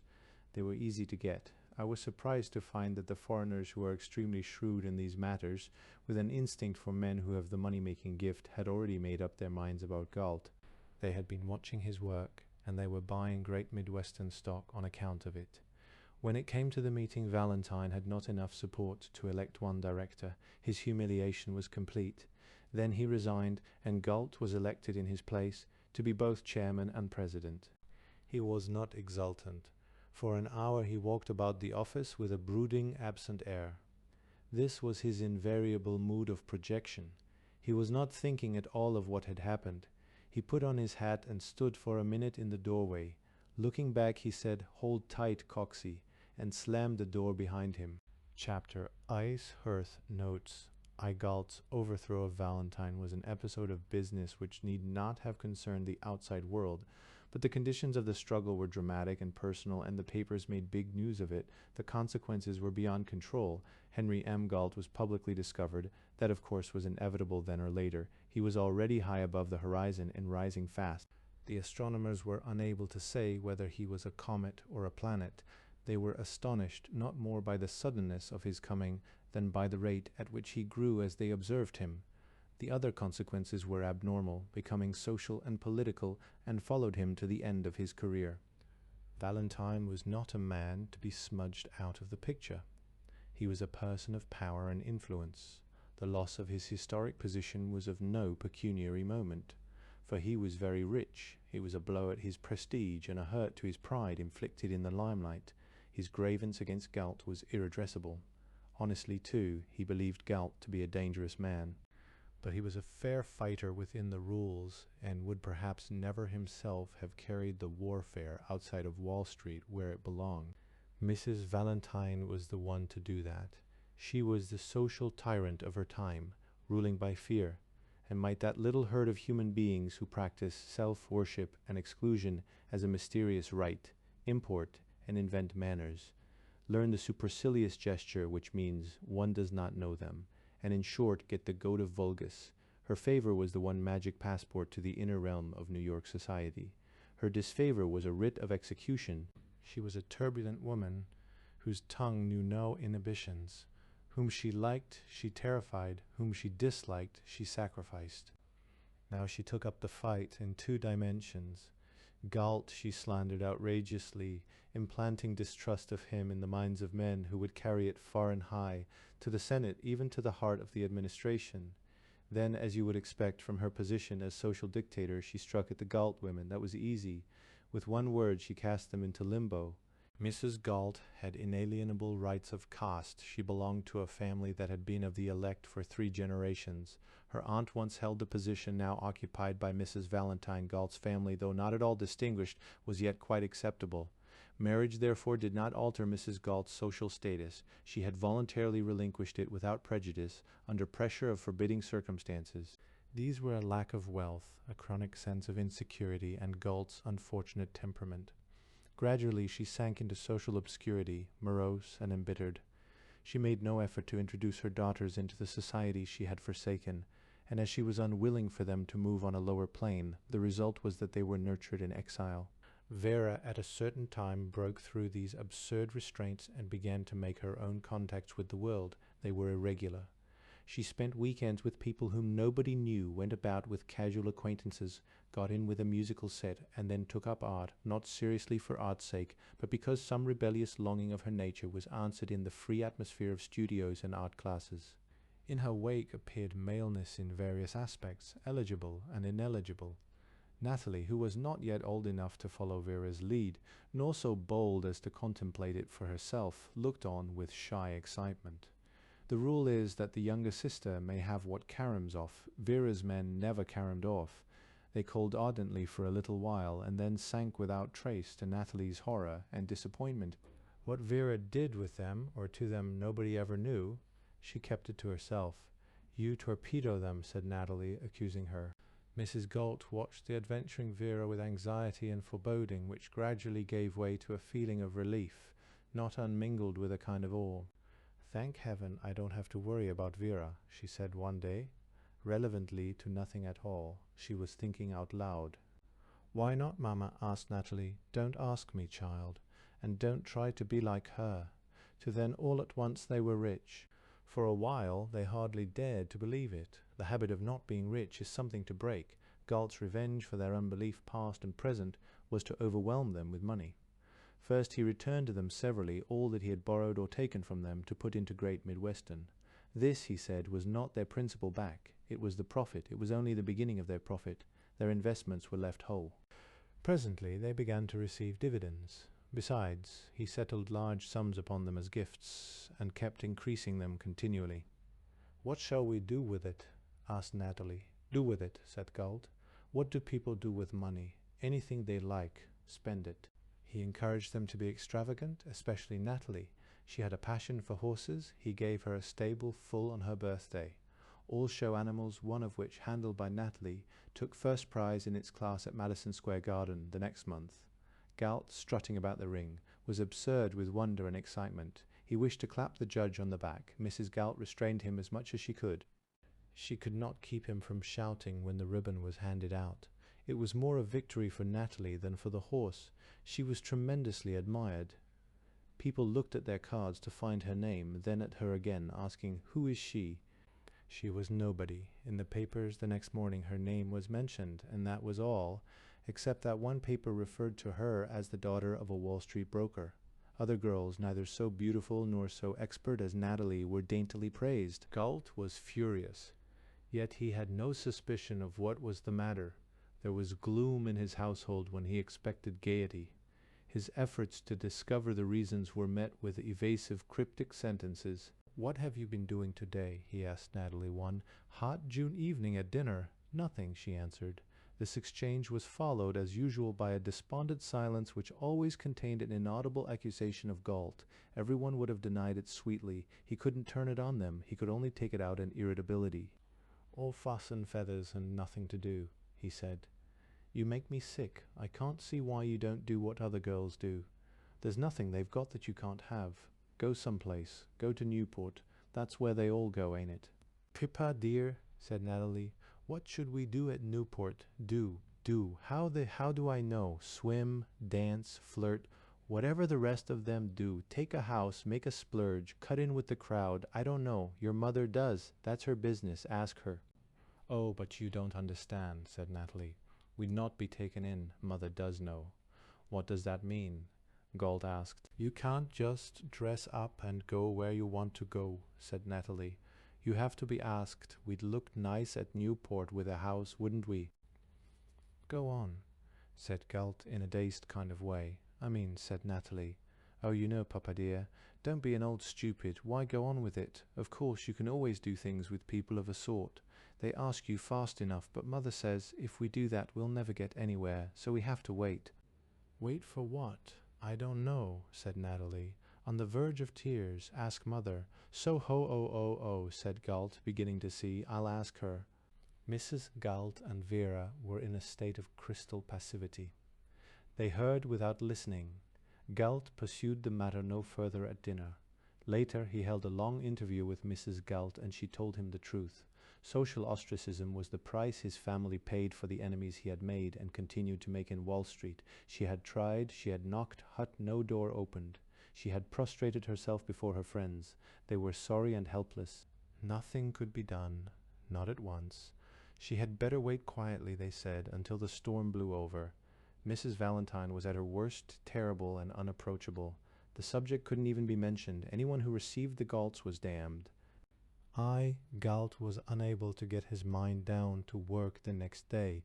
He would leave it and walk about in a random manner, emitting strange intermittent sounds, grunts, hissings, and shrewd whistlings.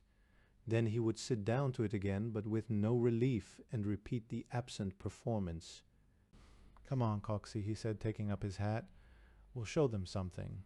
We went uptown by the L train, got off at 42nd Street, took a cab, and drove slowly up Fifth Avenue. "That's Valentine's house," he said, indicating a beautiful old brick residence. He called to the cabby to put us down and wait. We walked up and down the block. Almost directly opposite the Valentine house was a brown stone residence in ill repair, doors and windows boarded up, marked for sale. Having looked at it several times, measuring the width of the plot with his eye, he crossed over to the Valentine house, squared his heels with the line of its wall, and stepped off the frontage, counting 3, 6, 9, etc. It stretched him to do an imaginary yard per step. He was as unconscious as a mechanical tin image and resembled one, his arms limp at his sides, his legs shooting out in front of him with stiff angular movements. He wore a brown straw hat, his hair flared out behind. His tie was askew and fallen away from the collar button. Returning, he stepped off in the same way the frontage of the property for sale. "About what I thought," he said. 20 feet more. He wrote down the number of the house and the name and address of the real estate firm from the sign, and we were through. An agent was sent immediately to buy the property. He telephoned before the end of the day. "We've got it, Coxey," said Galt. "The transfer will be made in your name. This is all a dead secret, not a word. Find the best architect in New York and have him down here tomorrow." As luck was, the architect had a set of beautiful plans that had been abandoned on account of cost. With but few modifications, they suited Galt perfectly. He could hardly wait until everything was settled, not only as to the house itself, but as to its equipment, decorations and furnishings complete, even pictures, linen and plate. "When it's done," he said, "I want to walk in with a handbag and stay there."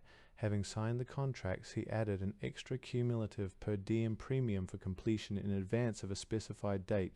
Then he put it away from his mind and returned. I had almost said to his money-making. That would not be true. His mind was not on money, primarily. He thought in terms of creative achievement. There are two regnant passions in the heart of man. One is to tear down, the other is to build up. Galt's passion was to build. In his case, the passion to destroy, which complements the other, was satisfied in removing obstacles. Works enthralled him in right of their own magic. To see a thing with the mind's eyes as a vision in space, to give orders, then in a little while to go and find it there, existing durably in 3 dimensions, that was power. No other form of experience was comparable to this. His theory, had he been able to formulate one, would have been that any work worth doing must pay. That was the ultimate test. If it didn't pay, there was something wrong, but profit was what followed as a vindication or a conclusion. In logic, first was the thing itself to be imagined. The difference between this and the common attitude may be subtle. It is hard to define, yet it is fundamental. He did not begin by saying, "How can the great Midwestern be made to earn a profit of 10%? Number," he said, "how shall we make the great Midwestern system the greatest transportation machine in the world? If that were done, the profit would mind itself." He could not have said this himself. He never troubled his mind with self-analysis. I think he never knew how or why he became the greatest moneymaker of his generation in the world. Nothing happened to betray the secret of the house that rose in Fifth Avenue opposite Valentine's. The real estate news reporters all went wild in their guesses as to its ownership. Galt never interfered about details, but if the chart of construction progress which he kept on his desk showed the slightest deviation from ideal, he must know at once what was going wrong. There was a strike of workmen. He said to give them what they wanted and indemnified the contractors accordingly. Once it was a matter of transportation. 3 carloads of precious hewn stone got lost in transit. The records of the railroad that had them last showed they had been handed on. The receiving road had no record of having received them. They had vanished altogether. At last they were found in Jersey City. A yard crew had been using them for 3 weeks as a make-weight to govern the level of one of those old-fashioned pontoons across which trains were shunted from the mainland tracks to car barges in the river. They happened to be just the right weight for the purpose. After that, every railroad with a ferry transfer that the great Midwestern had anything to say about installed a new kind of pontoon, raised and lowered by a simple hydraulic principle. As the time drew near, Galt swelled with mystery. He could not help dropping now and then at dinner a hint of something that might be coming to pass. He addressed it always to Natalie, for the benefit of the others. He looked at her solemnly one evening and contorted a nursery rhyme. "Who got him in, little Johnny Quinn, who got him out, big John Stout." "Old silly," said Natalie, "you've got it wrong. It goes, 'Now let me alone,'" he said. "I've got it the way I want it. What do you know about it? Poor little outcast, no place to go, nobody to take her in." He leaned over to pet her consolingly. "Stop it," she said, attacking him. They scuffled. Some dishes were overturned. She caught a napkin under his chin and tied it over the top of his head. "All right," he mumbled. "You'll be sorry. You wait and see." She held his nose and made him say the rhyme the right way, repeating it after her under penalty of being made to take a spoonful of gooseberry jam which he hated. The momentous evening came at last. It had been a particularly hard day in Wall Street. Galt was cross and easily set off, so the omens were bad to begin with. Natalie read them from afar and gently let him alone. He bolted his food, became restless, and asked Mrs. Galt to order the carriage around. "Which one?" she asked. "Who will be going?" She did not ask where. "All of us," said Galt. "Grandma, too?" Natalie asked. He nodded. "Come on," he said, pushing back his dessert. He went into the hall, got into his coat, and walked to and fro with his hat on, fuming. He helped Grandma down the steps and handed her into the carriage, then Mrs. Galt, then Vera, Natalie last. "Go there," he said to the coachman, handing him a slip of paper. The house, with not a soul inside of it, was brilliantly lighted. Galt, in a fever of anticipation, crossed the pavement with his most egregious cock-like stride. The entrance was level with the street, screened with 2 tall iron gates on enormous hinges. Before inserting the key he looked around, expecting to see the family at his heels. What he saw instead threw him into a violent temper.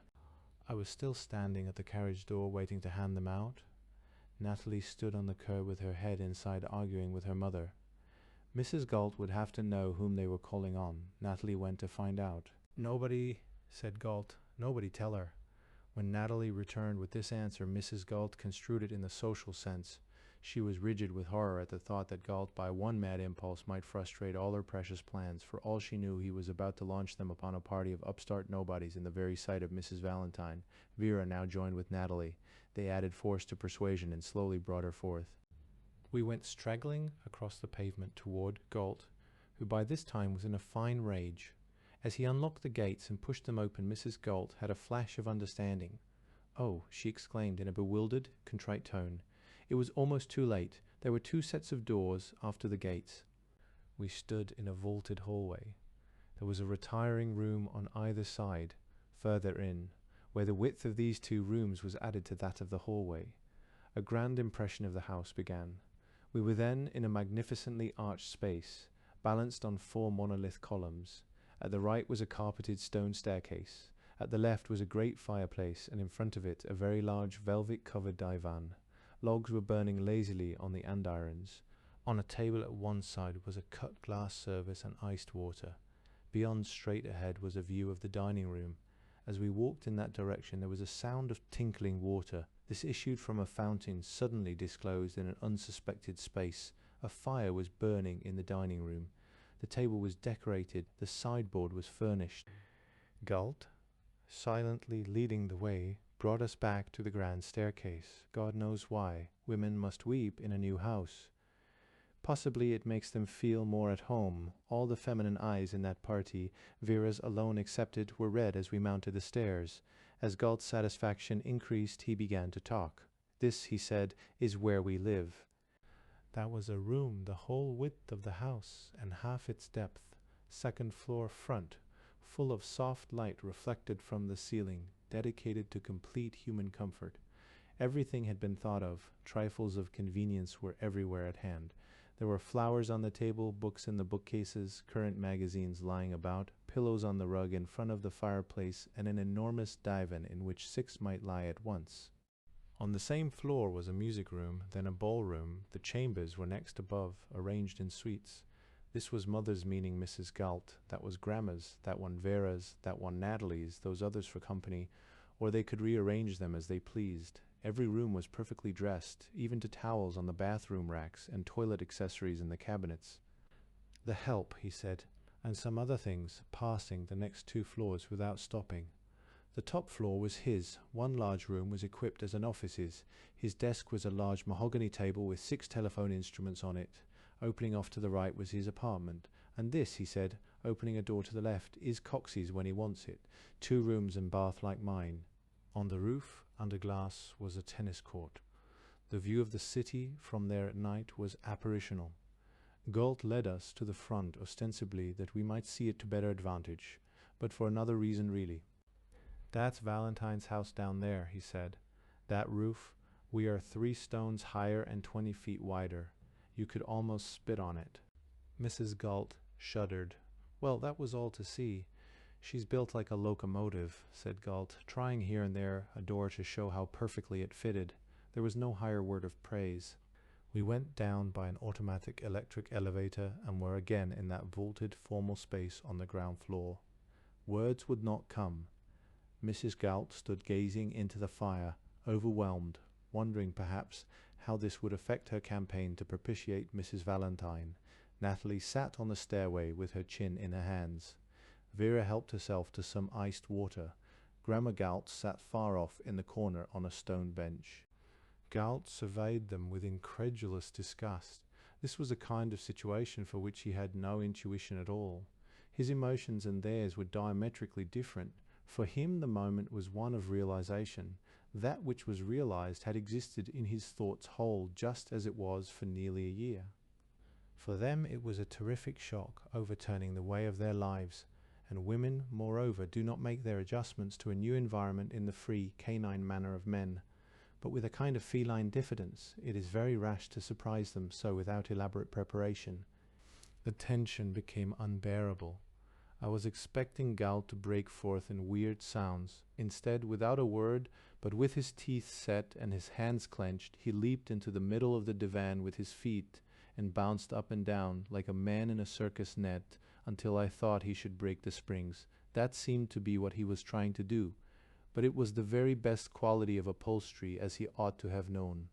Then he came down on his back, full length, and lay still, the women all staring at him. Vera had a sense of tragedy.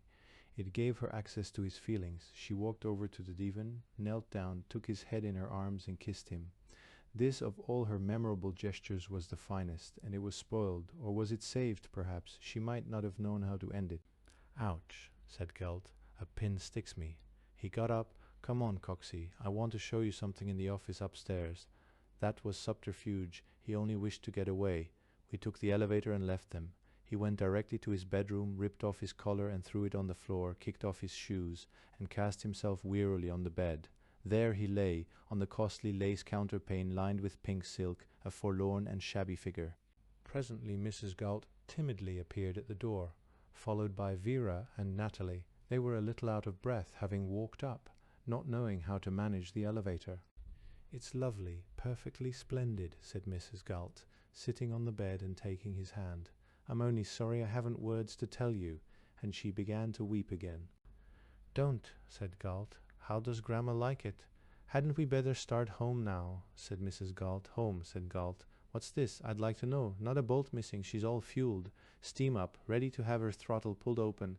Go downstairs and hang up your hat telephone over for the servants. How does Grandma like it?" "We haven't anything here, you know," Mrs. Galt protested gently. "The girls haven't, and neither have I. I'm here for good," said Galt. "I want my breakfast in that dining room tomorrow morning. How does Grandma like it? What's the matter?" They couldn't evade it any longer. Natalie told him, "Grandma says she won't live here." "Why not?" "She won't say why not. Just says she won't." All right, said Galt. "Being a woman is something you can't help. Tell her we'll give her a deed to the old house, all for her own. We'll play company when we come to see her. That reminds me." He brought a large folded document out of his pocket and handed it to Mrs. Galt. "What's this?" "Deed to this house," he said. "It's from Coxey. Thank him. We kept it all in his name until today. Now it's in your name." Chapter 12. A Broken Symbol Eye. Vera by this time was in high romantic quest of that which cannot be found outside oneself. She had a passion to be utterly free. It was a cold intellectual fantasy, defeated in every possibility by some strange, morbid no-saying of her emotional nature. Her delusion had been that circumstances enthralled her. That refuge now was gone. Wealth gave her control over the circumstances of her life. She could do what she pleased. She was free to seek freedom, and her mind was strong and daring. She leased an old house in West 10th Street and had it all made over into studio apartments, 4 above to be let by favor to whom she liked, and one very grand on the ground floor for herself. Then she became a patron of the arts. It is an easy road. Art is hungry for praise and attention. Artists are democratic. They keep no rules, go anywhere, have lots of time and love to be entertained by wealth, if only to put their contempt upon it.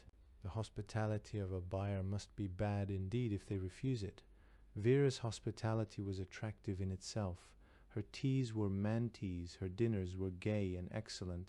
They were popular at once and soon became smart in a special exotic way. Her private exhibitions were written up in the art columns. She had first a conventional phase and harbored academic art. That passed, her taste became more and more radical. So also, of course, did her company. I went often to see her there, to her teas and sometimes to her dinners, because one could seldom see her anywhere else. But it was a trial for both of us. She introduced me always with an air which meant he doesn't belong, as you see, but he is all right. I was accepted for her sake. The men were not polite with each other. They quarrelled and squabbled incessantly, mulishly, pettishly, in terms as strange to me as the language of my trade would have been to them. They were polite to me. That was the distinction they made. As Vera progressed, her understanding of art becoming higher and higher, new figures appeared, some of them grossly uncouth, either naturally so or by affectation. She discovered a sculptor who brought his things with him to be admired, small ones in his pockets, larger ones in his arms. I could not understand them. They resembled the monstrosities children dream of when they need paregoric. He had been stoker, prize-fighter, mason, poet, tramp, heaven knows what, with this marvelous gift inside of him all the time. He wore brogans, trousers that sagged, a shirt open to the middle of his hairy chest, a red handkerchief around his neck, and often no hat at all. Vera seemed quite mad about him. She took me one day to his studio, saying particularly that she had never been there. It was a small room at the top of a palsied fire trap near Gramercy Park, reached by many turnings through dark hallways with sudden steps up and down. In it, besides the sculptor in a gunny sack smock, there was nothing but some planks laid over the tops of barrels, some heaps of clay and his things, which he called pieces of form. On the walls, scrawled in pencil, were his social engagements, all with women. Vera's name was there. Once he came to tea with nothing of his own to show, but from under his coat he produced and held solemnly aloft an object which proved to be a stuffed toy beast, dog, cow, bear, or what you couldn't tell, it was so battered. One of its shoe-button eyes, one ear, and the tail were gone. Its hide was cotton flannel, now the color of grimy hands. "What is it?" everybody asked. He wouldn't tell until he had found something to stand it on. A book would serve. Then he held it out at arm's length. "I found it on the east side in a rag-picker's place. He said, I seem to see something in it." What? A force, something elemental, something. The respect with which this twaddle was received by a sane company, some of it distinguished even by Vera herself, filled me with indignation. Later the sculptor sat by me and asked ingratiatingly how matters were in Wall Street. "You are the third man who has asked me that question today," I said. "Why are artists so much interested in Wall Street?" "I'm not," he said. "I only thought it was a proper question to ask. Some of them are. I hear them talking about it. Pictures sell better when people are making money in Wall Street. Sculpture never sells anyway. Mine won't." I said men were doing very well in Wall Street. Times were prosperous again. "So I understand," he replied. "It seems very easy to make money there if you get in right. Do you know of anything sure?" I said I didn't. "You are with Mr. Galt?" he asked. "Yes, he is a great money maker, isn't he?" "What is he like?" "He's an elemental force," I said, leaving him. But Vera was shrewd and purposeful, having always her ends in view. Manifestations such as the sculptor person were kept in their place.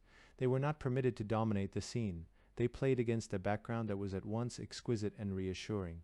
In a mysterious way, she created an atmosphere of pagan, metaphysical tranquility which rejects nothing and refines whatever it accepts. No thought, no representation of fact or experience, however extreme, was forbidden, but you must perceive all things aesthetically. Vulgarity was the only sin. Emotions were objects. You might enjoy them in any way you liked save one. You must not touch them. For this was the higher sensuality, ethereal and philosophical, a sensuality of the mind alone. All of this was the unconscious expression of herself. Eros intellectualized, it can be done. Her achievement became known in a cultish way. She made admission to her circle more and more difficult, and the harder it was, the more anxious people were to get in. On Mrs. Valentine's world, she turned the tables. She flouted society, and it began to knock at her door. She had something it wanted, and sold it dear. There are always those who seek in art that which they have lost or used up or never dared take in life. There are those whose desires are projected upon the mind and obsess it long after the capacity for direct experience is ruined. There are those to whom anything esoteric and new is irresistible. There were those, besides, who sought Vera, notably among them a tall blonde animal of the golden series. He was the man I saw bring Vera home that evening I waited to have it out with her. I met him again in London on Galt's business, while soliciting proxies among our foreign stockholders. At that time he was acting for his father's estate with an English syndicate that had large investments in American railroads. Since then, by the will of Providence, he had come into possession of the estate together with an hereditary title of great social distinction.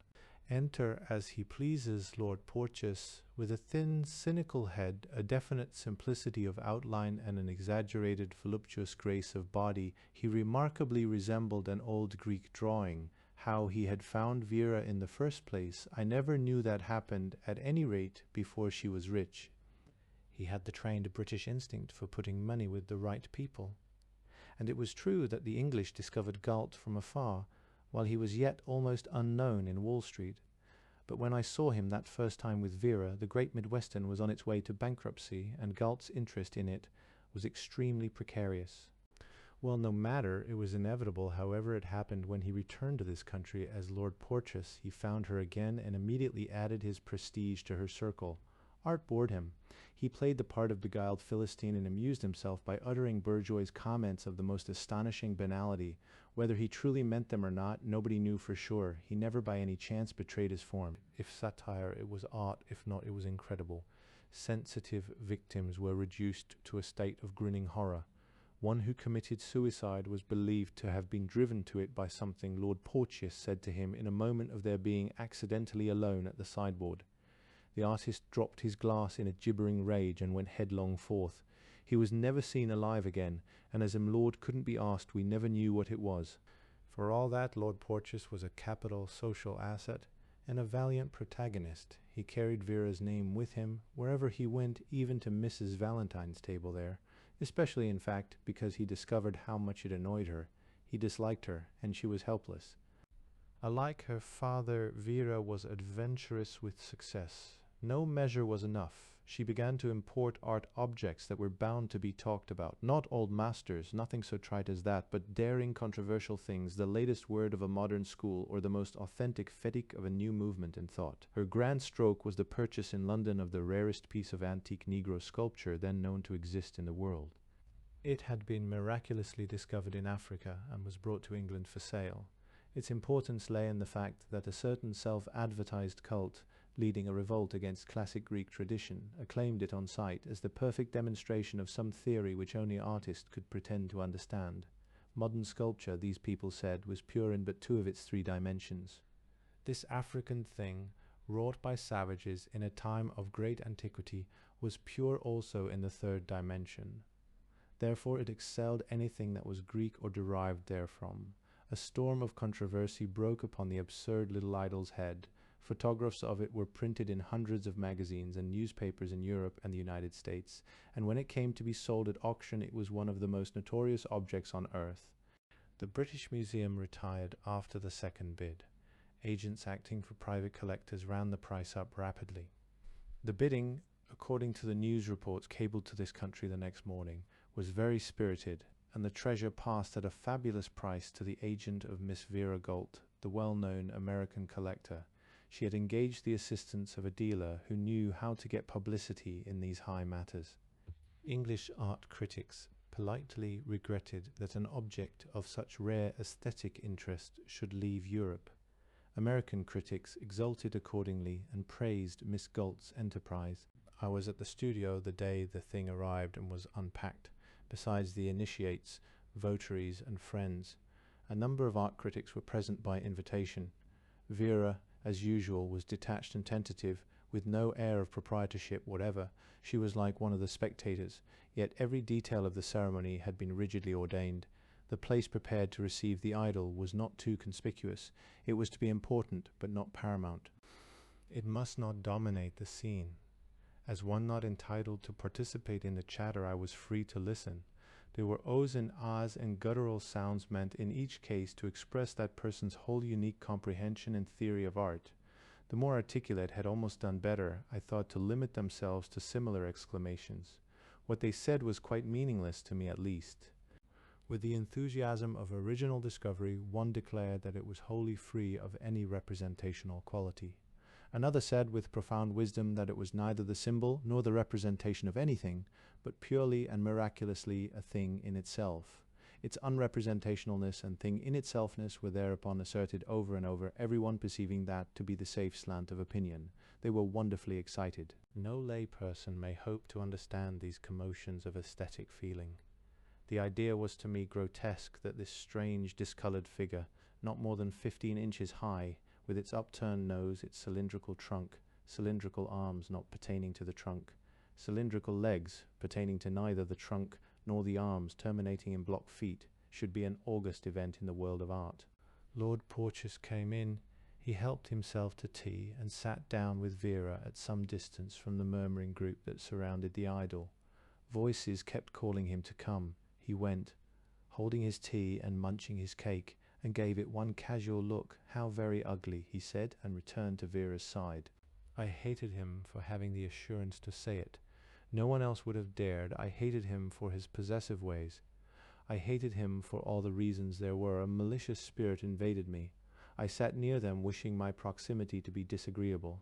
He was very polite and friendly, which gave me extra reasons. He made some reference to a recent occurrence in Wall Street.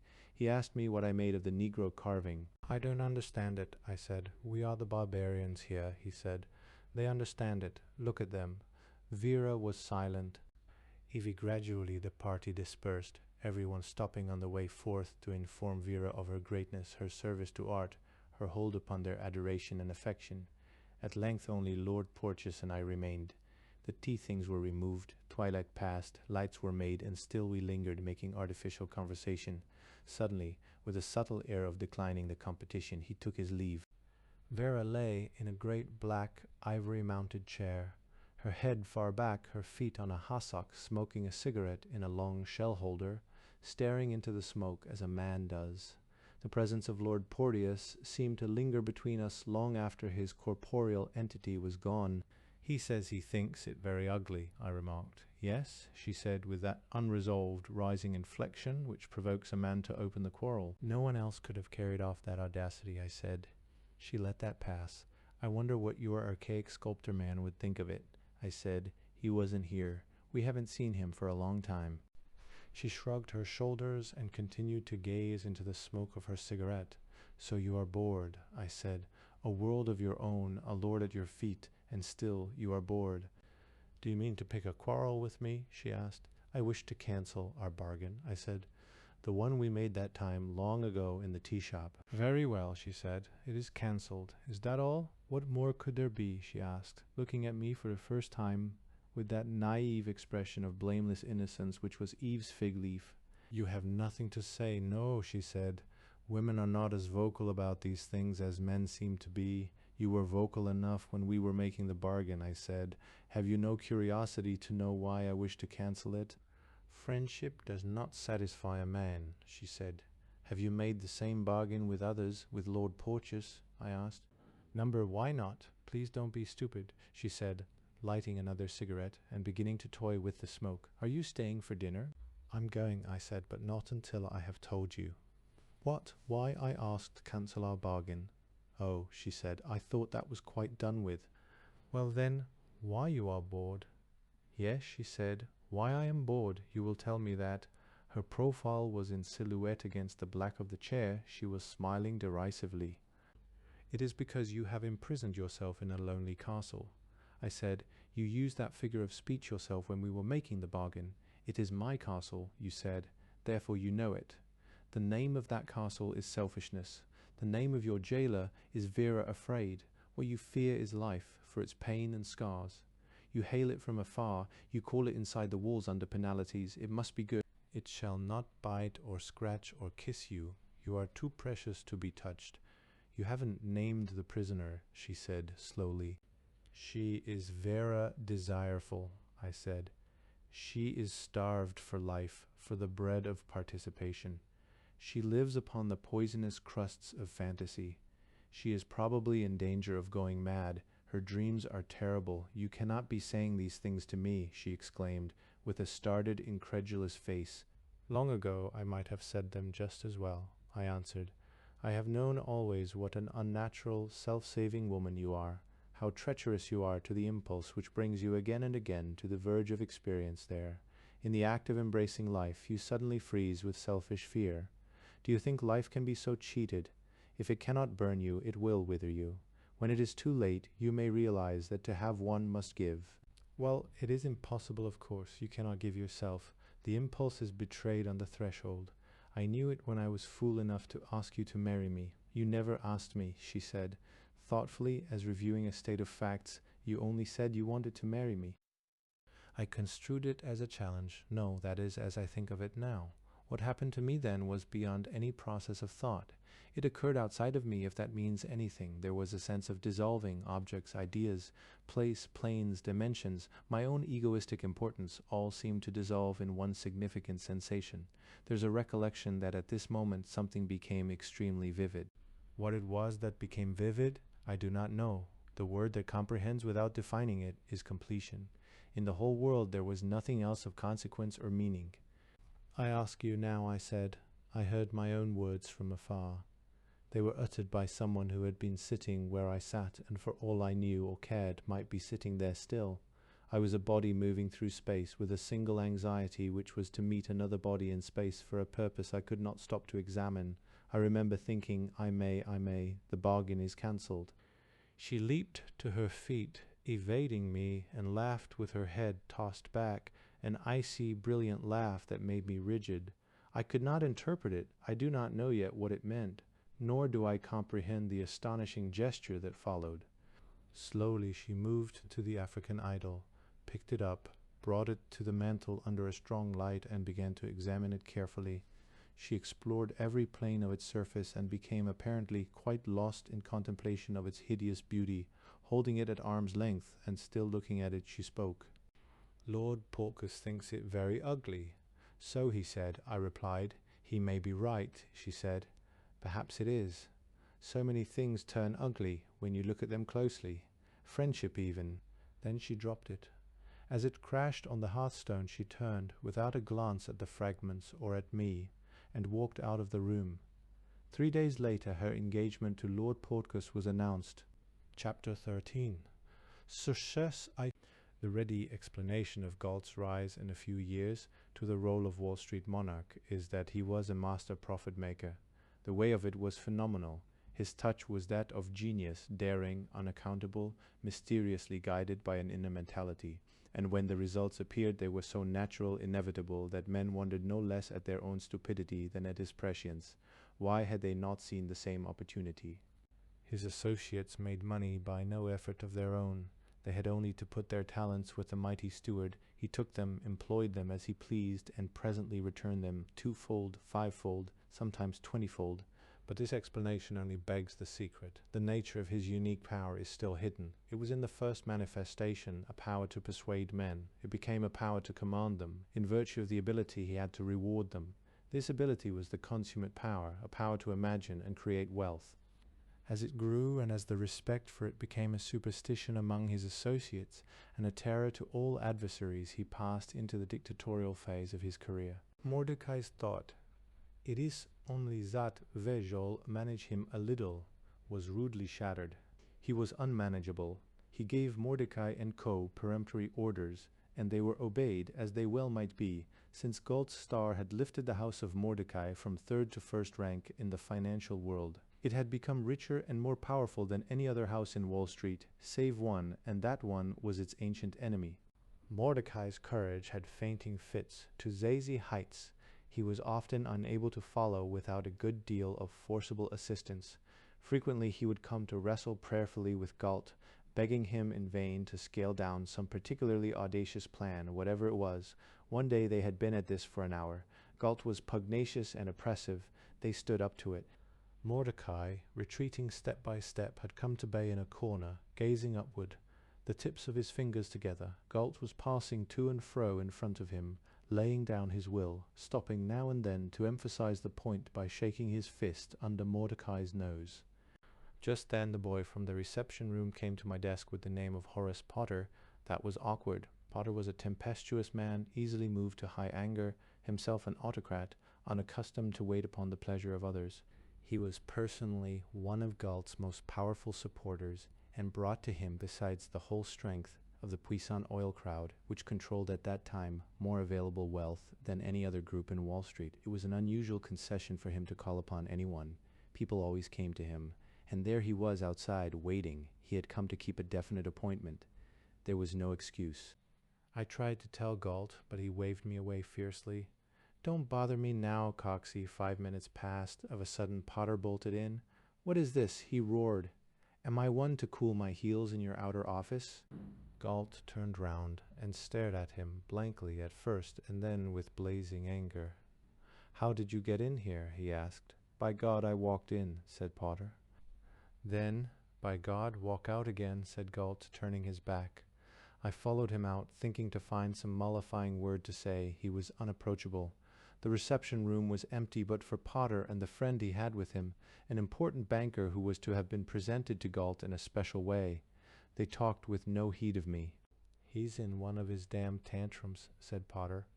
"We'll have to chuck it or try again." The other man got very red. "Why do you stand it?" he asked. "You." "I'll tell you why," said Potter. "We make more with him than with any other man who ever handled our money. That's a very good reason." "I couldn't help it," I said to Galt afterward. "All right," he said. "He won't do it again. He never did." And so one by one they learned to take him as he was, to swallow their pride and submit to his moods, all for the same reason. He had the power to make them rich, richer, richest. A meeting of the board of directors became a perfunctory formality, serving only to verify and approve Galt's acts for purposes of record. On his own responsibility he committed the company to policies, investments, vast undertakings, and informed the board later. Success was his whole justification. If once that failed him, his authority would collapse instantly. In a rare moment of self-inspection, after one of his darling visions had come true, he said, "After all, Coxey, it's the Lord makes the tide rise. We don't control it, we only ride it." It was an amazing tide. Never was one like it before. It floated old hulks that had been lying helpless and bankrupt on the sands for years, and when men began to say it was high enough, that it was time to prepare for the ebb, Galt said it was yet beginning. On the day Great Midwestern stock sold at $100 a share par, he said to Mordecai, "That's nothing. It will sell at 200. Buy me 20,000 shares at this price." "I believe you, Mr. Galt," said Mordecai in an awestruck whisper. Two proceeds of the incessant enormous issues of new securities had been invested first in the reconstruction of the Great Midwestern itself, and then in the shares of other railroads, beginning with the Orient and Pacific. That was the first of a series of transactions. We now owned outright or controlled by stock ownership no fewer than 15 other railroad properties, besides lake and ocean steamship lines, docks, terminals, belt lines, trolley systems, forests, oil fields, and coal mines. The Great Midwestern was the vertebra of an organism ramifying east, west, north, and south. It reached from the Atlantic to the Pacific with antennae to Asia and Europe. Its treasury was inexhaustible, fed by so many streams. Not only did our own earnings increase amazingly as all those other properties poured their traffic into us, but the Great Midwestern Treasury received dividends on the shares by which it controlled those traffic bringers. Thus we garnered twice. There was yet a third source of profit. As the Great Midwestern acquired new properties, Galt rebuilt them out of their own earnings or by use of their own credit so that their value increased. Thus they brought us traffic. They paid dividends into our treasury, and at the same time they were so enhanced in physical value by Galt's methods of development that they were soon worth 3 or 4 times what they had cost. All this was in each case so obvious once it had happened, and yet so remarkable in the aggregate that people could scarcely believe it. A writer in one of the financial papers exclaimed, "If these figures are true, then the Great Midwestern Railway Company could go out of the railroad business entirely and live richly on the profits that appear from its investments in the securities of other railroads." And the figures were true. The right Galt's name rose to impersonal eminence. The properties embraced in the Great Midwestern organism were referred to as Galt properties. Their securities were Galt bonds or Galt stocks. The acts of the Great Midwestern were not its own. They were Galt's. There was a Galt influence which reached beyond his own domain. Once an important railroad system in which neither he nor the Great Midwestern had any direct interest was about to reduce its rate of dividend. The directors on their way to the meeting said they would vote to reduce it, but they didn't. When the meeting was over, they were asked why they had changed their minds. The explanation was that Galt had sent word to them that he wished them not to do it. He said it would be a shock to public confidence and that he would divert enough traffic to the road to enable it to earn the dividend it had been paying. And presently Wall Street people were talking of a Galt crowd or a Galt party, meaning all that group of men associated with him in his undertakings. The magazines discovered him. For a long time he would not be interviewed. There was nothing to talk about, he said. Why did they pester him? They wrote articles about him, notwithstanding, because he was a new power in the land, and so much of the information they put forth was garbled or immature that he was persuaded at last to submit to a regular interview. The writer assigned to the task was at that time a famous interviewer. He came one evening to the house by appointment, and waited in the great drawing-room. I was with him, giving him some advice, when Galt came in, wearing slippers the heels of which slapped the floor at every step. He sat in a large chair, crouched himself, stared for a full minute at the interviewer through large shell spectacles, justifying, I afterward remembered, the interviewer's impression of him as a huge, predatory, not unfriendly spider. Suddenly he spoke, saying, "Ain't you ashamed to be in this business?" "Everybody has something to be ashamed of," said the interviewer. "What are you ashamed of?" That pleased Galt. He loved a straight hit on the nose, and it turned out to be a very successful interview. What the public knew about him was already enough to dazzle the imagination. What it didn't know, not yet at least, was more surprising. His private fortune became so great that he was obliged to think what to do with it. Unerringly, he employed it in means to greater power. Hitherto he had relied mainly upon the support of individuals and groups of men who put their money with him. Now he began on his own account to buy heavily into financial institutions, and before anybody knew what he was doing, he had got working control of several great reservoirs of liquid capital, such as chartered banks and insurance companies. The use of this was that he could influence them to invest their funds in the securities of the Great Midwestern and its collateral properties. That made it easier for him to sell the new stocks and bonds which he was endlessly creating to provide money for his projects. His passion to build burned higher and higher. Any spectacle of construction fascinated him. We stood for an hour one morning at the corner of Broadway and Exchange Place, watching a new way of putting down the foundation for a steel building. Wooden caissons were sunk in the ground by a pneumatic principle to a great depth, and then filled with concrete. The building was to be 20 stories high. "Have you noticed," I asked him, "how the skyline of New York has changed since steel construction began? If you haven't seen it from down the bay or across the river for several years, you wouldn't know it." "I haven't," he said. "Yes, of course it must be so." An hour later in the office he called me to the window. "See that handful of old brick rookeries down there? Fine place to build. Let's do something for your skyline." In his mind's eye was the mirage of a skyscraper 30 stories tall, with the Great Midwestern's executive offices luxuriously established on the top floors. A year later it was there, and we were there. Most men are superstitious about leaving the environment in which success has been bearded and made docile. Was he? I never quite knew. All this time we had remained in those dark, awkward old offices with their funny walnut furniture. Not a desk had been changed. A new rug was bought for the president's room when Valentine left and Galt moved in, and Harbinger, restored to the room Galt had moved him out of, asked for some new linoleum on the floor. Nothing else had been done to improve our quarters. Where Caesar sits, there his empire is. What he sits on does not matter at all. His last act in this setting was dramatic. Word came one Saturday morning that the demonic Missouri River was on a wild rampage, with a sudden mind to change its way. 3 towns that lay in its path were waiting helplessly to be devoured, and there was no telling what would happen after that. The government's engineers were frantic, calling for help with no idea where it was to come from. Galt got Chicago on the wire and spoke to the chief of his engineer corps, a man to whom mountains were technical obstacles and rivers a petty nuisance.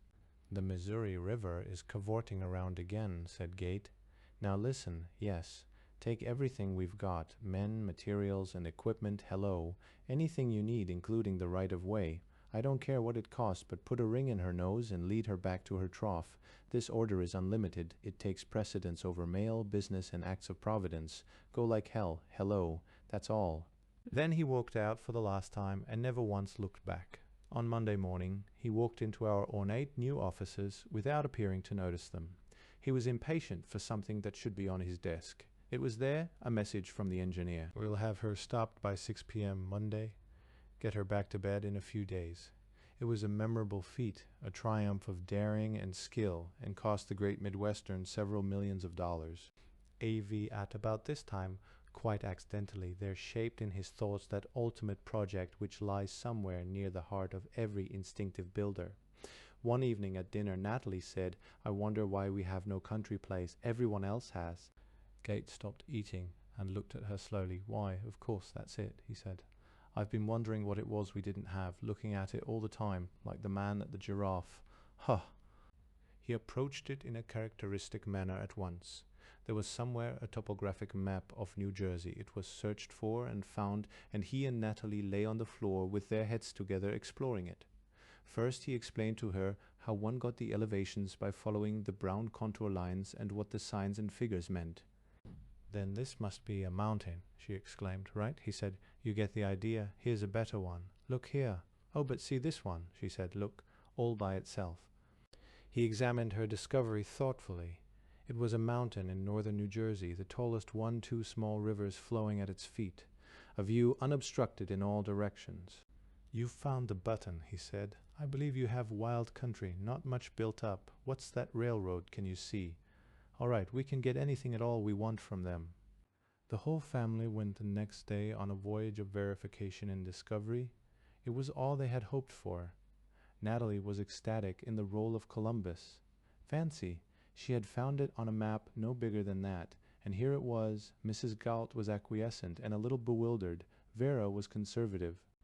They imagined a large house on top of the mountain, with a road up, more or less following the trail they had ascended to get the view, which took the breath out of you, Natalie said.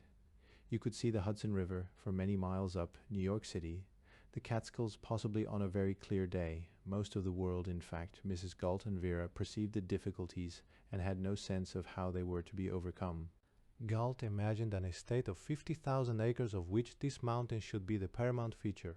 Miles of concrete roads, a power dam and electric light plant large enough to serve a town, a branch railroad to the base of the mountain, a private station to be named Galt, and finally, the most impossible thing he could conceive, a swift electric elevator up the mountain. The business of acquiring the land began at once. The mountain itself was easy to buy. Many old farmholders in the valley were obstinate, but he got the heart of what he wanted to begin with. The rest would come in time, and construction plans of great magnitude were soon under way. The house in Fifth Avenue was in one sense a failure. It had not reduced Mrs. Valentine, it only made her worse. The social feud was unending. Well, now he would show them a country place, and this, though he knew it not, was to be his castle on a hill, inaccessible and grand, a place of refuge, the feudal, immemorial symbol of power and conquest. Chapter 14. The combat. Meanwhile, Galt's enemies had been drawing together secretly. Hatred, fear, and envy resolved all other emotions. Men who had nothing else in common were joined in a conspiracy to destroy him. The leviathans of this deep move slowly and take their time. Besides, it was a fearsome undertaking. There was bound to be a terrific struggle. One false move, and the dragon would escape. The plan was to attack him from two sides at once. Several of the railroad properties acquired by the Great Midwestern were in some sense competitive, though Galt had not bought them primarily for that reason, and as the law was never clear as to how far the merging of separate railroads might go, it would be possible to attack the Galt system under the Antitrust Act. If the government could be moved to do this, and if then at the same time his Wall Street enemies concertedly attacked his credit, his downfall might be foretold. This plan required elaborate preparation. The government could not be directly solicited to act. It would have to be moved by suggestion, and with such finesse as to conceal the fact that it was being influenced at all, elsewise than by its own convictions of right. There are those who know how to effect these Machiavellian results. Intrigue is still man's sovereign art. That is why he makes so much of politics. Mrs. Valentine, pursuing vengeance in her own way, had made Galt's name anathema throughout her precious principality. If you were anybody at all, or aspired to be, you were obliged to think and speak ill of him, for he represented vulgarity raised by its own audacity to a wicked and sinister eminence. If he had been born so, one could understand it, she said, but he knew better. That made it all the worse. He had betrayed the decencies. His one passion was to amass wealth. Those who had helped him to rise he trampled down. He made his money dishonestly, a stock exchange gambler with a Napoleonic obsession. Well, she invariably said at the end his time would come, and then people would see what she meant. Her own power she employed in a reckless manner. She visited disfavour upon those who were lukewarm in malignity, going so far as to make a scene with Lord Porteous, for that he dared to speak in defence of the monster. She took in people whose only recommendation was zealotry in her cause. Her subjects going to and fro carried the evangel to other realms, especially to official society in Washington, which heard in this way every scandalous thing Galt had ever said about politicians in power. The extent and character of her information could be explained only on the assumption that somewhere in our organization, probably on the board of directors, was a masked enemy who continually gave Galt up to Valentine. He had not disappeared from the field of action. All this time he was working in the background with a single passion, a righteous one as he believed, which was to assist in the overthrow of Galt. It was natural that he should join the conspirators. He brought them much information. He had political resources and access to the means of publicity. A fortuitous time arrived. For several years the public, now restored to high prosperity, observed with interest, or even with pride, the appearance of those vast anonymous shapes which capital, by a headlong impulse, had been raising up to control production and transportation. Mergers, combines, trusts, they came in endless succession. Hardly a day passed without a new sensation in phantasmic millions. People were seized with a gambling mania. Each day promoters threw an enormous mass of new and unseasoned securities upon the market, and they were frantically bought as if the supply were in imminent danger of failing. Astonishing excesses were committed. The stock exchange was overwhelmed. For many weeks the lights never went out in Wall Street because clerks worked all day and all night to keep the brokers' books straight. The cauldron boiled over badly at last, and there was a silly panic, more theatrical than serious. It served, however, to break a dream and awaken the critical faculty. The public all at once became deeply alarmed. There arose a great clamor about trusts. Those shapes which had been viewed with pride as symbols of the nation's progress and strength were now perceived in the light of fear. Radical thought had been held in disesteem since the collapse of the soft money plague. Here was a new bogey. Trusts were human evil objectified. They were swallowing the country up. In a little while all business would be in their hands. There would come to be only two kinds of people, those few who owned the trusts and the many who worked for them, and freedom would perish in the land. Something would have to be done about it. Why had nothing been done? Were the trusts already more powerful than the state? Suddenly the trust versus the state was the paramount political issue. There was an onset of books, essays, speeches, magazine and newspaper articles. Sense and folly, wisdom and demagoguery were hopelessly entangled. This kind of outburst is characteristic of a roaring, busy democracy whose interest in its collective self is spasmodic and hysterical. The horse is stolen before anybody thinks of minding the barn. Gradually the force of this antitrust feeling, baffled by the complexity of the subject and seeking all the more for that reason a personal victim, began to focus upon Galt. You could see it taking place. The Galt railroad system, formerly treated with respect and wonder, now was represented to be an octopus, oppressive, arrogant, holding power of life and death over helpless communities. And all the time there were men at Washington who whispered into the official ear. Of course a lot of this outcry is senseless.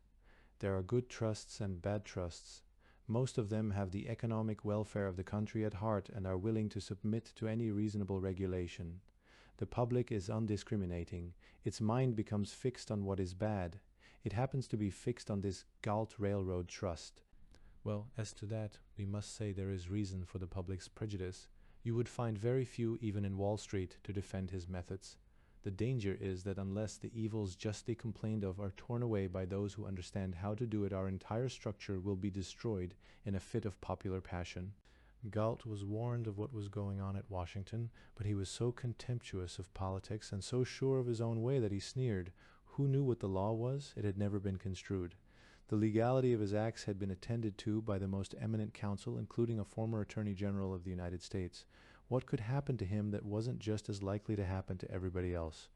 He had only done what everyone was doing, only better, more of it, and perhaps to greater profit. If he was vulnerable, then so were all the others who had combined lesser into greater things, and they would have to find a way out together. No wealth would be destroyed, and so he reasoned himself into a state of indifference. He greatly underestimated the force of public opinion. He knew nothing about it, for it had never touched him really. Mass psychology in Wall Street he understood perfectly. Social and political phenomena he did not comprehend at all. One day, great Midwestern stock turned suddenly very weak, falling from 220 to 210 in half an hour.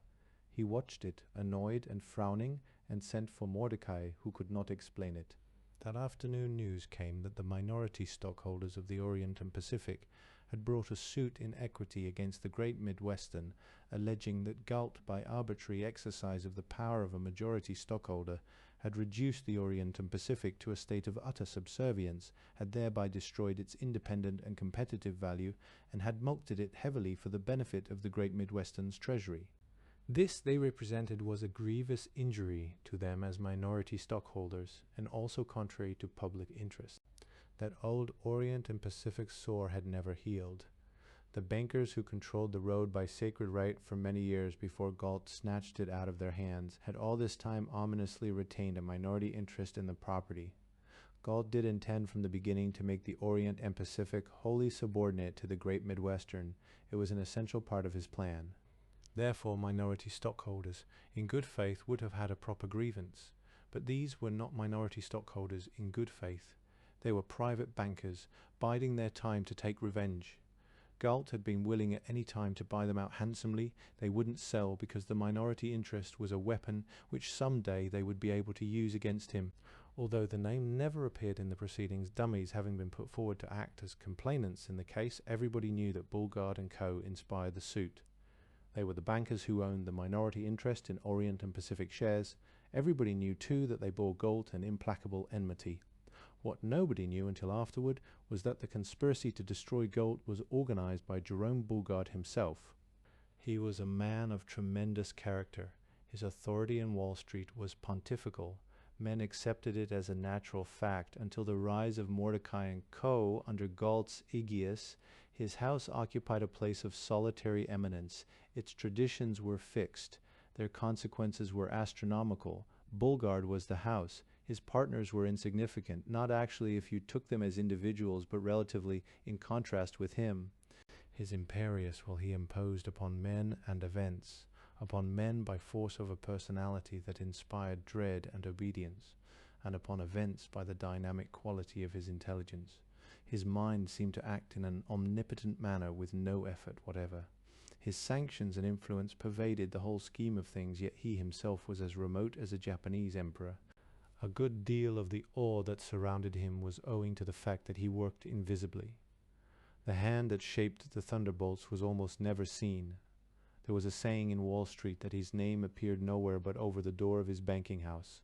In a community where men must be lynx-eyed and seven-sensed, able to see the unseeable and deduce the unknowable, his objects were so elaborately concealed that nobody ever knew for sure what he was doing until it was done, and then it couldn't be proved, for he would have had perhaps no actual contact with it at any point. There were times when he held the stock market in his two hands, doing with it as he pleased, yet never could anyone say, "He is here," or "There he is." Bullgard's attitude toward Galt was natural, quite fair and regular, according to the law of conquest. Galt was an invader, a financial Attila, who had followed the conqueror's star to that place at which the issue is joined for all or none. Nothing short of supremacy would satisfy him, therefore he should fight for it. Did he think the crown might be surrendered peaceably? Galt perfectly understood this philosophy of combat. He would not have wished it otherwise. Fighting he loved. His fight with Valentine, because it was petty, had been personal in spite of him. His contest with Bulgard was impersonal and epic, a meeting of champions in the heroic sense. The Orient and Pacific suit was but the opening of a barrage.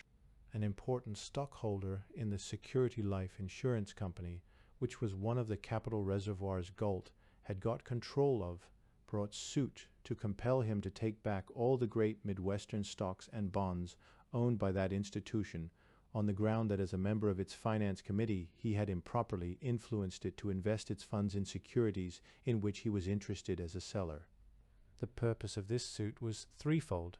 Firstly, to advertise the fact that he dominated the fiscal policies of the Security Life Insurance Company. Secondly, to create the suspicion that his motive in gaining control of institutions in which people kept their savings was to unload his stocks and bonds upon them.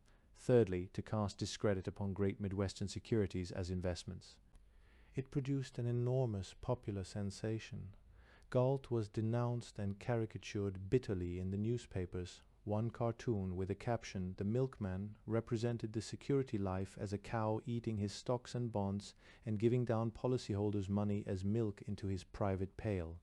Next, he was sued on account of some land which, according to the complaint, he had cheapened by withholding railroad facilities, only in order to buy it, whereupon he enhanced its value 100 times by making it the site of a large railroad development, thereby enriching himself to the extent of several millions, that like so many other things alleged about him was both true and untrue. 10 private suits were brought against him within 3 months, each one adroitly contrived to disclose in a biased, damaging manner some phase of his complex and universal activities hitherto unknown or unobserved by the public.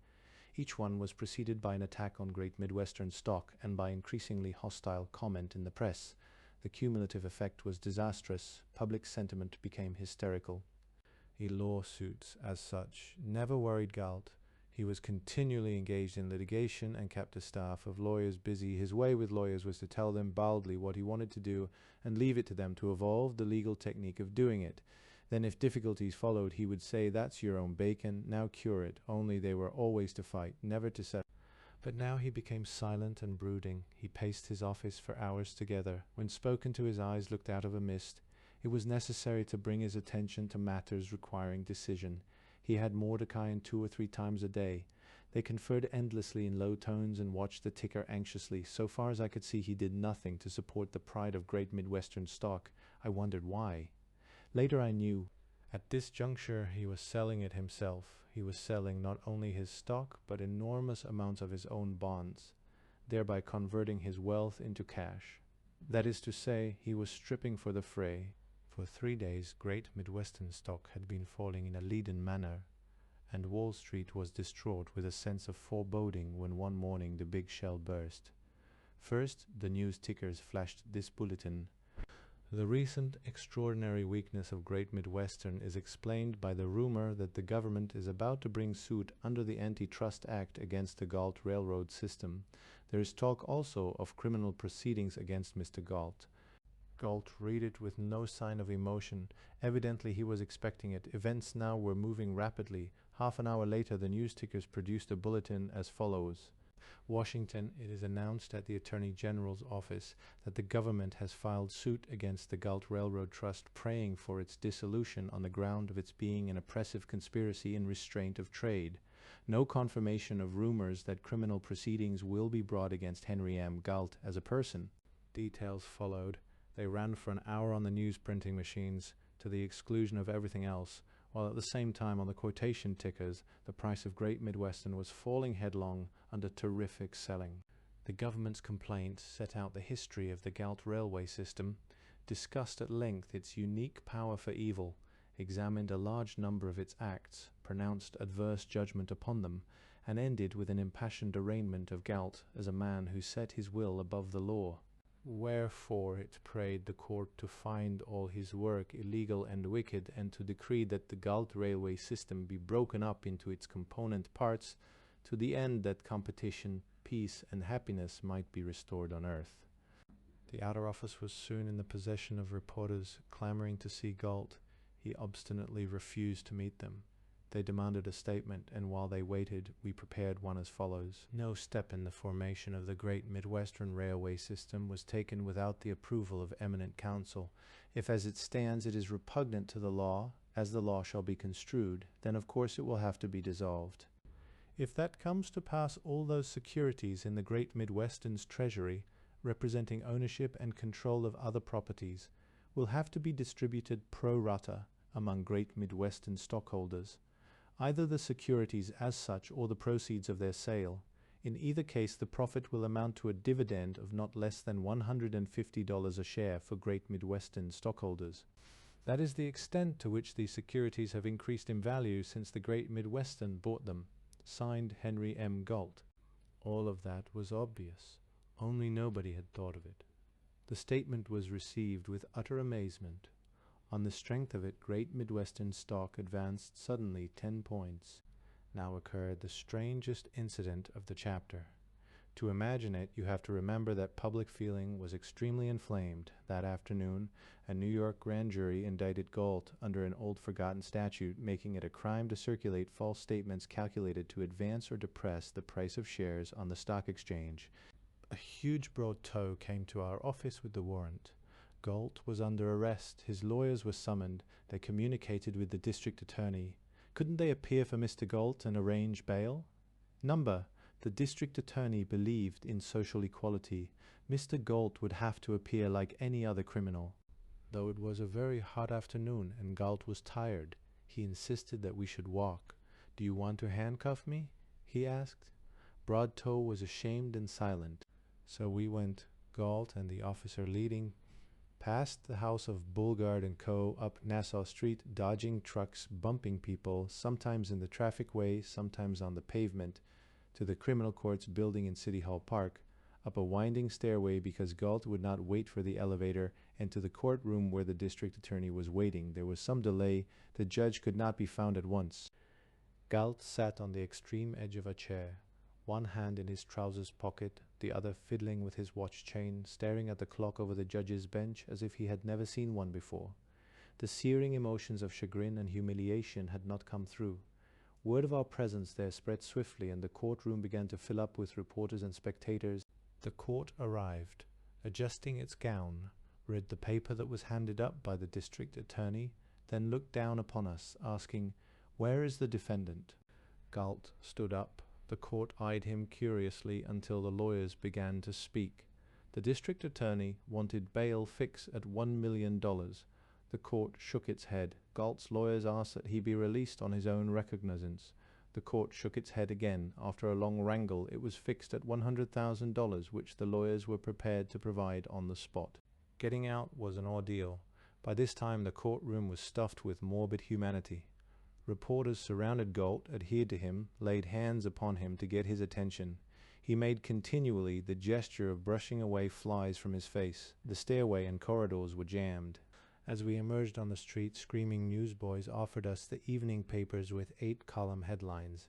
Galt indicted, Galt arrested, Galt may go to jail.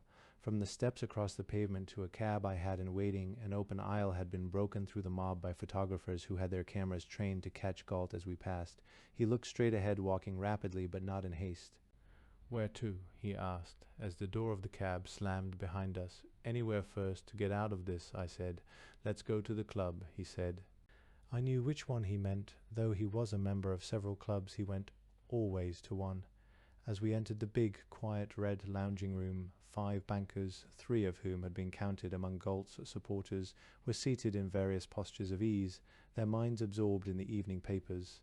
Galt's emotions were those of a boy who, having outrun the cops, lands with a whoop in the arms of his gang. He tossed his hat aside and shouted, "Wee-ee-ee, whoa-oh." The 5 bankers looked up, rose as one, and stalked out of the room.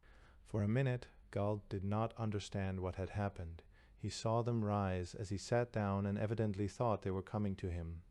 When they did not arrive, he turned his head casually. Then, with a start, he looked all around at the empty space. His eyes had a startled expression when they met mine again, and his face was an ashen color. He made as if to ring the bell, hesitated, looked all around once more, and said, "Well, Coxey, let's go home." I began to fear he might collapse. The strain was telling. At the house a servant admitted us. There was no one else in sight. We went directly to his apartment. He tore off his collar and lay for some time quite still, staring straight ahead. "We are the goat," he said. "They put it on us, Coxey, that's all. They will, eh? Valentine and his newspaper friends. Those magpies at Washington. We'll give them something to set their teeth. Now take down what I'm going to say. Put it in the form of a signed statement to the press. Are you ready?" He dictated on the evening of July 17. The question of proceeding against the Great Midwestern Railway System was the occasion of a special cabinet meeting at the White House. Besides the President and the gentlemen of the cabinet, several members of the Interstate Commerce Commission were present. The President asked each one for his opinion. The Attorney General spoke for half an hour to this effect: that the Great Midwestern Railway System was not a combination in restraint of trade, that its methods were not illegal, that it was necessary for the proper development of the country that railroads should combine into great systems, a process that had been going on since the first two railroads were built, and finally that a suit for its dissolution, if brought, would be lost in the courts. Others spoke in turn. Then someone said, "Where is the Secretary of War? He is a great jurist. What does he think?" The Secretary of War was asleep in a corner. They roused him. Came into the circle and said, "Well, Mr. President, Galt is the capitulator we are after, isn't he?" Then the President announced his decision that proceedings should be taken. Thereupon the Attorney General spoke again, saying, "Since that is the decision, I will outline the plan of action. First, let the Interstate Commerce Commission prepare a brief upon the facts, showing that the Great Midwestern Railway System is a combination in restraint of trade, that its ways are illegal and oppressive, and that its existence is inimical to public welfare.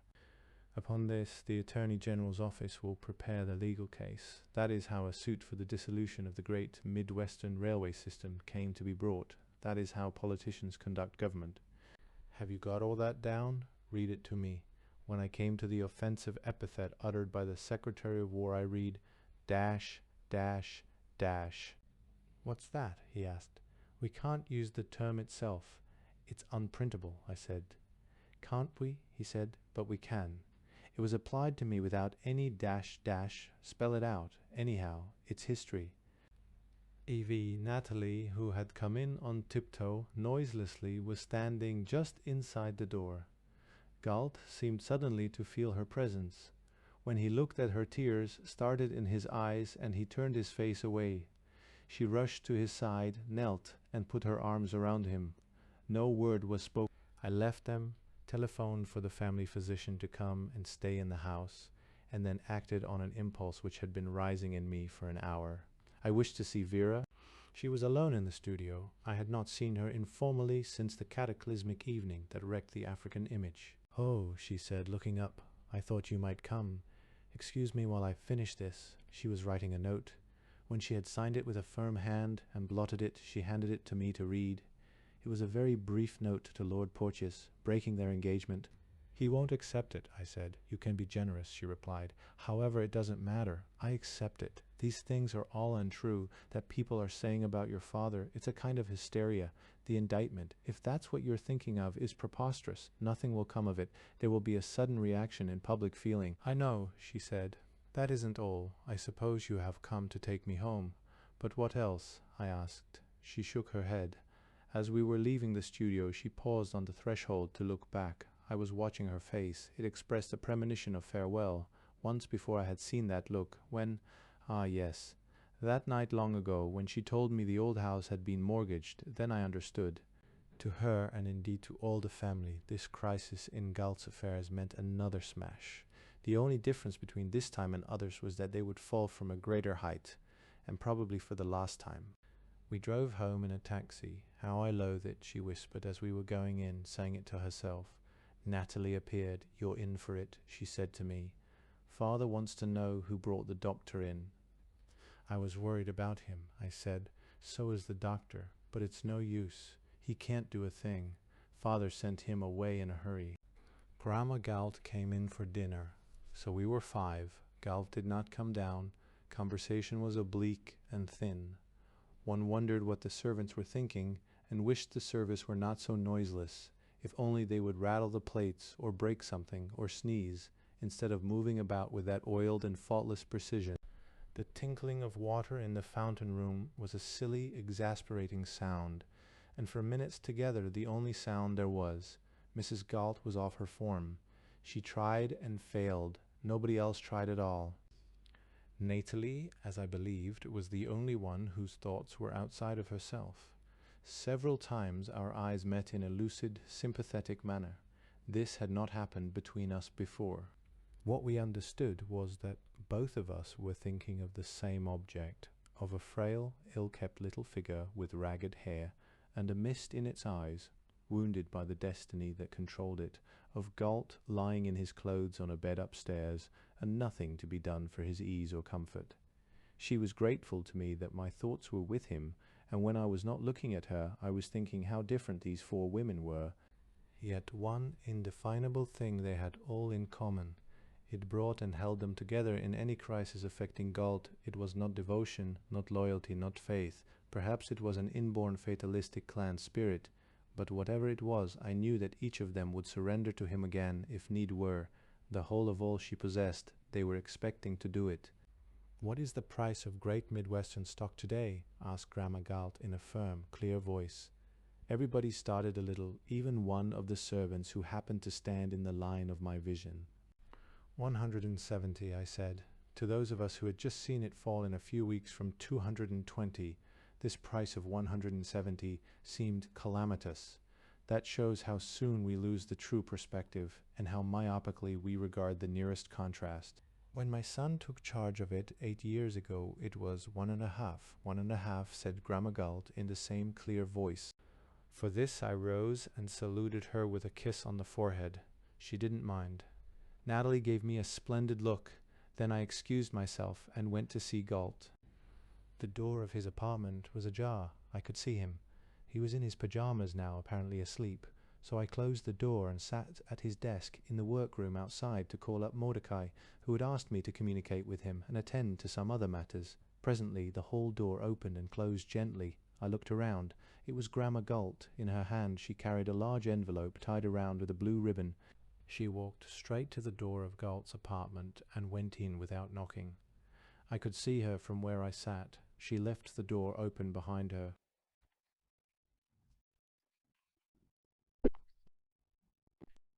"What's this?" Galt asked as she put the envelope on the bed beside him. She did not answer his question, but leaned over, laid one hand on his forehead, and spoke in this Delphic manner. "Fast ye for strife, and smite with the fist of wickedness." Then she turned, came straight out, closed the door carefully, passed me without a glance, and was gone. Never again did I wonder whence Galt derived his thirst for combat. When he emerged some 10 minutes later, the mist had fallen from his eyes. The right doctor had been there. He handed me the envelope tied around with blue ribbon. "That's Grandma Galt's little fortune. Everything she has received out of Great Midwestern. Keep it in the safe for a few days, so she will think we needed it. Did you give out that statement?" "Not yet. There is plenty of time," I said. "Tear it up. That isn't the way we fight, is it?" Grandma Galt never got her envelope back. 2 weeks later she died. The Galt panic was one of those episodes that can never be fully explained. Elemental forces were loose. Those that derived from human passion were answerable to the will. There were others of a visitant nature, fortuitous and uncontrollable. What man cannot control he may sometimes conduct. You cannot command the lightning, but if it is about to strike, you may lure it here instead of there. Weather is so often the accomplice of dark enterprise. The financial weather at this time was very bad and favored the Bullguard conspiracy. Confidence, which in this case means the expectation of profit, was in decline. It had never recovered from the shock of that first accident to greed's cauldron 3 months before, when an ignorant popular mania for speculation came all at once to grief. Since then, the rise of feeling against trusts and the certainty that it would be translated into political action had filled Wall Street with confusion and alarm. Bullguard's part was to focus all this distrust and fear upon Galt. Each day the papers reported the weakness of Galt securities, how they fell under the selling of uneasy holders, and what the latest and most sinister rumors were. That was news. Nobody could help printing it. The financial editors each day repeated what eminent bankers said. "We pray to be delivered from this Jonah. His ways are not our ways, yet he bringeth wrath upon all alike." That was true. They said it. They even believed it. The financial editors could not be blamed for writing it. So many winds running their feet together, like people in a mob create a storm, and when it is over and they are themselves again, sane little winds, they wonder at what was done. The Wall Street news tickers reported that certain banks were refusing to lend money on Galt securities. This may have been a stroke of the conspiracy or merely a reaction to the prevailing fear, or both interacting. One never knows. But it was true, and Great Midwestern securities suffered another frightful fall. This went on for 3 weeks with scarcely an interruption. Day after day, Galt stood at the ticker watching Great Midwestern fall to 150, to 140, to 130, to 120, and did nothing. For the first time in his life he was on the defensive. That made the strain much worse. His normal relief was inaction. He loved to carry the fight to the enemy, even rashly, but foolhardy he was not. He had foreseen that at the crucial moment he should stand alone against the field. Nobody believed he could win. The odds were too great, therefore he could rely only upon himself. One, by twos and threes, then by groups, his supporters fell away. Those who had submitted to his rule from fear were the first to go over to the other side, surreptitiously at first, lest they should have guessed wrong. Then openly, as they saw how the fight seemed to be going against him, several bankers publicly renounced their relations with him. Others, whose allegiance was for profit only, whose gains were wet with the sweat of their pride, forsook him as fast as they were convinced that his career as a money-maker was at an end. Potter was one of these, and the last to go. He did it handsomely according to his way. One day he came in. "Galt," he said, "I know you are in a hell of a fix, and I have done not one damn thing to help. I'm not that kind of person. I hate to quit a man in trouble. So I've come to tell you why. There are 2 reasons. One reason is I've got so much of this great Midwestern stuff that it's all I can do to take care of myself. I didn't get out in time, and now I can't get out at all. The other reason is, well, I'll say it. Why not? You have trampled on my pride until I have no liking for you left. You're the most hateful man I ever did business with. That's why." The impulse to come and have it out in this manner was big man-like, I thought, even though the root was self-justification. No one else had done so much. All the others had gone slinking away. If Galt had responded differently, a real friendship might have blazed there, for instinctively they liked and admired each other. Their antagonism was not essential. And, besides, the real reason, as we afterward knew, was the one he gave first Potter, with all his wealth, was himself in a tight place. Bull Guard was pressing the oil crowd too. "That's understood," said Galt, in his worst manner. "I didn't buy your pride, I only rented it. Now you've got it back, look it over, see how much it's damaged, and send me a bill." Potter went out roaring oaths. A change was taking place in Galt. I saw it in sudden, unexpected glimpses. The movements of his body were slower. Anger and irritation no longer found outlet in tantrums, but in sneering, terrible sarcasms uttered in a cold voice. He looked without seeing and spoke as from a great distance. High up, his mind, when he revealed it, was the same as ever. Nothing had happened to his mind. His soul lived in torment. His greatest sin had been to hold public opinion in contempt. Now it was paying him back. To have deserved the opprobrium and suspicion with which he was overwhelmed would perhaps have killed him then, but to suffer disgrace undeservedly was in one way worse. He reacted by suspecting those who suspected him, and some who didn't. I believe at one time he almost suspected Mordecai, whose loyalty never for one moment wavered.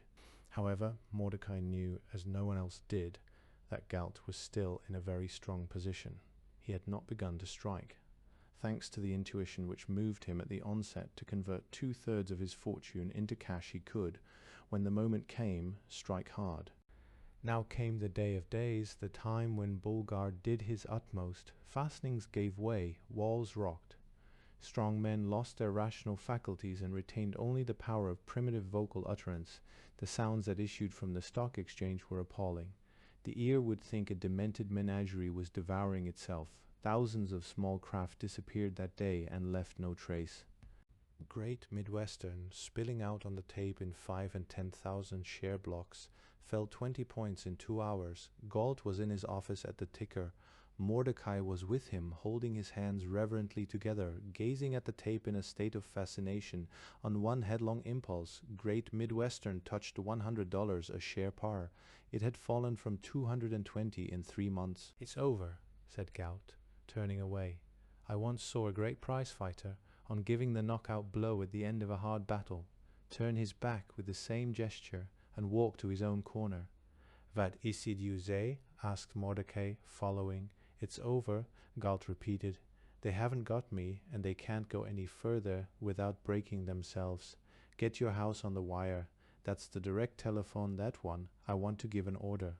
Mordecai picked up the telephone and asked for one of his partners, who instantly responded. "What is the order?" asked Mordecai, holding the telephone and looking at Galt. "Buy all the Great Midwestern there is for sale up to 105 2I, said Galt. Mordecai transmitted this extraordinary order. "Put the telephone down softly and list, my God." Just then the door burst open. 30 or 40 reporters had been waiting in the outer office all day. Their excitement at last broke bounds. They simply came in. The evening postman was at their head. "Mr. Galt," he shouted, "you have got to make some kind of statement. Public opinion demands it." I expected Galt to explode with rage. "Posty," he said, "I don't know a damn thing about public opinion. That's your trade. Tell me something about it." "It wants to know what all this means," said Posty. "Well, tell it this for me," said Galt. "Tell it just as I tell you. The panic is over. But, mister, now that's all," said Galt. "Ain't it enough?" I had been to look at the tape. Great Midwestern is 130. I announced at large. The reporters stared at me wide-eyed. Posty ran to look for himself, bumping Mordecai aside. "That's right," he said, making swiftly for the door. The others followed him in a trampling rush. The sensation now to be accounted for was not the weakness, but the sudden recovery of Great Midwestern, and Galt's statement explained it. So they were anxious to spread their news. It was true. Galt had timed his stroke unerringly. Everyone was amazed to see how little Great Midwestern stock was actually for sale when a buying hand appeared. That was because so much of the selling had been fictitious. The stock closed that day at 150, and never while Galt lived was it so low again. The feet of many winds ran rapidly apart, and the storm collapsed. That evening, for the first time in many weeks, Galt had dinner with the family. We do not see each other change and grow old as a continuous process. It is imperceptible that way. But as one looks at a tree that has been in one's eye all the time and says with surprise, "Why, the leaves have turned eye," so suddenly we look at a person we have seen every day and say, "How he has changed." Some association of place or act causing a vivid recollection to arise in contrast. We had all seen Galt coming and going. I had been with him constantly. Yet now, as he sat there at table, we remembered him only as he was the last time before this at dinner, making a scene because there was never anything he liked to eat, and the cook put cheese in the potatoes. The difference was distressing. He was old and world-weary. He ate sparingly, complained of nothing, and was so absent that when anyone spoke to him he started and must have the words repeated. Natalie alone succeeded in drawing his interest. She had spent the day at Moonstool. This name had been provisionally bestowed upon the country place because it happened to be the local name of the mountain, and then became permanent in default of agreement on any other. Work there had been progressing rapidly. The house itself was finished. The principal apartments were ready to be occupied. The surroundings, of course, were in confusion. Steam drills were going all the time. Roadways were blasting through solid rock. The landscape was in turmoil. "But you could live there now," said Natalie, "if you didn't mind the noise," closing a long recital to which Galt had listened thoughtfully. "We might have the wedding there," he said. His suggestion produced a ghastly silence. Mrs. Galt tried to turn it away. Galt was alert. "What have I stepped on now?" he wanted to know. "Suffering Moses, it ain't safe for me to walk around in my own house. What's the matter?" "Nothing," said Natalie. "Yes, there is. What is it?" When he couldn't be put off any longer, Vera said quietly, "My engagement to Lord Porteous is broken." "Why?" asked Galt, astonished. "That's the first I've heard of it." "No matter why," said Vera. "Let's not talk about it." He looked into their faces severally. His expression was utterly wretched, and they avoided it. He guessed the reason why, made it perhaps even worse than it was. In his own household he was on the defensive. There was always that inaudible accusation he could never get hold of. In the old days it was that he stretched them on the rack of insecurity and was not like other men. Then it was the way he had made them rich. Now it was that dreadful sense of insecurity again. They did not know whether they were rich or poor. They thought he was heading for a last spectacular smash-up. And suppose he had told them there was happily no danger of that. Their thoughts would accuse him still. Why couldn't they be rich as other people were, decently, quietly, and in good taste? The Valentines were rich, and no obloquy pursued them. Their privacy was not besieged by newspaper reporters. The finger of scorn never pointed at them. Vera's broken engagement was a harrowing symbol. Galt was extremely miserable. One could imagine what he was thinking. The Galt fortune was saved, the Galt power had survived, but the Galt name was a sound of reproach. The public opinion that had so devastated his spirit did not leave his family unwhipped. These women had suffered for being, though they might not believe the things that were said of him, still they could not help feeling ashamed of the wealth he had brought them. They were defenseless. He was clothed with a sense of justification that he could not impart. They were naked to the scourge. His day of victory ended in gloom and dumb wretchedness. Chapter 15. The heights I then with one swift intention the sun broke through, and there were the heights directly in front of him. The rest of the way was enchanted. All its difficulties were illusions. They vanished as he approached. His Wall Street enemies were scattered in the night. It was as he had said. They had been unable to destroy him, and they did not dare carry the fight any further for fear of involving themselves in ruin. His amazing counterstroke, delivered at the very moment when their utmost effort had failed, threw them into a panic. It took the stock market out of their hands and turned it squarely against them. The conspiracy was not abandoned. It collapsed. After that it was every man for himself, with the fear of Galt in his heart. The penitential procession started early the next day. Those who had deserted him returned with gestures of humility, begging to be chastised and forgiven. The vanquished sat patiently in his outer office, bearing tokens of amity and proposals of alliance, for he was Galt, the one, unique and indestructible. He treated the spectacle as it deserved, cynically, with a saving salt of humor.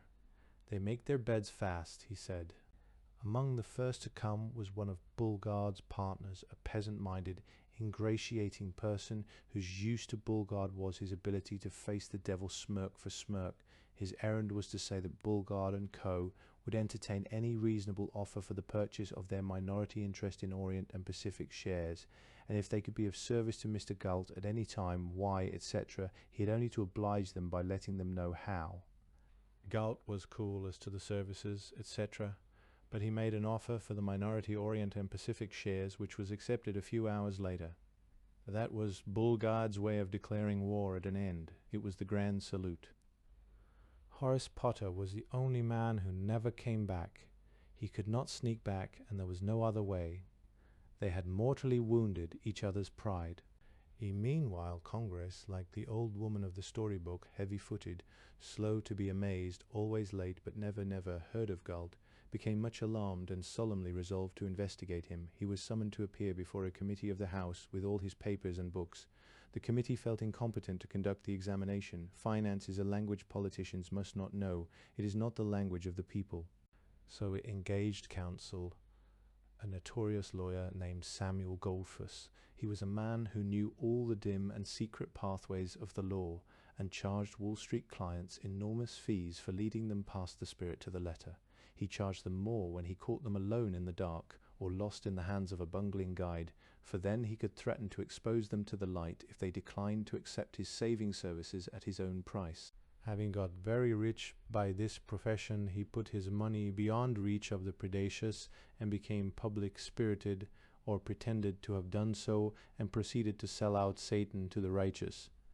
It became his avocation to plead the cause of people against mammon, and where or whensoever a malefactor of great wealth was haled to court, or brought to appear before a committee of Congress, Goldfuss thrust himself in to act as prosecuting attorney, with or without fees, and his name was dread to any such, for he knew their devious ways and all the wickedness that had ever been practiced in or about the stock exchange. His motives were never quite understood. Some said he attended to Satan's business still, never sold him out completely, but put the hounds on the wrong scent by some subtle turn at the end. Others said his motive was to terrorize the great malefactors, so that when they were in trouble, he could extort big fees simply for undertaking not to appear on the people's side. And this sinister embodiment of public opinion was the man whom Galt was to face, who had never before faced public opinion in any manner at all. It was likely to be a stiff ordeal. Counsel warned him accordingly. "I've got a straight story to tell," he said. "I don't need any help." However, they insisted on standing by. We arrived in Washington one hot August morning, left all our eminent counsel in their favorite hotel, and went empty-handed to the Capitol, where neither of us had been before. We wandered about for half an hour trying to find the place where the committee sat. It was a special committee with no room of its own. We were directed at last to the Rivers and Harbors Committee room. It was full of smoke, electric fans, and men in attitudes of waiting. 6, looking very significant, sat around a long table covered with green cloth. Others to the number of 30 or 40 sat on chairs against the walls. At a smaller table were the reporters with reams of paper in front of them. "Is this the committee that wants to see Henry M. Galt?" he asked, standing on the threshold. "It is," said the man at the head of the table. He was the chairman. He sat with one leg over the arm of his chair, his back to the door, and did not turn or so much as move a hair. He spoke in that loud, disembodied voice which makes the people's business seem so impressive to the multitude, and glared at us through the back of his head. "I am that person," said Galt. "You have delayed us a quarter of an hour," said the chairman, still with his back to us. "You are hard to find," said Galt, very simply, looking about for a place to sit. A chair was placed for him at the opposite end of the table. There was no place for me, so I stood a little aside. Goldfuss, whom I had never seen and had not yet identified, sat beside the chairman. They had their heads together, whispering. The chairman spoke. "The question is raised as to whether witness may be permitted to appear with counsel. It is decided in the negative. Counsel will be excused." Silence. Nothing happened. "Counsel will be excused," said the chairman again. Still nothing happened. "If you're talking at me," said Galt, "I have no counsel. I didn't bring any. That is, I left them at the hotel." "Who is the gentleman with you?" the chairman asked. "Oh," said Galt, looking at me, "that's all right. He's my secretary. He doesn't know any more law than I do." There was a formal pause. The official stenographer leaned toward Galt, speaking quietly, and took his name, age, address, and occupation. The chairman said, "Proceed." Goldfuss poised himself for theatrical effect. He was a small, body-conscious man with a coarse, loose skin, very close-shaven, powdered, sagging at the jowls, a tiny wire mustache, unblinking blue eyes close together, and a voice like the sound of a file in the teeth of a rusty saw. "So this is the great Galt," he said sardonically, slowly bobbing his head. "And you," said Galt, "are the Samuel Goldfuss who once tried to blackmail me for $1 million. Oh, famous beginning. The crowd was tense with delight. Goldfuss, looking aggrieved and disgusted, turned to the chairman, saying, "Will the committee admonish the witness?"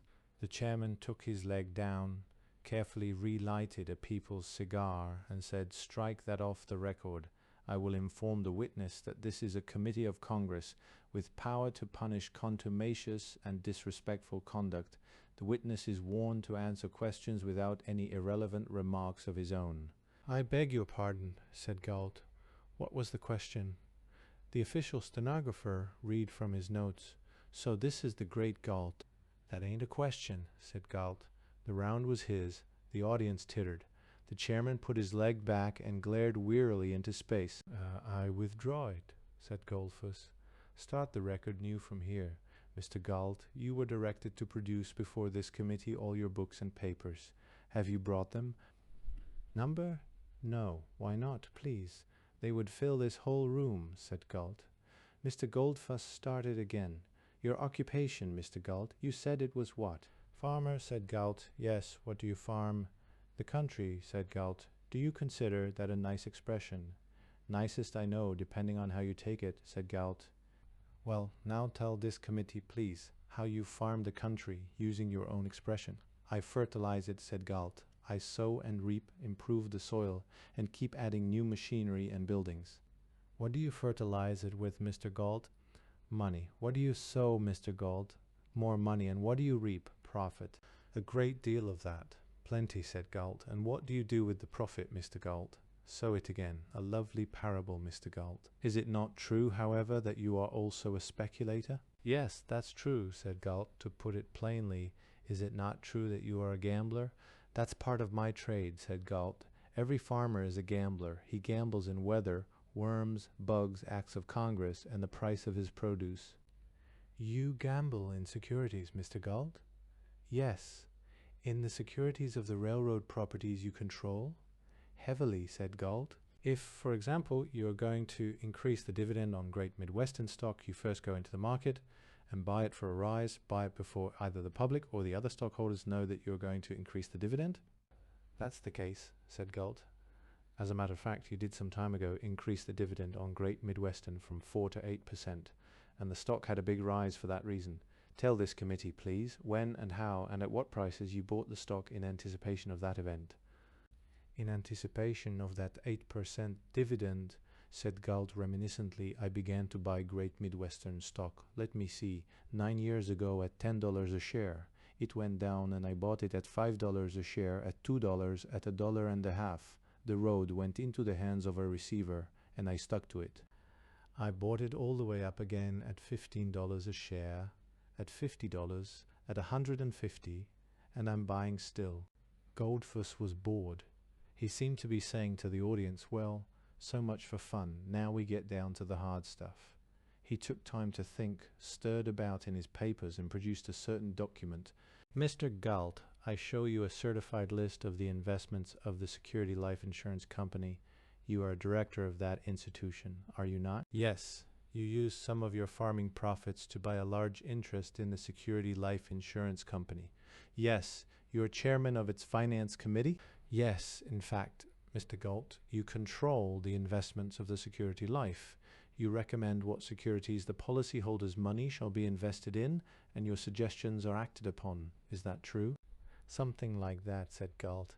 Now, Mr. Galt, look at this certified statement. Please, the investments amount to more than 400 millions. I call your attention to the fact that nearly 1/4 of that enormous total consists of what are known as Galt securities. That is, the stocks and bonds of railroad companies controlled by Henry M. Galt. Is that correct?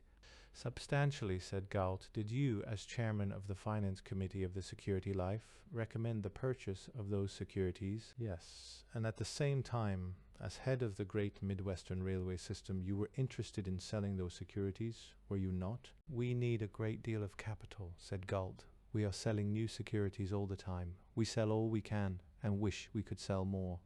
There is always more work to do than we can find the money for. So, Mr. Galt, it comes to this: as head of a great railroad system, you create securities which you are anxious to sell. In that role, you are a seller. Then, as chairman of the finance committee of the Security Life Insurance Company, acting as trustee for the policyholders, you are a buyer of securities.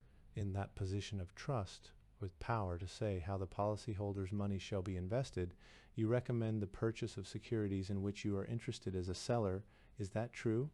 I don't like the way you put it, but let it stand, said Galt.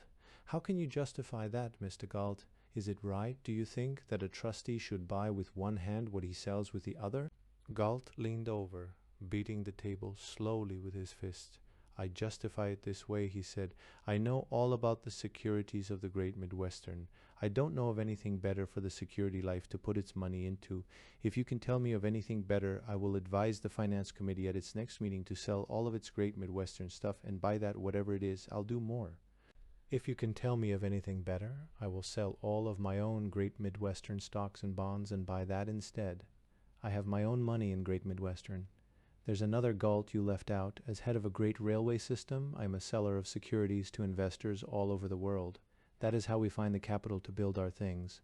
But as an individual, I am a buyer of those same securities. I sell to everybody with one hand and buy for myself all that I can with the other hand. Do you see the point? I buy them because I know what they are worth. I recommend them to the Security Life because I know what they are worth. That is how I justify it, sir. Enough of that gold fuss had meant to go from the security life to each of the other financial institutions controlled by Galt, meaning to show how he had been unloading Galt's securities upon them. But what was the use? What could he do with an answer like that? He passed instead to the Orient and Pacific matter. Galt admitted that he had used the power of majority stockholder to make the property subservient to the Great Midwestern, because that was the efficient thing to do. And that, you think, is a fair way to treat minority stockholders? Goldfuss asked. We were willing at any time to buy them out at the market price, said Galt. However, that's now an academic matter. The Great Midwestern has acquired all that minority interest in Orient and Pacific. This was news. There was a stir at the reporters' table. Several rose and went out to telegraph Galt's statement to Wall Street, where nobody yet knew how Bulgard & Co. had made peace with him. So they went from one thing to another. They came to that notorious land transaction on account of which he had been sued. We needed that land for an important piece of railroad development, said Galt. Some land traders got wind of our plans, formed a syndicate, bought up all the ground around, and then tried to make us buy it through the nose. We simply sat tight until they went broke. Then we took it off their hands. There was more than the Great Midwestern needed, because they were hogs. The Great Midwestern took what it wanted, and I took the rest. The directors knew all about it, and it was very profitable to you personally, this outcome. Incidentally it was, said Galt. Somebody would get it. It fell into my hands. What would you have done? Strike that off the record. What would you have done? Said Goldfuss. Counsel is not being examined. After lunch he took a new line. Mr. Galt, he asked, what are you worth? I don't know, said Galt. You don't know how rich you are. Number Goldfuss lay back in his chair with an exaggerated air of astonishment. But you will admit you are very rich, he said, having recovered slowly. Yes, said Galt. I suppose I am. Well, as briefly as possible, will you tell this committee how you made it? Now you've asked me something, said Galt, leaning forward again. I'll tell you. I made it buying things nobody else wanted. I bought Great Midwestern when it was bankrupt, and people thought no railroad was worth its weight as junk. When I took charge of the property, I bought equipment when it was cheap because nobody else wanted it, and the equipment makers were hungry, and rails and ties and materials and labor to improve the road with, until everybody thought I was crazy. When the business came, we had a railroad to handle it. I've done that same thing with every property I have taken up. No railroad I've ever touched has depreciated in value. I'm doing it still. You may know there has been an upset in Wall Street recently, a panic in fact. Everybody is uneasy and business is worried because a financial disturbance has always been followed by commercial depression. There are signs of that already, but we'll stop it. In the next 12 months, the Great Midwestern properties will spend $500 million for double tracking, grade reductions, new equipment, and larger terminals. This was news. Again, there was a stir at the reporters' table as several rose to go out and flash Galt's statement to Wall Street. Mr. Galt, said Goldfuss, do you realize what it means for one man to say he will spend $500 million in a year? That is half the national debt. I know exactly what it means, said Galt. It means for once a Wall Street panic won't be followed by unemployment and industrial depression. Our orders for materials and labor now going out will start everything up again at full speed. Others will act on our example. You'll see. You will draw upon the financial institutions you control, the security life and others, for a good deal of that money, the 500 millions. You get the idea, said Galt. That's what financial institutions are for. There's no better use for their money.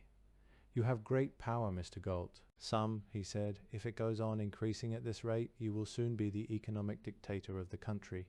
No answer. I say you will be the economic dictator of the whole country. I heard you say it, said Galt. It ain't a question.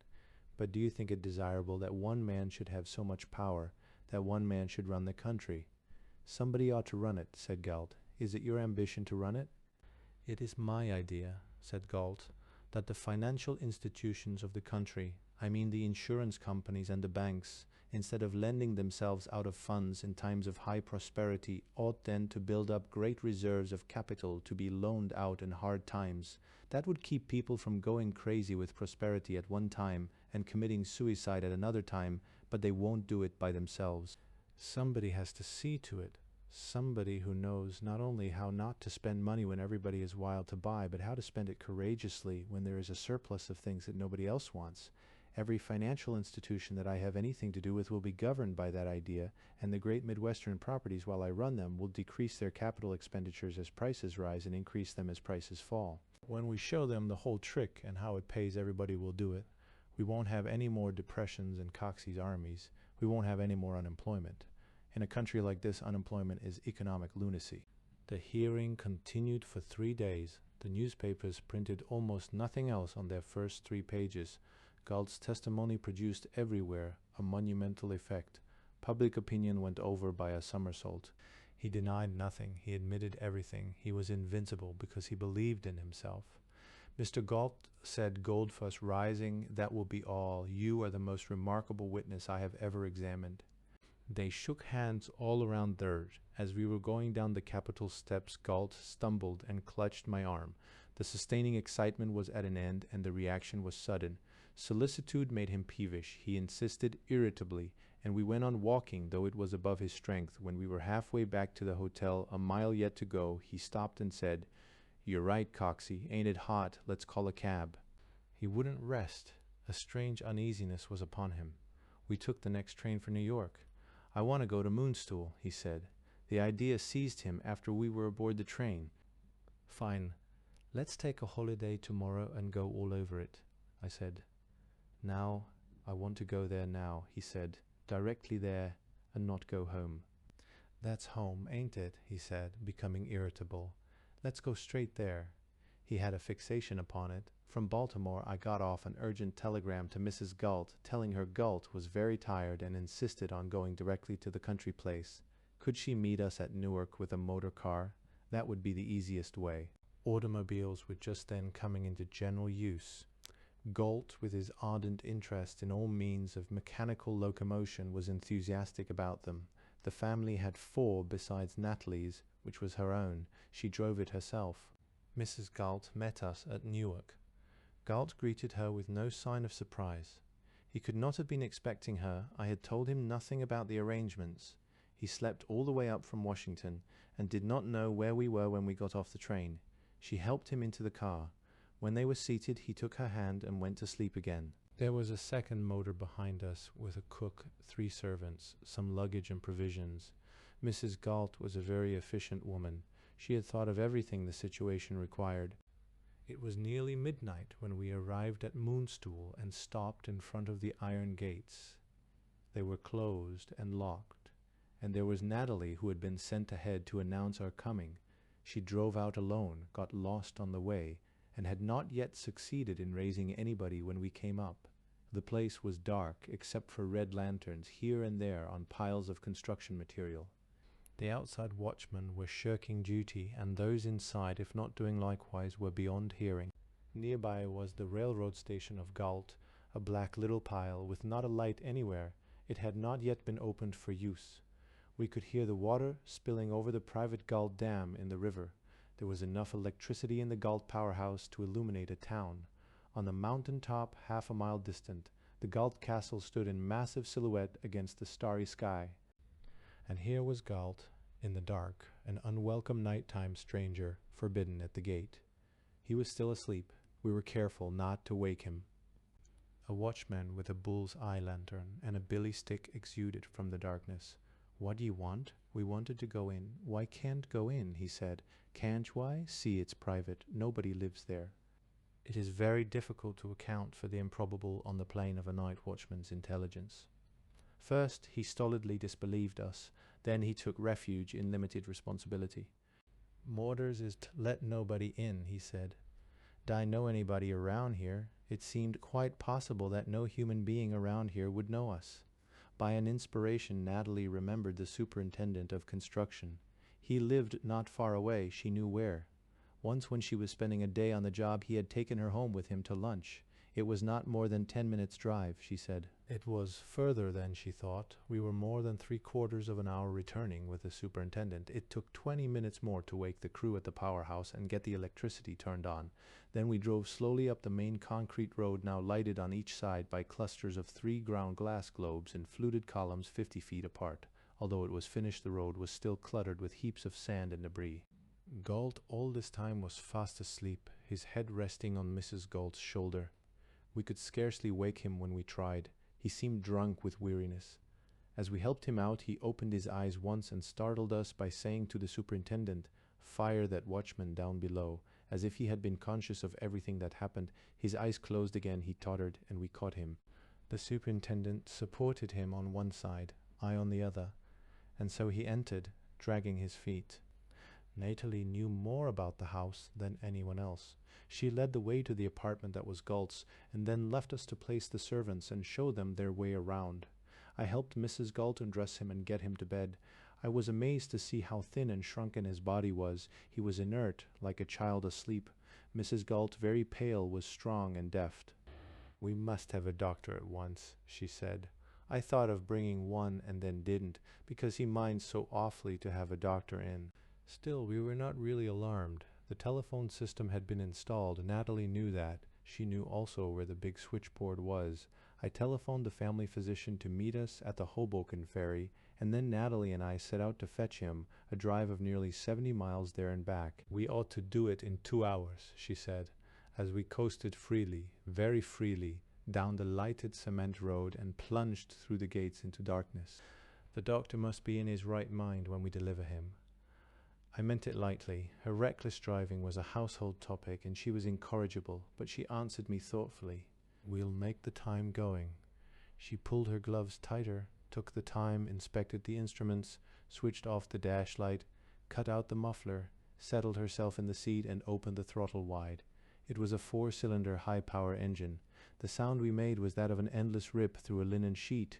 Roadside trees turned white, uneasy faces to our headlights.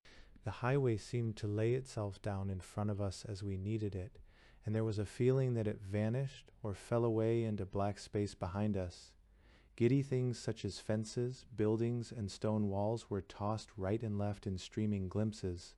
Good motor roads were yet unbuilt. There were short, sharp grades like humps on the roller coaster at the fair. Taking them at 50 miles an hour at night, when you cannot see the top as you start up, nor all the way down as you begin the plunge, is a wild, liberating sensation. Sense of level is lost. One's center of gravity rises and falls momentously, the heart sloshes around, and you don't care what happens. Not even if you should run off the world, it doesn't matter. Nathalie was in a trance-like rapture. She never spoke, her eyes were fixed ahead, her body was static. Only her head and arms moved, sometimes her feet, to slip the clutch or apply the brake. All that pertains to the pattern of consciousness. Seeing, hearing, attention, will, and willing were strained outward beyond the windshield, as if externalized, acting out. What remained on me seat, besides the thrill at the core of her, was her automatic self controlling this lunging, roaring mechanism without the slightest effort of thought. The restrained impulses of her nature apparently found their escape in this form of excitement. It was one thing she could do better than anyone else. She did it superbly and adored doing it. I could not help thinking how Vera would drive, if she drove at all. There was no traffic at that hour of night, until we fell in with the milk and truck wagons, crossing the Hackensack meadows toward the Hudson River ferries. Natalie cut in and out of that rumbling procession with skill and ease. Her calculations were tight and daring, but never foolhardy. "Very accomplished driving," I said, as she pulled up at the ferry with the engine idling softly. 50 minutes, she said, a little down on looking at her watch. "I thought we should have done it in 45. Don't you love it at night?" Evie dawn was breaking when we returned. It gave us a start of apprehension to see the lights still burning in Galt's apartment. We found Mrs. Galt sitting at the side of his bed. Her face was distorted with horror and anxiety. Galt lay just as I had seen him last. "He hasn't moved," said Mrs. Galt. "I can't arouse him. I'm not sure he is breathing." Neither was the doctor. The pulse was imperceptible. A glass held at his nostrils showed no trace of moisture. All the bodily functions were in a state of suspense. The only presumption of life lay in the general arbitrary fact that he was not dead. The doctor had never seen anything like this before. He was afraid to act without a consultation. Motors were sent off for 4 other doctors, 2 in New Jersey and 2 in New York. They would bring nurses with them. Mrs. Galt could not be moved from the bedside. Nathalie telephoned Vera to come. I telephoned Mordecai. Then we walked up and down the eastern terrace and watched the sun come up. She stopped and leaned over the parapet, looking down. Her eyes were dry, her body shook with convulsive movements. My heart went forth. I put my arm around her. She stood up, gazed at me with a stricken expression, then dropped her head on my shoulder and wept, whispering, "Coxey, Coxey, oh, what shall we do?" What shall we do? Gangs of workmen were appearing below. The day of labor was about to begin. I left her to get the superintendent on the telephone and tell him to suspend work. The consultation began at 9 o'clock. Mordecai arrived while it was taking place. Somehow on the way he had picked up Vera. They came together. We waited in the library room of Galt's apartment. At the end of an hour the 5 doctors came to us looking very grave. The Galt's family doctor announced the consensus. It was a stroke with some very unusual aspects. Life persisted. The thread of it was extremely fine, almost invisible. It might snap at any moment, and they wouldn't know it until some time afterward. Thin as it was, however, it might pull him back. There was a bare possibility that he would recover consciousness. Meanwhile, there was very little that could be done. Mordecai rose from his chair with a colossal, awful gesture. His eyes were staring. His face was like a mask. His head turned slowly right and left through half a circle with a weird, mechanical movement, as a thing turning on a pivot in a fixed plane. "They have killed him," he whispered. "All of you I call upon to witness. They have killed him. They could not ruin him. That they tried to do, but they have killed him. We are once more in the dark ages." The physicians were astonished and ill at ease. They did not know what he was talking about. They did not know who he was. I was the only one who could know what he meant, and for a minute I was bewildered. Then it broke upon me. The combat reconstructed itself in my mind. I recalled those days of strain and anguish when all the forces of Wall Street were acting to destroy him, and he fought alone. He withstood them in the might of his own strength. In that moment, which it had been torture almost unendurable to bide the coming of, he smote his enemies with the fist of wickedness and scattered them away.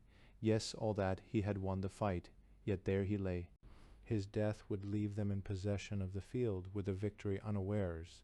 They meant only to break his power, to unloose his hands, to overthrow him as an upstart dynast.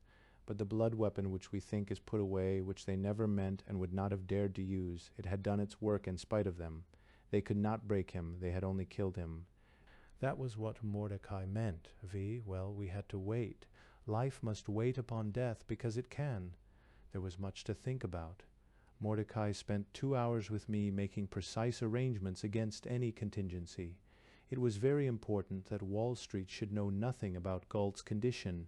The news might cause a panic. I was to call him up at regular intervals by a direct telephone wire on which no one could listen in. If any rumor got out, it should be met with blank silence. "They will win id soon ut no matter," he said. What he needed was a little time to prepare the financial structure for the imminent shock. He would inform his associates and such others as were entitled to know, and together they would agree upon protective measures. Galt's death was bound to produce a terrific convulsion. There is no line of succession in Wall Street, no hereditary prince to receive the crown. When the monarch falls, the wail is, "The king is dead." There is no king. About 10 o'clock in the morning of the second day, Galt opened his eyes. He could neither move nor speak, but he was vividly conscious. Mrs. Galt came to the room where I had established a workstation to tell me this. "He wants something," she said. "He says so with his eyes. I think it is you he wants. His eyes express pleasure at seeing me. Not a muscle moved. He could see and hear and think, and that was all. He did want something. I guessed a number of things, and he looked them all away. It wasn't Mordecai, it wasn't anything in relation to business. In this dilemma I remembered a game we played in childhood. It was for one of the players to hold in his mind any object on earth, and for the other to identify it by asking questions up to 20 that had to be answered yes or no. Galt's eyes could say yes and no, and he could hear. Therefore anything he was thinking of could be found out. I explained the game to him. He instantly understood, and we began. Was the thing a mineral substance? He did not answer. Was it vegetable? He did not answer. Was it animal then? Still no answer, but a bothered look in his eyes. I stopped to wonder why he hadn't answered yes or no to one of the three. Was it perhaps something mineral, vegetable, and animal combined? His eyes lighted, saying yes. Was it in this room? Number. Was it far away? Number. Was it just outside? Yes. I went to the window and looked out. In every direction below the level of the finished terrace was the site of construction work in a state of suspense, heaps of materials, tools where they had fallen. Power machinery idle. A thought occurred to me. I went back and looked in his eyes. We've had all the work stopped because of the noise. Do you wish it to go on? Is that what you want? Yes, he answered, with a flash of his eyes. 2 hours later, the air was vibrant with the clank of many steam drills, the screech of taut hoisting cables, the throb of donkey engines, the roar of rock blasting, and he was happy. Incidentally, the resumption of work served Mordecai's purpose in an unexpected way. Rumor of Galt's illness did get out. The newspapers began to telephone. Unable to get information in that way, they thought it must be serious and sent reporters out in haste. They returned to their offices saying they couldn't get a word out of us, but Galt couldn't be very ill so long as all that uproar was permitted to go on. A week passed in this way. One evening on my return from an urgent trip to New York, Natalie came racing down the great hall to meet me, with a flying slide at the end, as in the old days she was wont to meet Galt, and whether she meant it quite, or miscalculated the distance, I do not know. But anyhow, I had either to let her go by off her balance or catch her, and she landed in my arms. "Oh, Coxey, he's asking for you," she said, getting her feet and dragging me along at a run. "He's better all at once. He can talk." The faculty of speech was gradually restored. When he could talk freely, he told us that he had been conscious all the while, day and night. He heard every word that was spoken at the consultation. Therefore, he had more expert opinion on his condition than we had. He had kept count of time. He knew what day it was when he first opened his eyes, and since then, in his sleep, he had been continuously conscious. He felt no pain. Chapter 16th Gate of Enigma. And now began the last phase of his career. Lying there in that state, unable so much as to raise his hand, with a mind all but disembodied, he intended his thoughts to the passion that ruled him still. The doctors warned him that it would be extremely dangerous to exercise his mind. It would cause the thread of life to part. That made no difference. What was the thread of life for? 3 times a week, Mordecai came to talk with him. These visits, beginning naturally as between friends, soon became conferences of a consequential character between principal and banker. They examined problems, discussed measures, evolved policies, and spent hours, sometimes whole days, together. Mordecai became Galt's self objectified. He executed his will, promulgated his ideas, represented him in all situations. He sat for him at board meetings and in general Wall Street councils. This became soon an institutional fact. No business of a high nature proceeded far in Wall Street until Mordecai was asked, "What does Mr. Galt say?" or "What would Mr. Galt think?" A paralyzed hand ruled the world of finance. Galt's mind was clear and insatiable. It comprehended both details and principles. He directed minutely the expenditure of that 500 millions and verified his own prophecy. The outlay of this vast sum upon railroad works averted a period of industrial depression. I remained permanently at Moonstool. The room in which at first I had established merely a point of contact with the outside world to meet such emergencies as might arise became a regular office. We installed news printing machines and direct telephones. Stock exchange quotations were received by a private telegraph wire. We had Presendia staff of clerks, typists, and statisticians, all living in the house and keeping hours. The personnel of this singular organization included one fresco painter. More than anything else, Galt missed his maps and charts. A map of any portion of the earth's surface enthralled him. The act of gazing at it stimulated his thoughts. And statistical charts, those diagrams in which quantities, ratios, and velocities are symbolized by lines that rise and fall in curves, these were to him what mathematical symbols are to an astronomer. He could not think easily without them. We had tried various devices for getting maps and charts before him, and they were all unsatisfactory. One day he said, "I can look at the ceiling and walls without effort. Why not put them there?" But we could not get maps large enough to show from the ceiling, and there was a similar difficulty about charts, even though we drew them ourselves. Then we thought of painting them. We found a fresco painter possessing the rudiments of the peculiar kind of intelligence required for such work, and then trained him to it. We painted a map of the world in 2 hemispheres on the ceiling, the United States had to be carefully put in with the Great Midwestern System showing in bold red lines. On the walls we painted statistical charts to the number of 8. Several were permanent, such as the one showing the combined earnings of the Galt Railroad properties, and another, the state of general business. They had only to be touched up from time to time as new statistics came in. Others were ephemeral, serving to illustrate some problem his mind was working on. They were frequently painted out and new ones put in their place. Under these conditions, gazing for hours at the world map, he conceived a project which was destined to survive him in the form of an idea.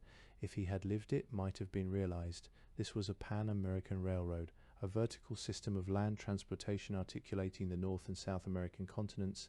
It was painted there on the ceiling. Mordecai saw it and wept. How easily the mind accommodates itself to any situation. In a short time all of this seemed quite natural because it was taking place. Having accepted Galt as a dynast in the flesh, Wall Street now accepted him as an invisible force pervading all its affairs, as if it might go on that way forever. Through Mordecai it solicited his advice and opinion on matters that were not his. Once Mordecai brought him the problem of a railroad that was in trouble. He bought the railroad to save it from bankruptcy. People seeing this began to think he was not ill at all, but preferred to work in a mysterious manner. Great Midwestern stock meanwhile was rising, always rising, and touched at last the fabulous price of $300 a share. Faith in it now was as unreasoning as distrust of it had once been. The Galt entertained no thought of malice toward his old enemies. Proof of this was dramatic and unexpected. A servant came up one afternoon with the name of Bulgard. I could hardly believe it. I found him standing in the middle of the hall, just inside the door, a large impenetrable figure, giving one the impression of immovable purpose. I had never seen him before. "I wish to see Mr. Galt," he said, in a voice like a tempered north wind. "Nobody sees him, you know. I must see him," he replied. "I will ask him. Is it a matter of business?" "It is very personal," he said. The way he said this gave me suddenly a glimpse of his hidden character.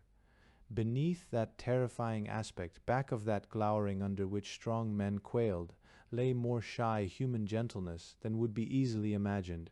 Galt received him. They were alone together for a full hour. What passed between them will never be known. I waited in the library room, one removed from Galt's bedchamber, and saw Bulgard leave. He passed me unawares, looking straight ahead of him, as one in a hypnotic trance. Outside he forgot his car and went stalking down the drive in that same unseeing manner, grasping a great thick walking stick at the middle and waving it slowly before his face. His car followed and picked him up somewhere out of sight. One of the minor triumphs of this time was the collapse of the social feud. Mrs. Valentine's subjects began to revolt. Society made definite overtures to the Galt women, but nobody now cared. Mrs. Galt and Natalie lived only for Galt, and they were the two who would in any case be interested. Mrs. Galt was his silent companion. Natalie was his Mercury, going errands swiftly between his bedchamber and the office. She was absorbed in what went on, and a good deal of it she understood in an imaginative manner. Coming with a message from Galt, perhaps a request for information or data, she would often sit at my desk to hear or see the results, saying, "I feel so stupid when I don't know what it means." In the evening, as we might be walking or driving together, she would review the transactions of the day and get them all explained. Vera lived in New York at her studio, but came often to Moonstool. Her engagement to Lord Porteous was renewed. She spoke to me about it one evening on the West Terrace after sunset. "You were right about Lord Porteous," she said. "He refused from the beginning to consider our engagement broken." "Of course," I said. That was evidently not what she expected me to say. She gave me a slow, sidewise look. "I'm very glad," I added, making it worse. We took several turns in silence. "Why are you glad?" she asked in a tone she seldom used. "Isn't that what I should say? I was thinking, I don't know what I was thinking, nor why I'm glad." We stood for a long time, a little apart, watching the afterglow. She shivered. "I am cold," she said. "Let's go in, please." The next day, in the midst of a conference with Mordecai Galt's eyes closed. The doctor was in the house. He shook his head knowingly. There followed a fortnight of horrible suspense.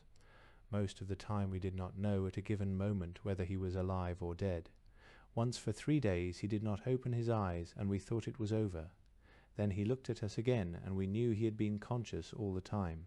The faculty of speech never returned. There would be a rumor that he was dead and prices would fall on the stock exchange. Then a rumor that he wasn't and prices would rise again. The newspapers established a death watch in the private Galt station and kept reporters there day and night to flash the news away. To keep them from the house, I had to promise them solemnly that I would send word down promptly if the fatality happened. Mrs. Galt and Natalie watched alternately. One or the other sat at his bedside all the time. One evening about 8 o'clock I was sharing the vigil with Natalie when Galt opened his eyes.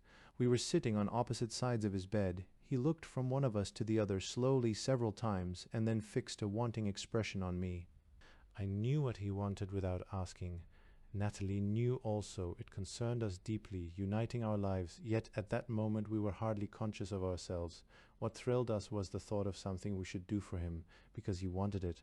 I put out my hand to her across the bed. She clasped it firmly. "That is what you mean," I said. "Yes," he answered. A flood of recollection swept through me. I saw Natalie all the way back to girlhood, to that night of our first meeting in her father's house. I could not remember when I had not loved her. I saw everything that had happened between us, saw it in sunlight, and wondered how I could have been so unaware. Trifling incidents, almost forgotten, became suddenly luminous, precious, and significant, and this instant had been from the beginning appointed. Natalie, still clasping my hand, leaned far over and gazed intently into his eyes. "You want me to marry Coxey?" she asked, in a tone of caressing anxiety which seemed wholly unconscious of me, almost excluding. "Yes," he answered, repeating it several times, "if that may be understood." The answer lingered in his eyes, then they closed, slowly, as ponderous gates swing to against his utmost will, and they never opened again. He was buried in the side of Moonstool. All of his great enemies came to assist at the obsequies. Bulgard was one of the pallbearers. Chapter Save. Natally, after the funeral, the family returned to the Fifth Avenue house. Though I took up a permanent abode elsewhere, my apartment was still there, and I came and went almost as one of the household. The more I saw of Natalie the stranger, and more distant she was. Her behavior was incomprehensible. She was friendly, often tender, always solicitous, but kept a wall of constraint between us. She positively refused to talk of our engagement, and came to the point where she denied there was any such thing. When I proposed to cure that difficulty in a very obvious way, she took refuge in fits of perverse and willful unreasonableness. She would spend a whole evening in some inaccessible mood and become herself, only for an instant at the last. Suddenly they resolved to travel. She persuaded her mother to it. "Then we won't see Coxey for a long, long time," she said one evening at dinner, "and maybe he will miss us." They went around the world. Her letters were friendly, sprightly, teasing, and very unsatisfactory. She would not be serious. At last Galt's posthumous affairs began to settle, so that I could leave them, and I immediately set out in a westerly direction, intending to meet Mrs. Galt and Natalie in the Orient on surprise. I missed them in China because they had revised their schedule and gone to Japan. In Japan I missed them again because they were suddenly homesick and cut their sojourn short. We crossed the Pacific a week apart. They stopped only 4 days in San Francisco, so I missed them there. Then I telegraphed Natalie what I had been doing. 4 months had passed without a word of news between us. On arriving in New York, I went directly to the Fifth Avenue house. As I rang the bell, a feeling of desolation assailed me. The absurd thought rose that she somehow knew of my pursuit and had purposely defeated it. She was downstairs, sitting alone before the fireplace in the reception hall, reading. She dropped her book and ran toward me, rather at me, slid the last 10 feet of it with her head down, her arms flung wide, and welcomed me with a hearty hug. "Are we?" I asked, holding her. "Coxey, silly dear, all this time we have been. The